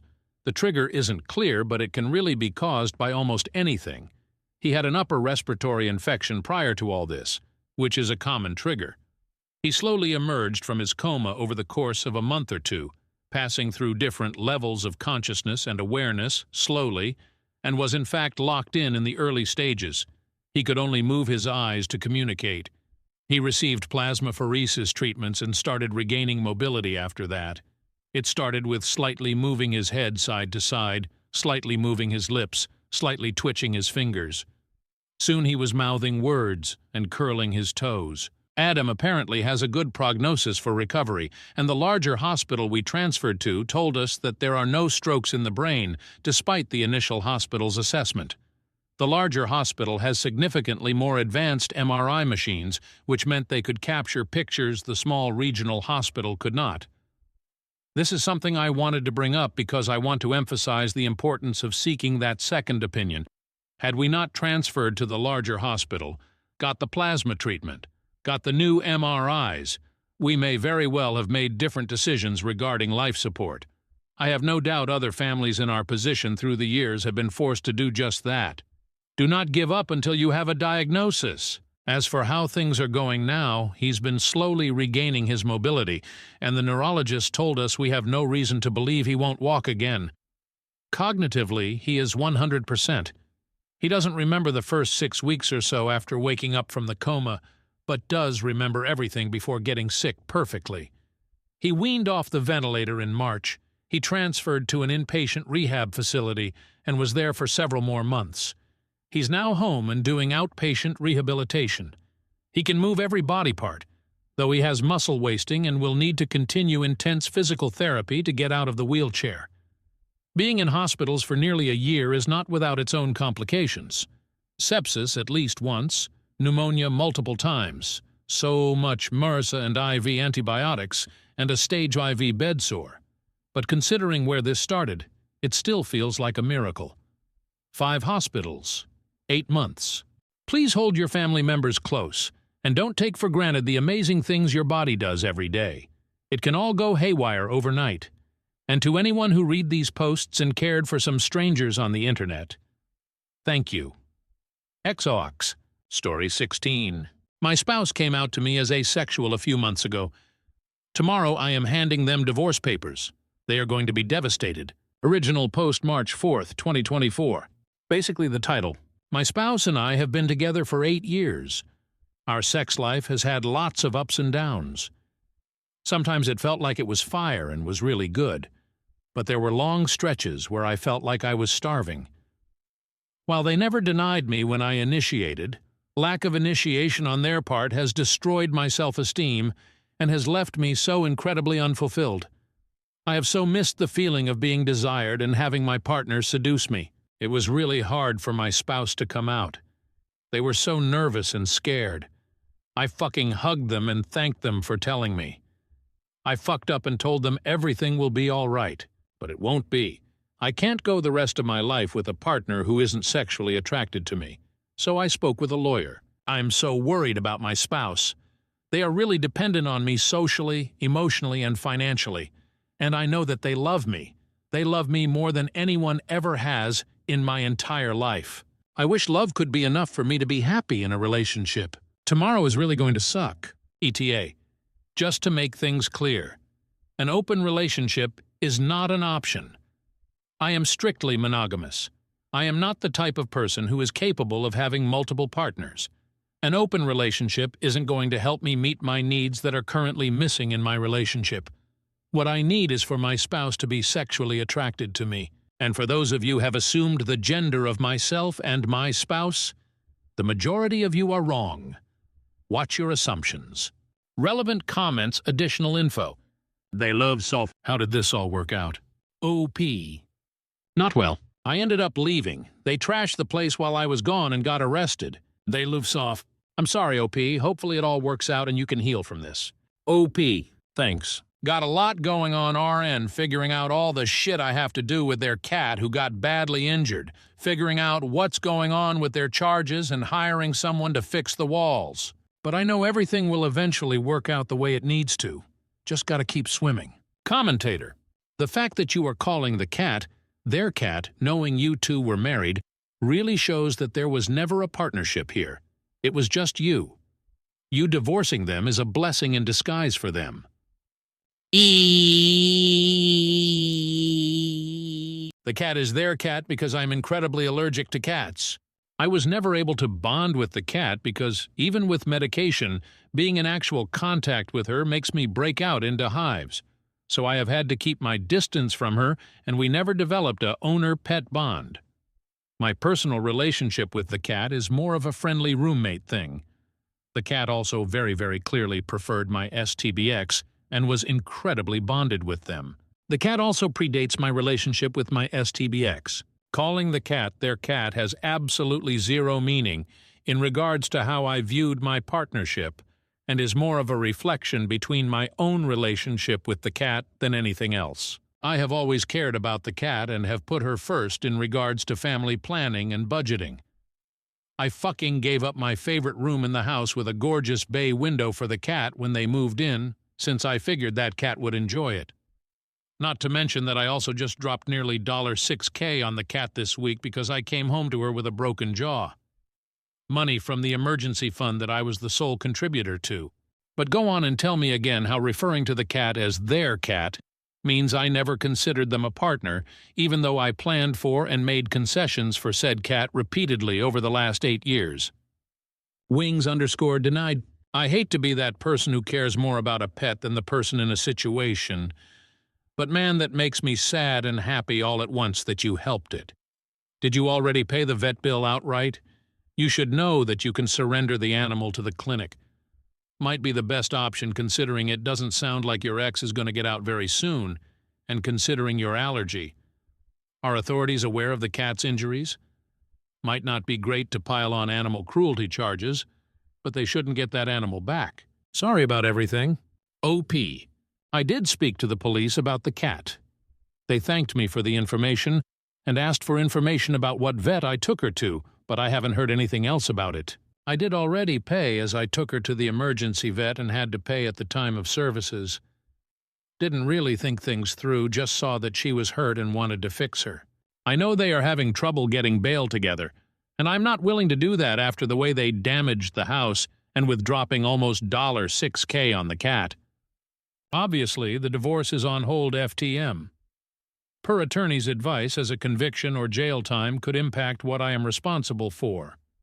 I am very seriously considering rehoming the cat while my STBX is gone. I'm not sure what legal ramifications I will face due to that or how it may affect the eventual divorce settlement.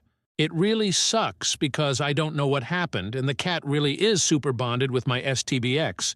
She is also a senior now and just, oof. I don't really know what the right thing to do is, but that's a future me problem. Right now I just gotta focus on cleaning up the house and getting the cat to eat again. She has been refusing food post surgery. 11-year-old kitty with broken, dislocated jaw has a long vet visit ahead of her, couple weeks. Need ideas to make her more comfy, please. March 9th, 2024. I had to take our family cat to the emergency vet last night. She had a dislocated and broken jaw that required surgery to have it fixed. She has come out of surgery just fine, and the emergency vet says she can be released from their hospital tomorrow. Unfortunately, she has some pretty intensive post-op care required that I'm not going to be able to handle on my own, so I have made arrangements with her regular vet to board her during her recovery. I'm looking for ideas and suggestions to make her a little more comfy during all of this. I figured I would bring her bed and a blanket so she has something that smells like home, but would absolutely love ideas. I've heard of pheromone collars that are supposed to help cats relax and stay calm. Are any of those good? Also looking for recommendations for super palatable wet foods or liquid treats. She is going to be on a soft and liquid diet for a while. She can be really picky at the best of times, so I want to arm the staff with lots of options. And this is kind of weird, but do you think I should visit her during her recovery? She and I have a more roommate type of relationship. I'm actually really allergic to cats. I've been okay living with her by taking medication, thorough cleaning, air filters, and her and I respecting each other's space, but actual contact with her results in me getting incredibly itchy and breaking out in hives, so even though we've lived together for years, she and her not super bonded. Her person will not be able to see her. I'm honestly don't know a super lot about cats. I'm not sure if a familiar face would be a comfort or an annoyance. Thanks in advance, I just want this little girl to feel better. Tastiest soft food or treat? Even if it is unhealthy garbage, need to get kitty eating after surgery. March 9th, 2024. Tastiest soft food or treat? Even if it is unhealthy garbage, need to get kitty eating after surgery. Our cat had surgery on Wednesday morning for a broken and dislocated jaw. She made it through surgery and vet is optimistic. But we need to get her eating again. She has to have soft food for a few months. I'm looking for recommendations for anything soft that might get her going again. So far, the only thing she has willingly consumed is goat cheese. Vet is okay with this. It was actually a vet tech's idea. Thanks in advance. Update March 12th, 2024. I have a not very happy update. I told my STBX that we needed to talk. We sat down and pretty much as soon as I mentioned that I wanted to end the marriage due to our sexual incompatibility, they started to become incredibly emotional. First with crying and begging me to reconsider. Then, when I had held fast to my choice, they became very angry with me. They started yelling and being belligerent. So I told them I was leaving, and they followed me out to my car and slammed their fist hard enough on the hood, they left a sizable dent. I actually never even got around to telling them I had already spoken with an attorney or let them have the preliminary draft of our divorce agreement. I went to stay in a hotel. My STBX continued to try and text and call me. They left a few really nasty voicemails and a few begging and crying for us to keep working on our marriage before I blocked them to get some rest. The next morning, I came to realize that the police had been trying to contact me. Turns out that my STBX went on an absolute rampage through the house. Many of my personal items were destroyed. Holes punched and kicked into the walls. Some very sentimental items of mine are now damaged beyond repair. They even took my 80-year-old jade plant out back and put it on the grill. That had been my grandmother's plant. I'm devastated about that. Apparently, during the rampage, the neighbors called the cops with a noise complaint. When the officers showed up, there was an altercation, and my STBX ended up getting arrested. They are now facing charges for disorderly conduct, resisting arrest, and assault on a peace officer. The worst part, though, is that somehow during the rampage, arrest, or while left alone overnight, my STBX's cat got badly injured and needed to be taken to the emergency vet for surgery. She pulled through surgery okay and is currently being boarded at her regular vet's office for post-op care, as I am unable to provide the level of care she needs. She should be okay, but I feel really bad for her. Her life is turned upside down.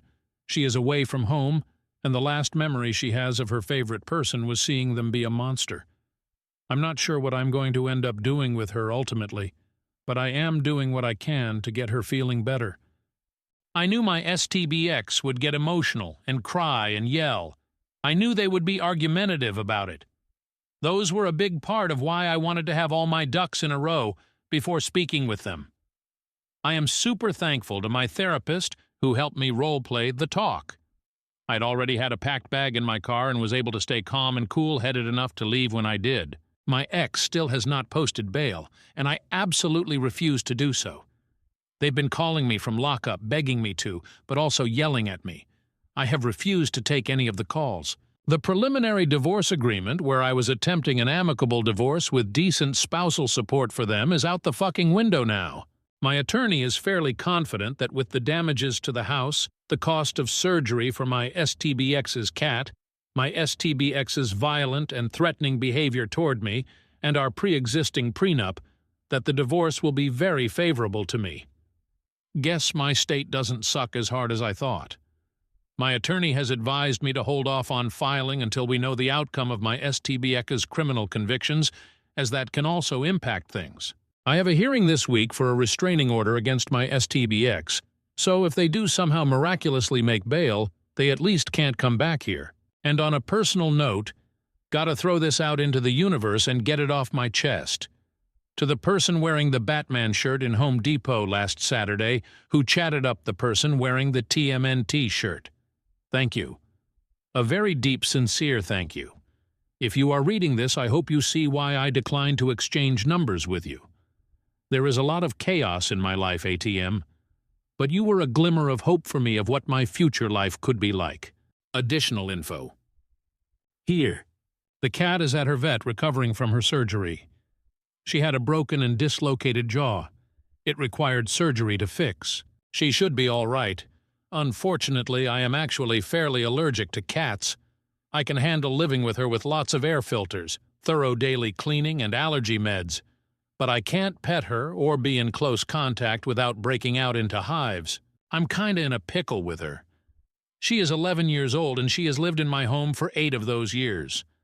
On one hand, if she lives with me for the rest of her days, she at least gets to be in the home she has known and loved most of her life. But she won't get to be cuddled or petted much at all. I'm considering trying to rehome her after her recovery, but that is a lot of change for an elderly kitty. I'm not sure what the best thing for her is. I'll consult with her vet when she is eating on her own and off meds and see what they think will be in her best interest. I honestly don't know much about cats in general. I could never have them, and due to the allergies, she and I have had more of a friendly roommate type of relationship than a pet owner one. Relevant comment? WonderKid_0519 You don't think he hurt the cat, do you? Like, purposefully? Oopie. I don't believe they hurt the cat purposefully, no. They adopted the cat before we even met. It has been their cat the past 11 years. They and the cat were closely bonded. They cuddled every day and had a close bond. I theorized that while they were rampaging through the house, they were throwing and kicking stuff at random, and the cat got caught in the crossfire. But I do not know for certain what happened. Not your Cinderella. A broken and dislocated jaw unfortunately may point to it being purposely done. Most cats are going to run and hide if someone starts telling or throwing things around. I suspect the cat was kicked, but I really hope it's not true. Even if it wasn't on purpose, get a statement from the vet regarding the cat's injuries. That might actually help with your RO and/or divorce. OP. I have. Both attorney and police have documentation concerning the cat's injuries. I don't know if they are pursuing charges in that regard, but it is at least documented. My boogers taste spicy. Hi there, I'm so sorry that you're going through this. I applaud your calm reaction. But seriously, I'm devastated about your grandmother's jade plant and the fucking cat. Please don't give details about the cat. I'll howl with rage. Sending all my positive everything to that plant and that cat and you, of course. Thank you for sharing your journey with us. Wishing you a new lifetime of peace and happiness. Much love to you and that cat and that jade plant. Big hugs. OP. Thank you so much. Can I give you one tiny detail about the cat? It's a fun one. She has eaten like a half-pound of goat cheese this past week. She loves it, and the vet is all for getting whatever calories into her they can. I actually love goat cheese too, but my TBX hated it. I just wanted to share that, because it brings a little smile to my face. Kelt 42. Jade plants are succulents. If a single leaf made it, there's a good possibility of getting it to root. OP. I found some broken branches in the house, and I have propped them already. So my dear little jade will live on in some form. But it was a magnificent beast of a plant, though, and its former glory is sorely missed. Story 17. I 27F broke up with my lying boyfriend, 27M. Today I found out that everyone else was lying and he was being truthful. Original post October 28, 2015. A year ago, I was about to move in with my first serious boyfriend, Josh, with whom I was head over heels in love, when one of my closest friends said that Josh had shown them a nude photo of me on his phone when he was drunk during a party. 5 or 6 more of my friends corroborated the story and told me that Josh also talked in extreme detail about our sex life when showing the photo. It was sickeningly detailed. This did not sound at all like Josh. When I asked him what the fuck was going on, he denied everything. He eventually got very angry and started calling all of my friends liars. At one point, he showed up at my place while some of them were visiting and things got a little physical. It was really a very strange turn of events in my life. Josh seemed so worked up and all of my close friends were calling him a liar. Josh had taken photos of me on his phone, which I know was stupid, but heat of the moment and everything. So I trusted my friends and I broke up with Josh. It was heart-wrenching. Josh begged me to believe him. He started tearing up, nearly punched the wall, and left angrily. I was really grossed out at the time and felt super conflicted. A few months later, I started dating one of the friends, Alex, who had told me about Josh showing everyone the photo. All of my friends were pushing me to date Alex at the time. We didn't really sync, and it didn't go past a few months, but we remained friends of sorts. So today, another friend sends me a message that says he just wanted to get something off his chest. The story about Josh wasn't true and were really trying to get me to date Alex, so they made up that story about Josh. After talking to a few of the other people, including Alex, it's all come out that they were lying. It was this fucking orchestrated bullshit event that totally changed my life forever. Apparently they hated Josh and thought he was bad for me and an asshole. That was my fucking decision. I'm shaking right now. I cried in the office bathroom for about 2 hours afterwards. I loved Josh so much. We were planning a life together, and I've been friends with that group since high school. What the fuck? I guess I'm supposed to stop talking to my friends, right?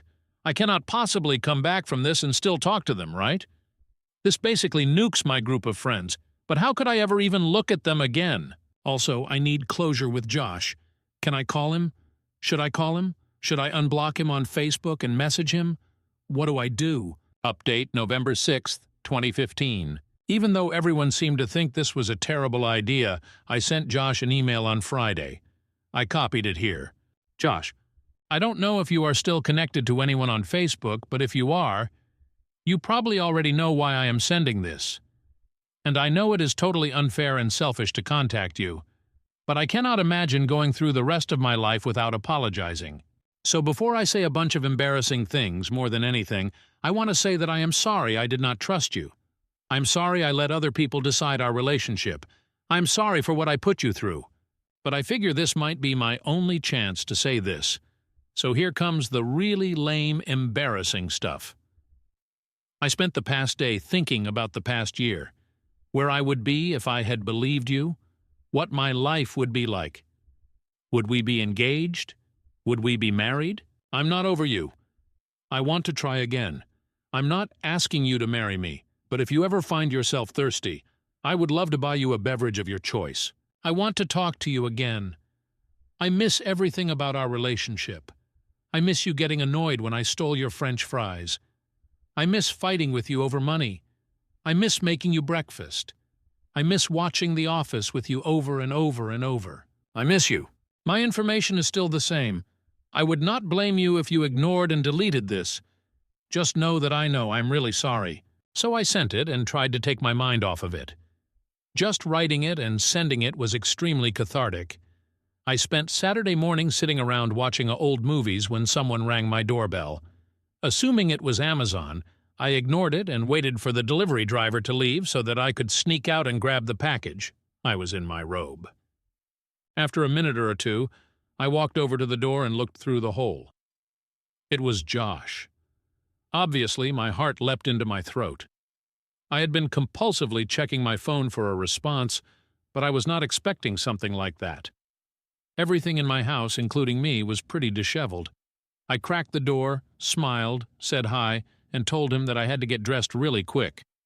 What a terrible interaction. So I ran around my place throwing shit into corners, pulled my hair back, found something to wear, and went back to the door. I'm here for that beverage. I only had OJ and water, which was also pretty embarrassing, but Josh stuck around anyways. He didn't ask many questions, really. I started to talk about the nude photo incident, but he said he didn't really care to talk about it. We both know all of the details now. The conversation eventually grew a bit aimless, and we were just talking like old times. It was wonderful. He asked if I was hungry. I wasn't really, but of course I said I was. We went to a nearby burger place that we used to go to all the time. He did ask whether or not I had dated Alex. He didn't seem too upset by my answer. I asked him if he had dated anyone. He had a 6-month relationship in the interim. She sounded great, but I didn't pry. When we got back to my place, Josh asked what I was doing for the rest of the day. I don't have plans. We spent the rest of the day together, then the night. It's totally stupid to move that fast, but I'm not going to spend much time worrying about it. I'm feeling happy. We spent part of Sunday together, too. Then Tuesday and Wednesday. We discussed what we were doing. 2 single people dating each other was the consensus. Exclusive? Yes. I think the world of him and will always regret what happened. No matter what, though, I'm extremely happy I sent the letter to him. It's interesting to think that if he had actually done what everyone accused him of, and then I took him back, I would probably have trust issues. Now, obviously, I trust him to the core. He could tell me the world was flat, and I'd have trouble questioning him. Just a weird thought I've been having. So that's the story. We are together again. Will it work out? I hope so. No matter what, things are better today than they were last week. Story 18. I have 2 weeks to get away from my husband. Original post, April 27th, 2024. Throwaway account as my husband and in-laws are follow my main. I, 29F, have been married to my husband, 30M, who I'll call Alex. Alex and I met in college during our freshman year. We started off as just friends and got married 7 months ago. I've gotten along with his family, but we aren't super close, but we're friendly enough. The problem is that Alex has begun to make me incredibly uncomfortable. Firstly, he's begun to ask me who I'm meeting with, where, what we plan on doing. How long every single time I leave the house without him. At first, I just thought he was being protective and a good partner just in case something happened. But then he started checking my phone after the visits, vetting and researching each of my friends as well. He also has been pursuing me to link my bank account to his, as he's in charge of the finances when he was perfectly fine with keeping them separate before. We fight about it almost every day. Finally, yesterday when he was preparing to go on a work trip for 2 weeks in California, he demanded I wear a tracker so he could keep an eye on me while he's gone. I can't do this anymore. I feel like I'm suffocating, and his family, who I've spoken to about his worrying behavior, just said he's being careful and protective as a good husband should. I need to gather my things together and find a way to be gone before he gets home without tipping him off. He's always threatened that if he ever found me cheating on him, he'd turn in divorce papers the same day. He keeps a filled-out copy in his desk. I'm going to submit those the day I leave. But there's so much to do. Bergen finding a new place to live, seeing if my job has any transfers available, packing and moving in 2 weeks. His return flight May 11th, so I need to move quickly. I'm posting here because I don't have any close family, and I can't risk dragging my friends into this as we share the same friends. I just needed a place to vent and ask if anyone has any advice on the easiest and safest way to do this. Edit. Oh my God, you guys are amazing. I never even thought to not use his divorce papers. I'll check for cameras before I start any packing or prepping. I may also shred his divorce papers just in case and look into getting a lawyer for myself. I'm in a no-fault divorce state, that much I so remember, which will help. I'll update again when I know more. The tracker he wants me to use is a small clip to put on the belt or waistband. I'll wear it unless I'm going or doing something related to me leaving. No pets yet, thankfully. Update April 28, 2024. So I've gotten a lot of support and helpful advice along with questions I thought I should clarify before I proceed with the update. Some asked why I'd be hiding things from Alex regarding going out and who I'm meeting with. I don't, and I have nothing to hide. However, when he begins to then double-check everything I tell him with the other people there, right down to each person I talk to, and what I said. Did I send any text, MSGs? Did I order food? How much did I eat? That's when it started to feel like I was slowly being pushed into a corner. It didn't start that bad, but gradually grew worse over time. All of the Reddit subs my in-laws' families are part of are related gardening and DIY, so I highly doubt they'll see this. If so, by the time they do, I'll hopefully be gone. I talked to my job and explained things to my manager, and they promised to look into openings in other states to see if they could get me into one. They'll have an update on that in 3 days. I trust that my bank account is secured, considering he's tried to get into it before and failed. I found one camera in the kitchen, another in the living room, and one in our bedroom. As such, I've left them in place for now and done all other planning, either in the bathroom pretending I'm taking a bath. I'm honestly staying away from the domestic violence services as my sister-in-law is unfortunately higher up in those considering she volunteers there, and I have a feeling if I did show up there, they would know in a heartbeat. I can't look for apartments until I get the update from my work, but either or I'm still going to be leaving the state. The day before I do, I will be changing my number carrier and wiping my laptop and all of his electronics before I do. I've met with 2 lawyers so far and had them look over the paperwork. My husband had prepared, and both said that it'd have some clauses in it. That could have caused me some trouble down the line. What alarmed all of us closed the fact that several of those clauses dealt with future children and not as a hypothetical. Like several here suggested, I have a feeling he fully intended on getting me pregnant to keep me trapped and tied to him. There are 3 other locations my job could send me to, and I have. As a precaution, begun looking into all 3 cities and housing in the areas. Just in case one of those, this is the one they send me to. Even if they don't have an opening that they can push me into, then I will just have to quit, move, and figure things out on my own.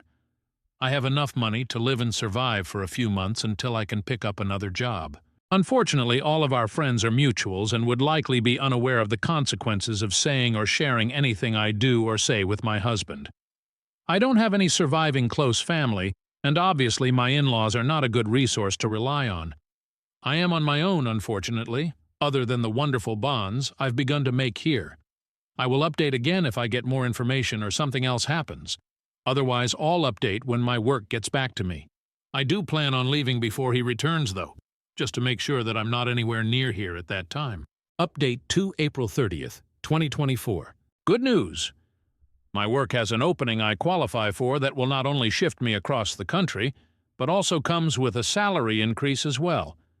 I've started telling my in-laws and friends that I'm planning a surprise outing for when my husband gets back for just the two of us.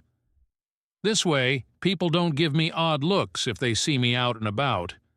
I've even gone as far as asking MIL to show me his favorite recipes. Meanwhile, I've found a moving company that, while small, is willing to work in a storm. The reason is in 5 days we're supposed to get hit with a large storm front. I plan to shut off the breaker and say we lost power if he asks, just as several people here suggested, and even send him a short clip of the storm. I will have all of my stuff moved that afternoon, and I will be flying out once the weather has cleared enough to do so. I have a lawyer who will push my divorce through, and I've filled out the necessary paperwork so that I don't have to be here for it. I'm not suing for assets or alimony, and I've shredded his divorce papers as well. I've set up a cheap payphone plan through Cricket until this is all said and done, at which point I will find a new carrier, number, and phone. This one is being wiped and left behind. My laptop is provided by my work, and the IT department inspected it thoroughly, and it was clean, thankfully. No other electronic aside from my laptop and new phone will be coming with me. If Alex needs to talk to me, he can do it through my lawyer. Not sure if anything else will happen. My fingers are crossed that he doesn't think anything's amiss until after I leave, and I'm not turning the breaker back on when I do. He can when he gets home. My work is covering the plane ticket, so that at least is one expense I don't have to finagle in. Update 3 May 7th, 2024. Update 3. I have 2 weeks to get away from my husband. It's been a busy week, but I've gotten so much done. Firstly, I am now out of the house and am currently in a hotel while I look for an apartment. It's a big city, bustling with people no matter where you look. We had a pretty bad storm system hit back home. That actually lasted 2 days. High winds, thunder, lightning, and even hail everywhere. I didn't take much from the house, my documents, clothes, and important sentimental items. I left all of the furniture and electronics behind. I cleaned the house top to bottom and took pictures on my phone so he couldn't claim I damaged anything when I left. My lawyer has already started divorce proceedings, and my husband will be served on the 8th. His plane is due to land early morning, and the sheriff will be there at the house waiting for him. He is very much about public appearances and reputation.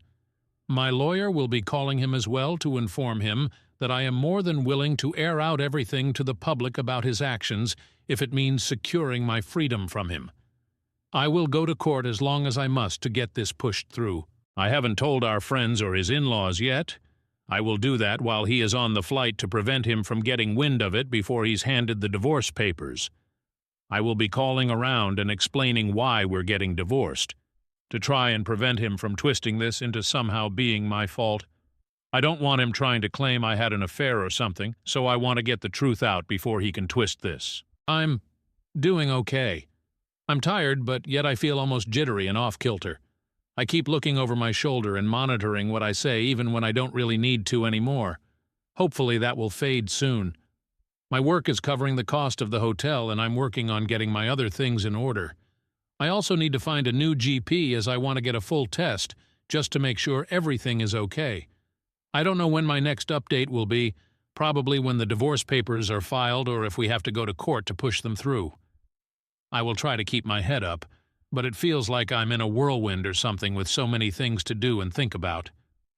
I kind of thought it would be easier once I got out of the house, but while the fear is smaller, somehow the number of tasks only seems to have grown. OP has made a new update after the Baru posted. Update 4, May 14th, 2024. Update 4.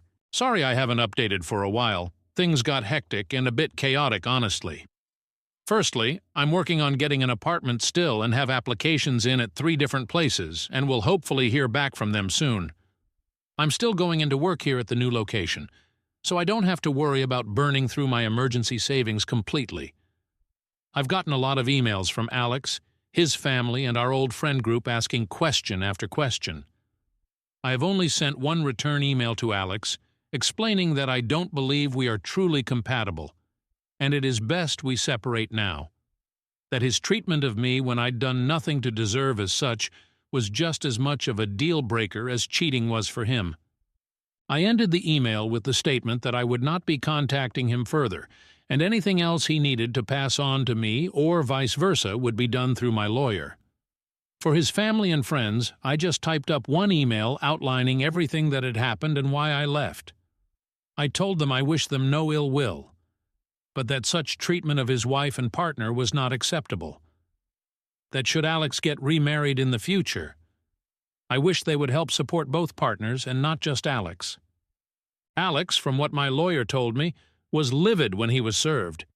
The sheriff actually ended up booking him for assault on an officer and menacing due to the threats he was shouting.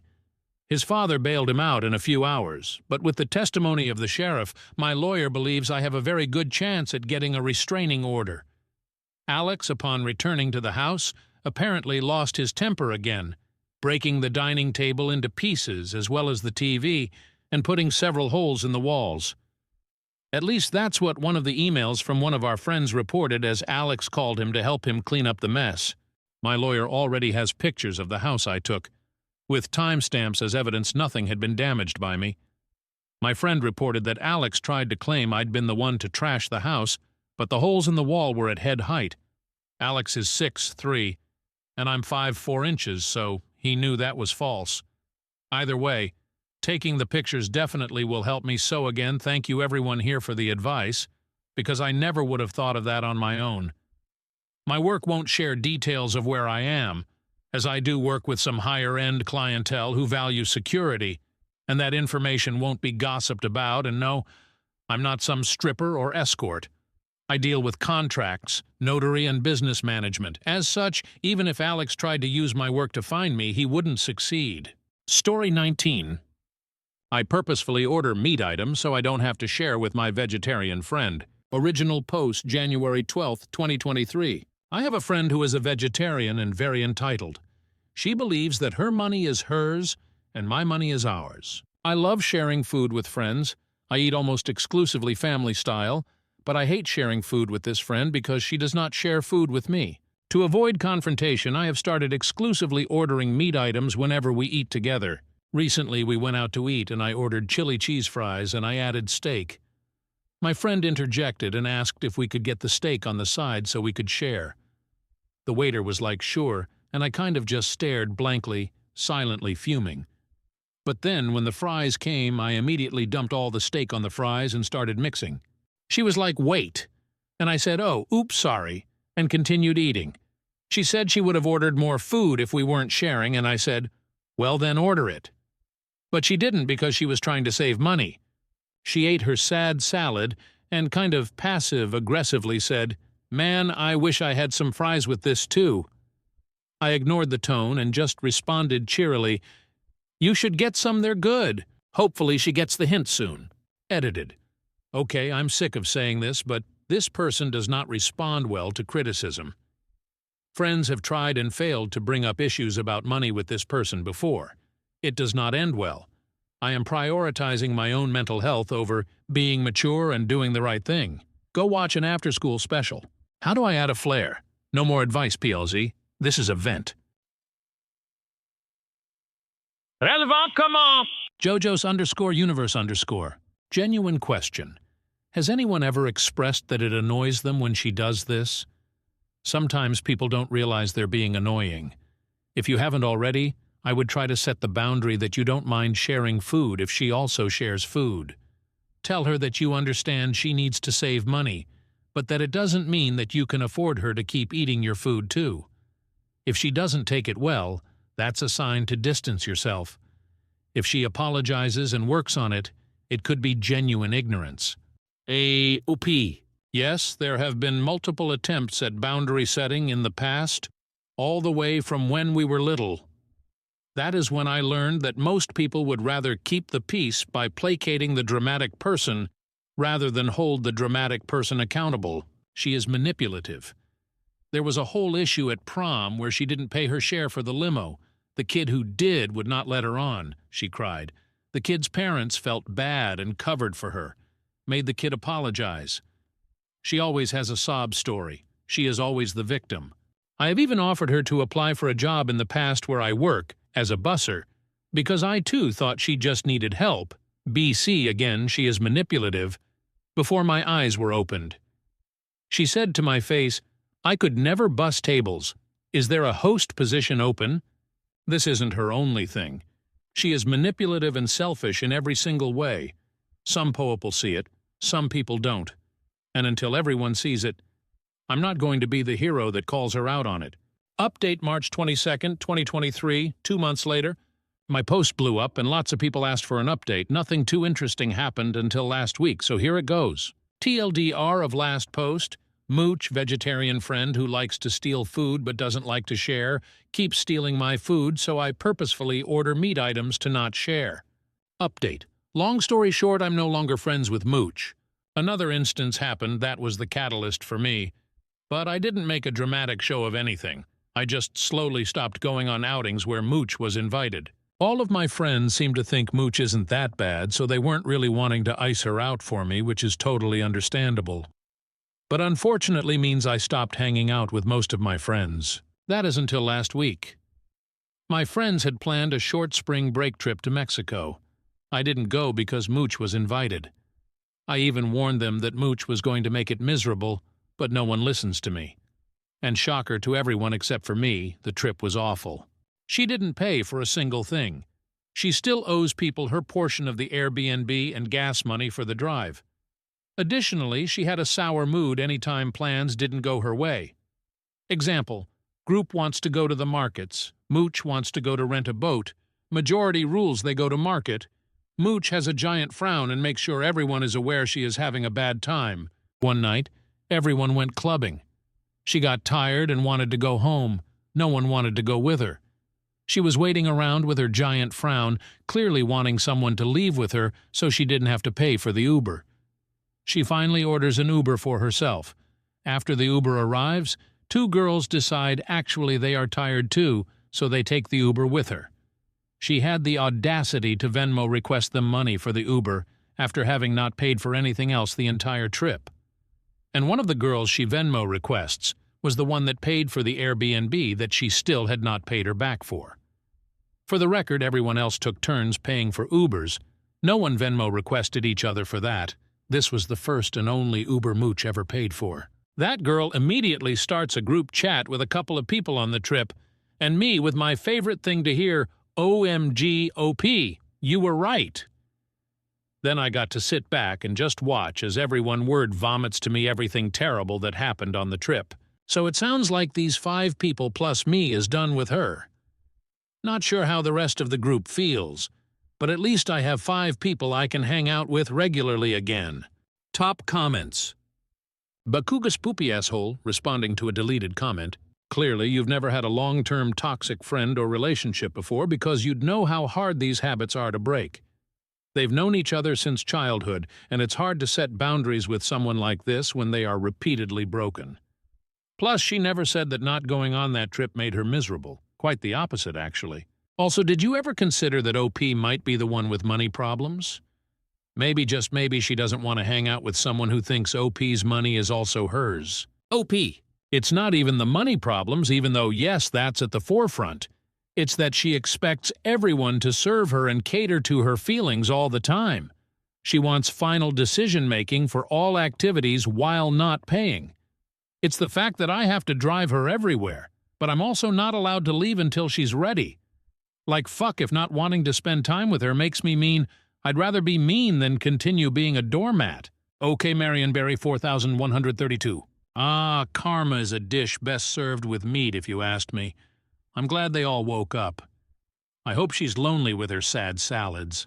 The incident that made OOP cut off the friendship. Thanks to you/YesGoAway for finding this comment. I was her ride to a group activity. Right before I was about to leave, my mom decided to pick a fight with me about my room being a mess. When my mom and I fight, she can be kind of mean, so I was sobbing. And my friends know this. I texted my friends that I couldn't come anymore because my mom grounded me. Mooch said, "But you were my ride." And I asked the group if someone else can pick her up. Everyone else lives kind of far, and no one wants to go out of their way to pick Mooch up. She calls me and asks that if I can't come hang out, can I at least come pick her up, drop her off at the hangout location, and then pick her up again at the end of the night.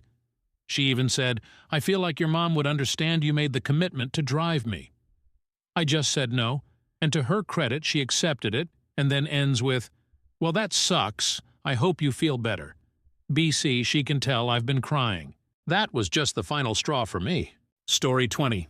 I-37M told my wife 36F that our roles are far from equal in our relationship and that I'm not missing seeing my brother, so she can go on a 2-week vacation with her friends. How do I get through to her? Been together for 17 years. Original post, June 14th, 2024. TLDR at bottom. Hi, I'll try to keep this short. Both in our 30s and have been together 17 years. I, male 30s, am the sole provider for my family of 6. Partner and 4 kids, 2 high-energy dogs. I work 5 days a week and sometimes work on weekends if we need a little more cash. My partner is a SOM and hasn't worked since our eldest was born, by her own choice. I wake up at 5 a.m. and take the dogs out, prepare kids' lunches, snacks, ensure all school essentials such as bags, etc. are at front door, then head to work in a physically demanding job. Kids are picked up for daycare. School at 7. Due to after-school activities and clubs, etc., they're not home until 6. I come home at 7 and make dinner most nights, help with homework, do bath time for the little ones, do dishes, take dogs out for longer walk again, put little ones in bed. If the house is a mess, I will, of course, clean it. I pay for everything: mortgage, bills, insurance, groceries, clothes, toys, technology, after-school activities, dates, a woman to deep clean the house once a month. My partner wants to go on a 2-week-long vacation with her friends, which will overlap with the weekend away I had planned with my brother, who I rarely get to see as we live so far away. She wants me to cancel my trip as she's tired and needs a break. We got into an argument over it in which unkind things were said on both sides, but I am unwilling to budge on this. How do I get through to her that I need some rest? TLDR. I pay for everything, do housework, childcare, etc., while wife is a SOM. She wants to go on a 2-week-long vacation with her friends, which means I won't be able to go on weekend trip with my brother, which was planned well in advance. We argued, in which she told me I need to help out more, and I basically said, "What's in the title?" How do I get through to her? Edit. Additional info. Hello all, sorry I haven't replied to many comments, but I have read most of them. I've seen a couple questions I'd like to answer and figured that making a post would be better than replying to individual comments. My children are between 16 and 6.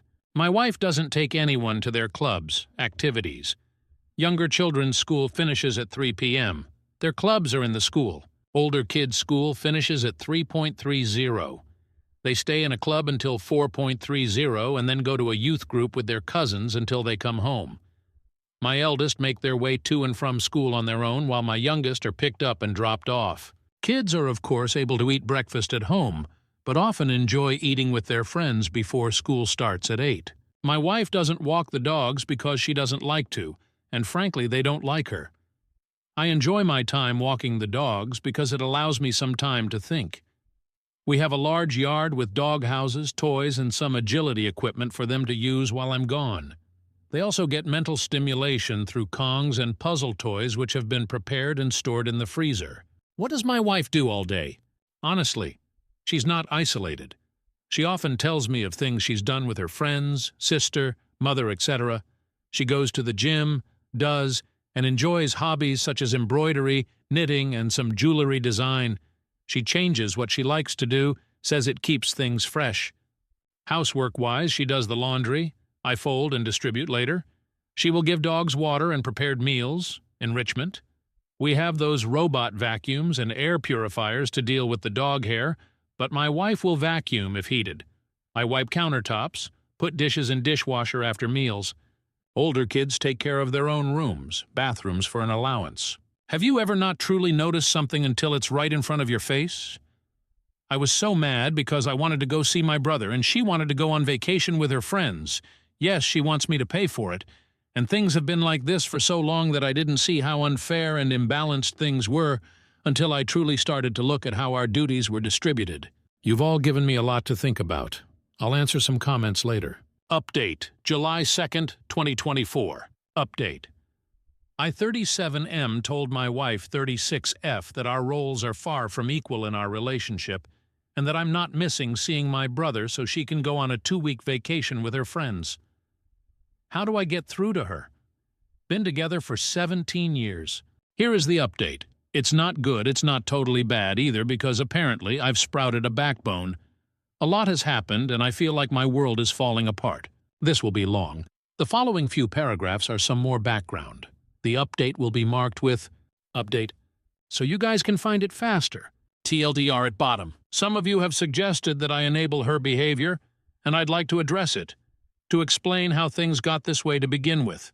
My wife worked from age 16 to 20, but I'd often come home after work during the early stages of her pregnancy, and she would tell me of how bad the morning sickness had been, and how she was getting in trouble at work for being late or not turning up due to the issues she was having. One night, after a long discussion about things, she suggested that it would be easier and better for her and the baby if she stayed home during the pregnancy. I was reluctant at first because we weren't exactly swimming in cash, but ultimately the health of my wife and child were more important than a few months of added stress. To save money, we moved in with my wife's older sister and her husband. We split rent and utilities, but were still saving some money. The pregnancy wasn't easy on her. She was often cranky and uncomfortable, and as a result could be quite mean, rude, and a bit handsy. So after further discussions with my wife and her sisters, I took on more of the household duties such as cooking, etc. When my eldest was born, my wife's sister helped with childcare while I was at work for the first year. But after she and my wife had a fight when he was about a year old, we moved into our own place. But my wife struggled during the day when I wasn't there to help, so we ultimately decided to put him in another daycare facility. I would drop him off on my way to work and would pick him up on my way back home when I finished. Once home, one of us would cook dinner while the other watched the baby. Back then, we had no pets, so household duties weren't too much and could be handled by a couple hours cleaning on Saturday or Sunday when we could split it between us both. When my son was 3, my wife's sister offered to get her a job where she worked. My wife had to do an interview, but my SIL was confident she'd get the position. My wife was reluctant and nervous about returning to work, but attended the interview and was offered the job. I don't remember much of our celebrations that night, but it ended in the conception of our second child. My wife told me when she'd been at her new job for just over a month. She stuck it out for a couple more weeks, but was fired due to not turning up for shifts. I asked one of her doctors about the issues she was having so early in the pregnancy, back pain, leg pain, nausea, etc., but my wife cut me off before I could finish and asked me to leave the room. When we got home, she berated me for speaking to her doctor like she was a child and told me that if she wants something brought up to her doctor regarding her pregnancy, that she'd do it herself. I had embarrassed her because she knew her body and knew what was normal and what wasn't. I still thought the issues had to be addressed with her doctor, but whenever I brought it up, her mood swings would get worse. My meal came to live with us when my second was born for a short while when I returned to work after my paternity leave. When my daughter was about 4 months old, my wife expressed she was having difficulty looking after her by herself during the day, but my Mill, who had her own life and responsibilities, couldn't come back and stay indefinitely. We had a 2-bedroom apartment then, and having her sleep on the couch didn't seem fair to me. So we enrolled my daughter in daycare while my son was at nursery. My son went to daycare after nursery as well, so I'd pick them both up around 6 p.m. and head home. My wife promised she would speak to her doctor about the possibility of depression, etc., and her mood did improve with the additional help with the children. My wife took on cooking and cleaning duties then, but struggled as well. I would often come home to burned, ruined food and would need to make something else anyway. So I ended up cooking dinner most nights so we wouldn't be wasting food. During a weekend away for a friend's wedding, when my daughter was 5, I suggested that my wife go back to work. Both kids were in school now, and I thought we could improve our lifestyle with 2 incomes.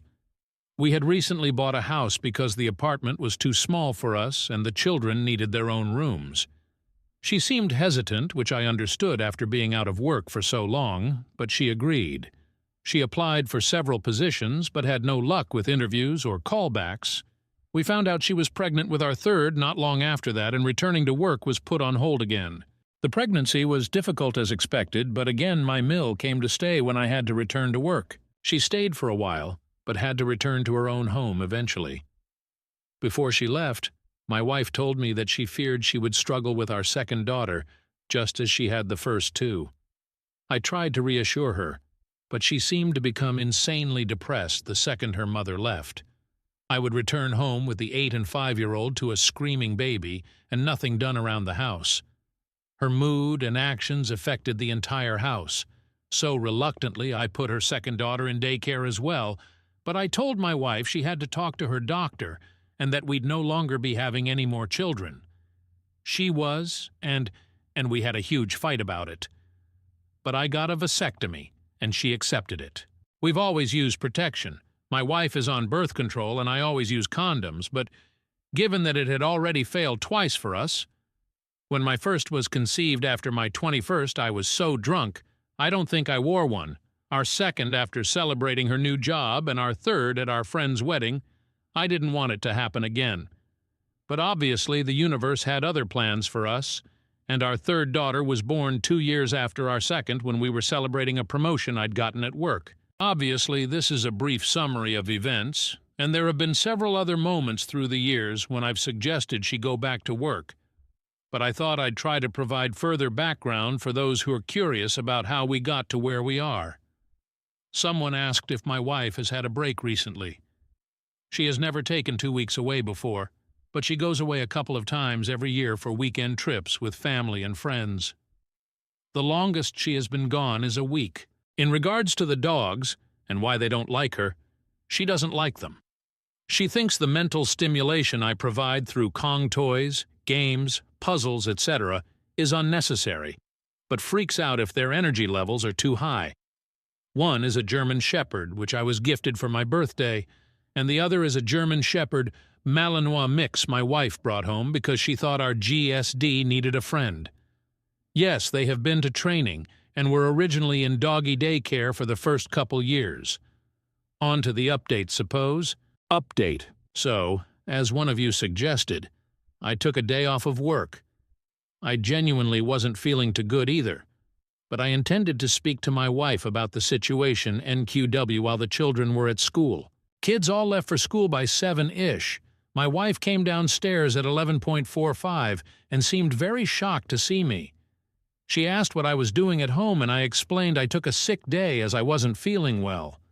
The first words out of her mouth were, "But we need the money. You don't look that bad." I made a face, and she quickly asked what was wrong and asked if she could get me anything.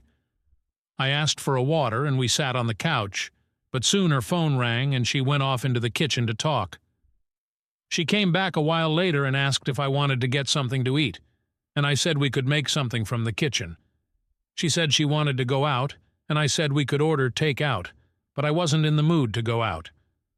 The dogs had been sitting by the chest freezer waiting the pantry for their lunchtime enrichment for 10 minutes now, and I asked if she was going to feed them. She flopped onto the couch and asked me to get it. I said no, she asked again, and I said no again. She glared at me, but eventually got up and gave it to them. She asked me to take her out again several times, and I kept saying no. I was starting to get a migraine, which I told her, but she kept asking, suggesting we could go shopping, she could get her nails done, and we could enjoy the day together. I refused, said we had something to talk about, and she said we would then went upstairs. She came back down 40 minutes later, dressed up, and said if I wasn't going to take her out, she'd go herself. I tried to get her to sit down so we could talk, but she blew me a kiss at the door and rushed outside without even locking it. While she was out, I took some of your advice and canceled the cleaning lady we have. I apologized to her, as I really did like her, but she was very understanding, and I think we parted on good terms. She returned home at 8 p.m. and immediately asked where dinner was. I told her the kids and I had already ate. She asked where her dinner was, and I told her she'd have to make something for herself. She said she'd just order something, and I told her no. This gave her pause, and she looked at me like I'd just told her she had to starve. She said she couldn't cook, and told her I know she's perfectly capable of making something. We have plenty of foods. It's not like she has to be Gordon Ramsay to stick a tin of soup or something on the stove. She left again, and returned 30 minutes later with McDonald's for herself, which set the younger kids off. Yes, they'd already ate, but she walked in the door finishing her burger and drink with an empty bag and McFlurry tub. Our youngest asked why she didn't bring her any ice cream, and my wife said, "Daddy said I wasn't allowed to." I did not say this, and I swear it took more strength than I'd like to admit not to yell at her in front of our daughter. When the kids were in bed, I asked her to sit and talk about the situation regarding our trips. She asked if I'd rescheduled with my brother, and I firmly told her no, and that I wouldn't be. I tried to have a conversation. I explained I felt our duties were incredibly uneven, and that I'd like for her to take on more responsibilities with the children and the house. She argued that she does enough, and I asked her to make a list. She put laundry down, feeding the dogs, making doctor's appointments and grocery shoppings. And I brought out my own list with everything I've told you guys so far, and added that I created the dogs' meals. She simply has to give it to them. I fold and distribute laundry, take kids to doctor's appointments, and that the groceries are ordered through an app on her phone, delivered to the house, and I put them away. She got up then. I asked what she was doing, and she said she was going upstairs. I didn't argue. I didn't want it to resolve to an argument and wake the kids up. She was visibly shaking with anger. A while later, I went upstairs as well. She was on the phone to someone, and when I entered the room she demanded I leave and go sleep on the couch. I refused and climbed into bed. She hung up the phone and demanded again that I sleep on the couch, and again I refused. She grabbed me and physically tried to drag me out. That resulted in a fight, and I ended up sleeping on the couch because she was going to wake the kids up again. The following days were much of the same.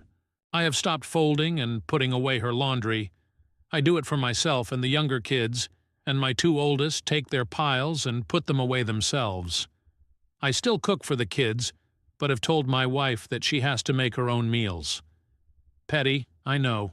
I think my eldest heard us arguing because he asked if he could take the dogs out for a couple walks with his friend during the week. He hazes, and he says he's enjoying it, but I think he and my wife had an argument the other day because he's been very distant with her and things just feel off.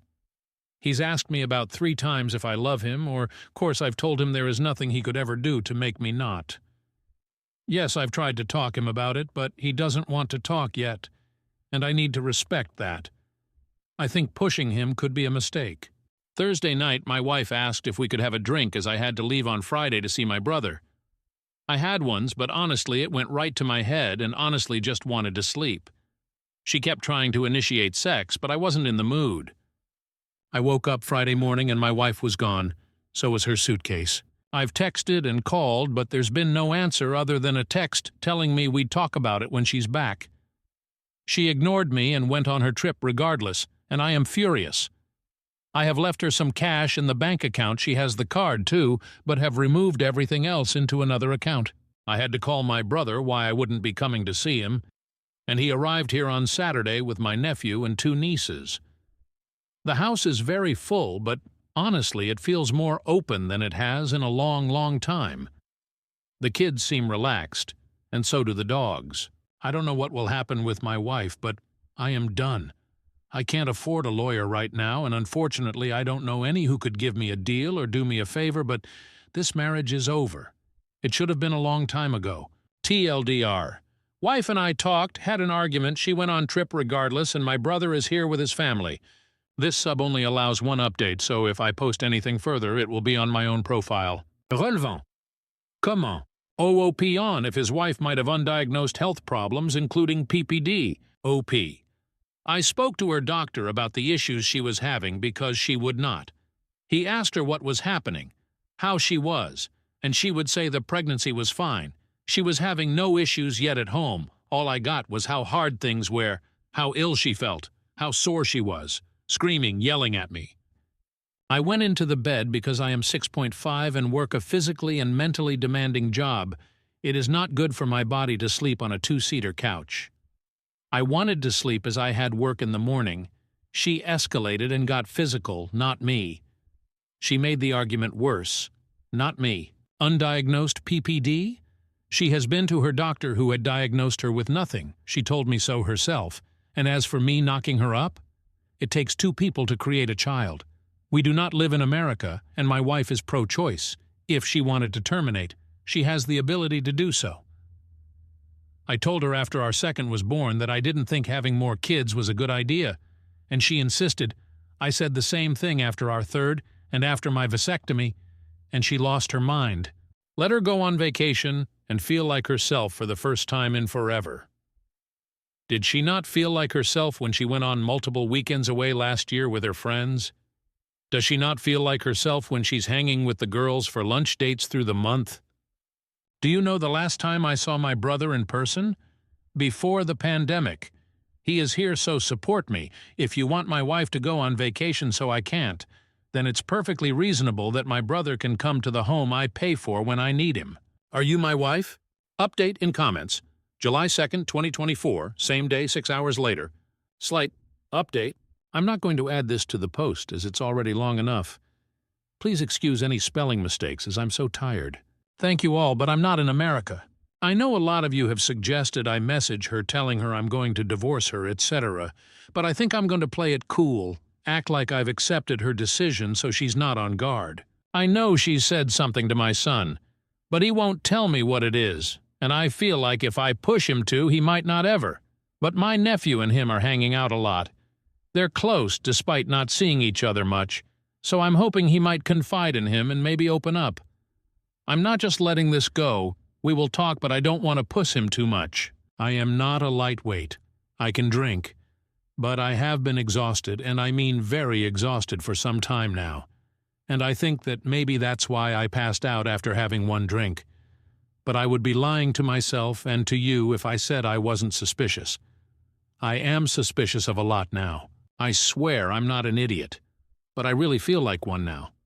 Some of you have suggested that I get the kids DNA tested, especially my youngest, and while I know that this is likely something I'll have to do, it breaks my heart to think that they're not mine. My girls all look the same, just older versions of each other, so if I have to DNA test the youngest, I have to do them all. I never wanted kids. This is why I've always used condoms. I'm not the biggest fan of them, but I love my own. I love these kids, regardless of the DNA test. They are mine, but I fear if it comes back that they're not, it could damage our relationship. My brother has read my posts and spent the last days telling me everything he hates about my wife. Obviously not in front of the kids. He's pretty funny, and I feel like I haven't been able to laugh like this in a long time. He says he's going to make a Reddit account. Lord knows what he'll say. Writing this update has opened my eyes further. I see how the timing of wanting her to go back to work leans up with each pregnancy. But when these things are years apart and you're concentrating on supporting the family and work your brain sometimes pushes these thoughts away until something triggers them again and boom. You're slapped in the face with the realization that your entire relationship is potentially built on a mountain of lies. She has her phone and iPad with her, so I can't check any of that. But I'm going to be going through her stuff. Is it an invasion of privacy? Likely. Do I care right now? No. I feel like I've wasted the majority of my life, the good years, and that feels horrible to say when I have 4 kids. I promise I don't mean that they're a waste. As I said in the post, this marriage is over. I am done. My kids deserve better, but I won't be alone when I confront her. As I said, she can get handsy, and no, I have never retaliated, and I don't want to be put into a position where I need to. I thank you all for your comments, your insight, your kindness. I know I haven't replied to many comments at all, but don't really have time to do so when there are so many. But I am trying to respond, etc. DMs, as that seems like the easier thing to do. I want to ask my CL what actually happened with my wife and that job, but I don't want her to know I'm suspicious. My Sil is a kind woman, but she is my wife's sister, so her loyalties lay with her, I suppose, and I don't want to alert my soon-to-be ex. Does anyone have any ideas how I can do this? Seems odd to bring up a job my wife had for a very brief time years ago. I wish you all the best. Relevant comment? OP on the accusations for not respecting his wife's needs and wants. OOP, how do I not respect her needs, wants? I pay for everything and do the majority of the child, pet care, and housework. I have not gone on vacation in years because I was providing for my family. I have gave her everything she's wanted for the past 17 years, and she couldn't give me a weekend with my brother. Why couldn't we both go on vacation? Because I don't randomly have the money to fund 2 weeks away for her. I can't just up and leave my 16-year-old to look after 3 younger kids and 2 high-energy dogs. I couldn't take them with me because that would mean multiple plane tickets and accommodations, food, etc. for them, as well as dog sitting, boarding for the dogs. New update. Update 2. August 21st, 2024. Hello all. I'm sorry it's taken so long to update. Things are not good. While this update will be small, I will try to do a longer one when things are a little better. Yes, we are separated and will be getting a divorce. My FIL has graciously offered to help. It's taken me so long to update because, as most of you already knew, some of the children aren't mine. My eldest, my son, is mine. My 3 daughters are not. I found out not long after my first update, and while I thought I could handle the news clearly, my body couldn't and I had a heart attack. Thankfully, my brother was with me and called an ambulance. I am recovering, but Jesus Christ, it scared the shite out of me and my family. As some of you may remember, when my ex left for vacation, I took the majority of the money out of the account she used, but left some as I didn't want to leave her stranded. That money, about $500 or so, was gone in a few days. She used her own money that she's been making from OnlyFans to fund her trip. Yes, I'm serious. She has an OnlyFans account. My son had offered to take the dogs out for me during his lunch, free class time, and walked in on his mother making content. In the living room. She told him that I wasn't making enough money for the family to survive, and that she had to do the OnlyFans to help support us. She told him I was ashamed and embarrassed, and that I would be very unhappy and hurt if he mentioned it. She told him that doing so could ruin our marriage and could lead us to divorce. My in-laws know everything, as my brother had to call them to help watch my kids while I was in the hospital. My FIL is furious and my MAL is just devastated. She keeps apologizing to me like she's the one who betrayed me. My ex moved out. She tried to make me leave so she could stay in the house with the kids, but after a conversation with her father, she's renting a place. My eldest daughter and my son knows the girls aren't mine. My ex told them after they said they didn't want to go live with her at her new place. My mill was with them at the time and, according to my daughter, began screaming at my wife for her behavior. My youngest 2 don't know yet, but they will. This isn't something I can keep from them forever. They already know that something is up. I've cut my hours back at work and have been able to work from home. It's obviously a desk job for now, but I am thankful to my boss for working with me on this. I came home to find out that my mill and one of my sills had cleared out my wife's hobby space and made it an office, den for me. I am very grateful for their support during this. I know it can be easy to take the side of your daughter, sister's ex-partner during a breakup, but I appreciate them. While things aren't great by any stretch of the imagination, I feel strange. Things seem calmer without my ex in the house. There seems to be more laughter about the place. Even the dogs appear more at ease, but I am so angry.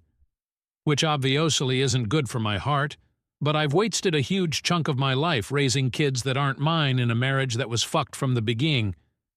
Now please, don't take what I said as me saying I regret my girls. I don't at all. They are smart, beautiful, cheeky little weirdos. I love with all of my heart, but the betrayal stings.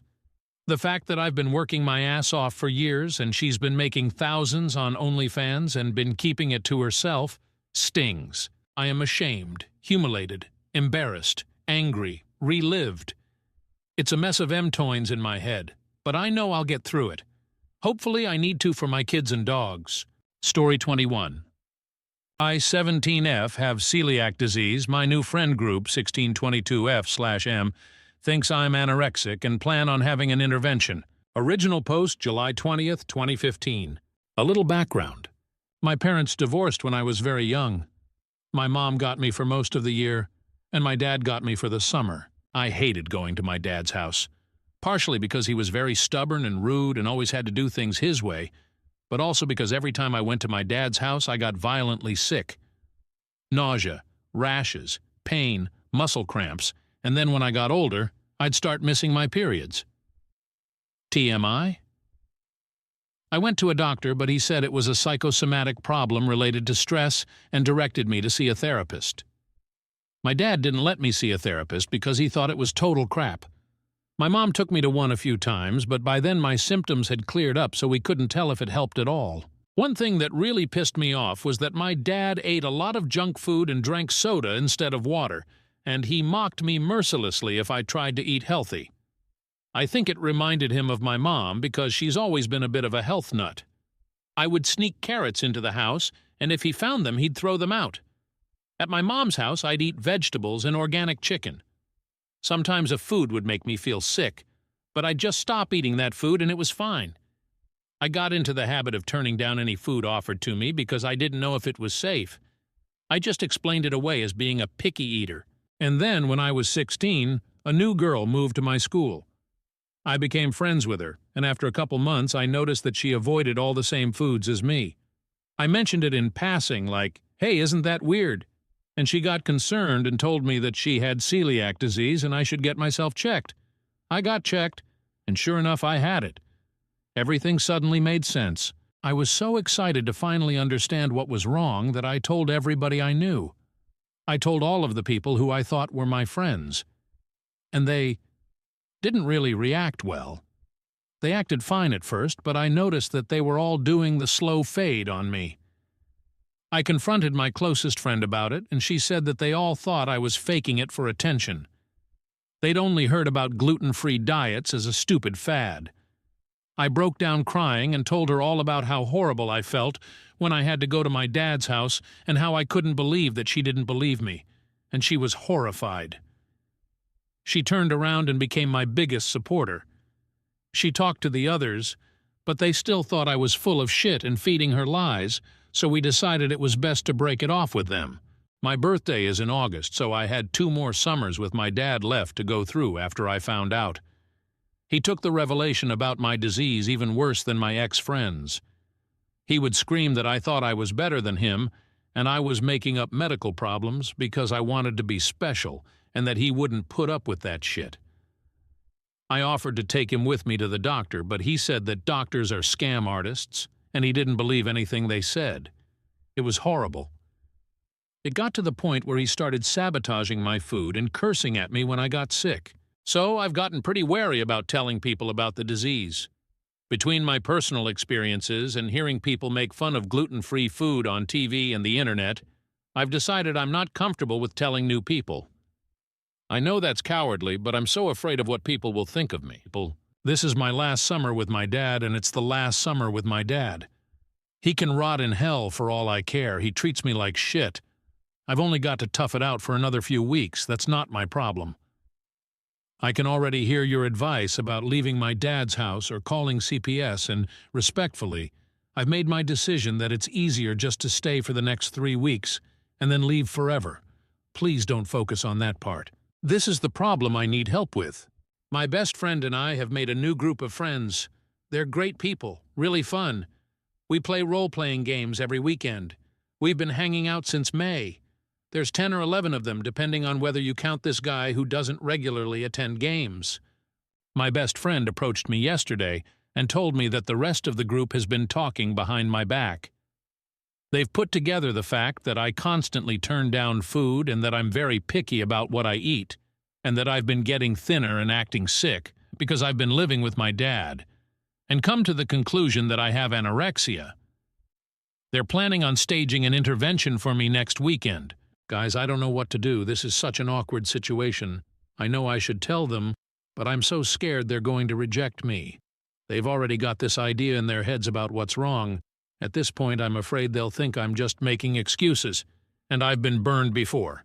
I lost a ton of friends by telling them about my disease.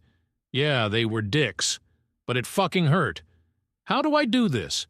How do I explain it so they'll believe me? I can't handle any more people calling me a liar. I'll have a mental breakdown. This disease has ruined my life in so many ways. I just wanted to have this one part of my life separate from that. Please, Reddit, give me advice. TLDR. I can't eat gluten. That means I have to turn down food a lot, and I'm in a situation where it's forced on me, so I'm sick and losing weight. The last friends I told accused me of lying and broke it off with me, so I haven't told my new friends. They got the wrong idea and now think I'm anorexic. They're going to hold an intervention next weekend, and I have no idea what to say. Update July 26, 2015, 6 days later. Hey guys, thanks for all your help. The intervention was yesterday, and I figured you guys would want to know how everything went. TLDR. It went well. A few hours before game started, one of my friends, let's call him Zach, texted me asking to come to his house. He hosts the games early because he wanted to discuss gaming terms that will be nonsense to most of you. I figured this was probably the intervention and texted my best friend. I think there was some confusion in the last post. This is the friend who was with my other friend group who I poured my heart out to. Then she followed me to the new group. Let's call her Laura, to ask if she'd been invited too. She hadn't, so I asked her to come with me. Before I went to his house, I did something a little cheeky inspired by one of the comments on the last post. Thanks, you idavato charge. I went and picked up some gluten-free Chinese food from a place I frequent. They have this amazing vegetable fried rice that I've fallen in love with. They're really careful about cross-contamination. I've been eating there for years and never gotten sick. I brought the food with me to Zach's house, along with Laura and my notebooks and dice for role-playing. Zach seemed really taken aback that Laura was there. I asked him if he had a problem with it, because if we were going to talk about complicated gaming things, then she should be part of the conversation because of qualifications.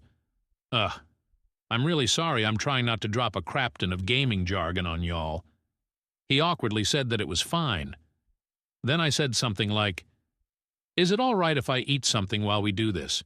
I missed lunch and I'm really hungry," and pulled out the Chinese food. He said it was fine, but seemed kind of alarmed, like I was freaking him out. I started eating, and he started his pitch. "You help celiac. I didn't actually call you here to talk about game crap. Me and some of the others have noticed some things recently that we're concerned about, and they elected me to talk to you about it." I said, "Okay." He listed off a bunch of things that I've been doing that made them worry about me. The way they never saw me eat anything, that I always seemed sick and was getting thinner, the fact that I always seemed uncomfortable and nervous when the topic of food came up, that I turned down everything offered to me, and then he finally dropped the bombshell. "You help celiac. Michael's older sister is anorexic, and she acts a lot like you do. We think you might be anorexic." I swallowed my food and tried not to look nervous. "I'm not," I told him. He started talking about how nobody thinks they're anorexic. But there's clearly something going on with me, and he started just rambling, so I cut him off. "I do have a problem. It's not anorexia. Can I talk?" He reluctantly agreed.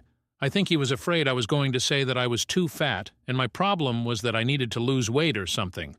Like, he really got committed to the idea that I was anorexic. I'm going to try to paraphrase what I said here because I was very proud of myself for it.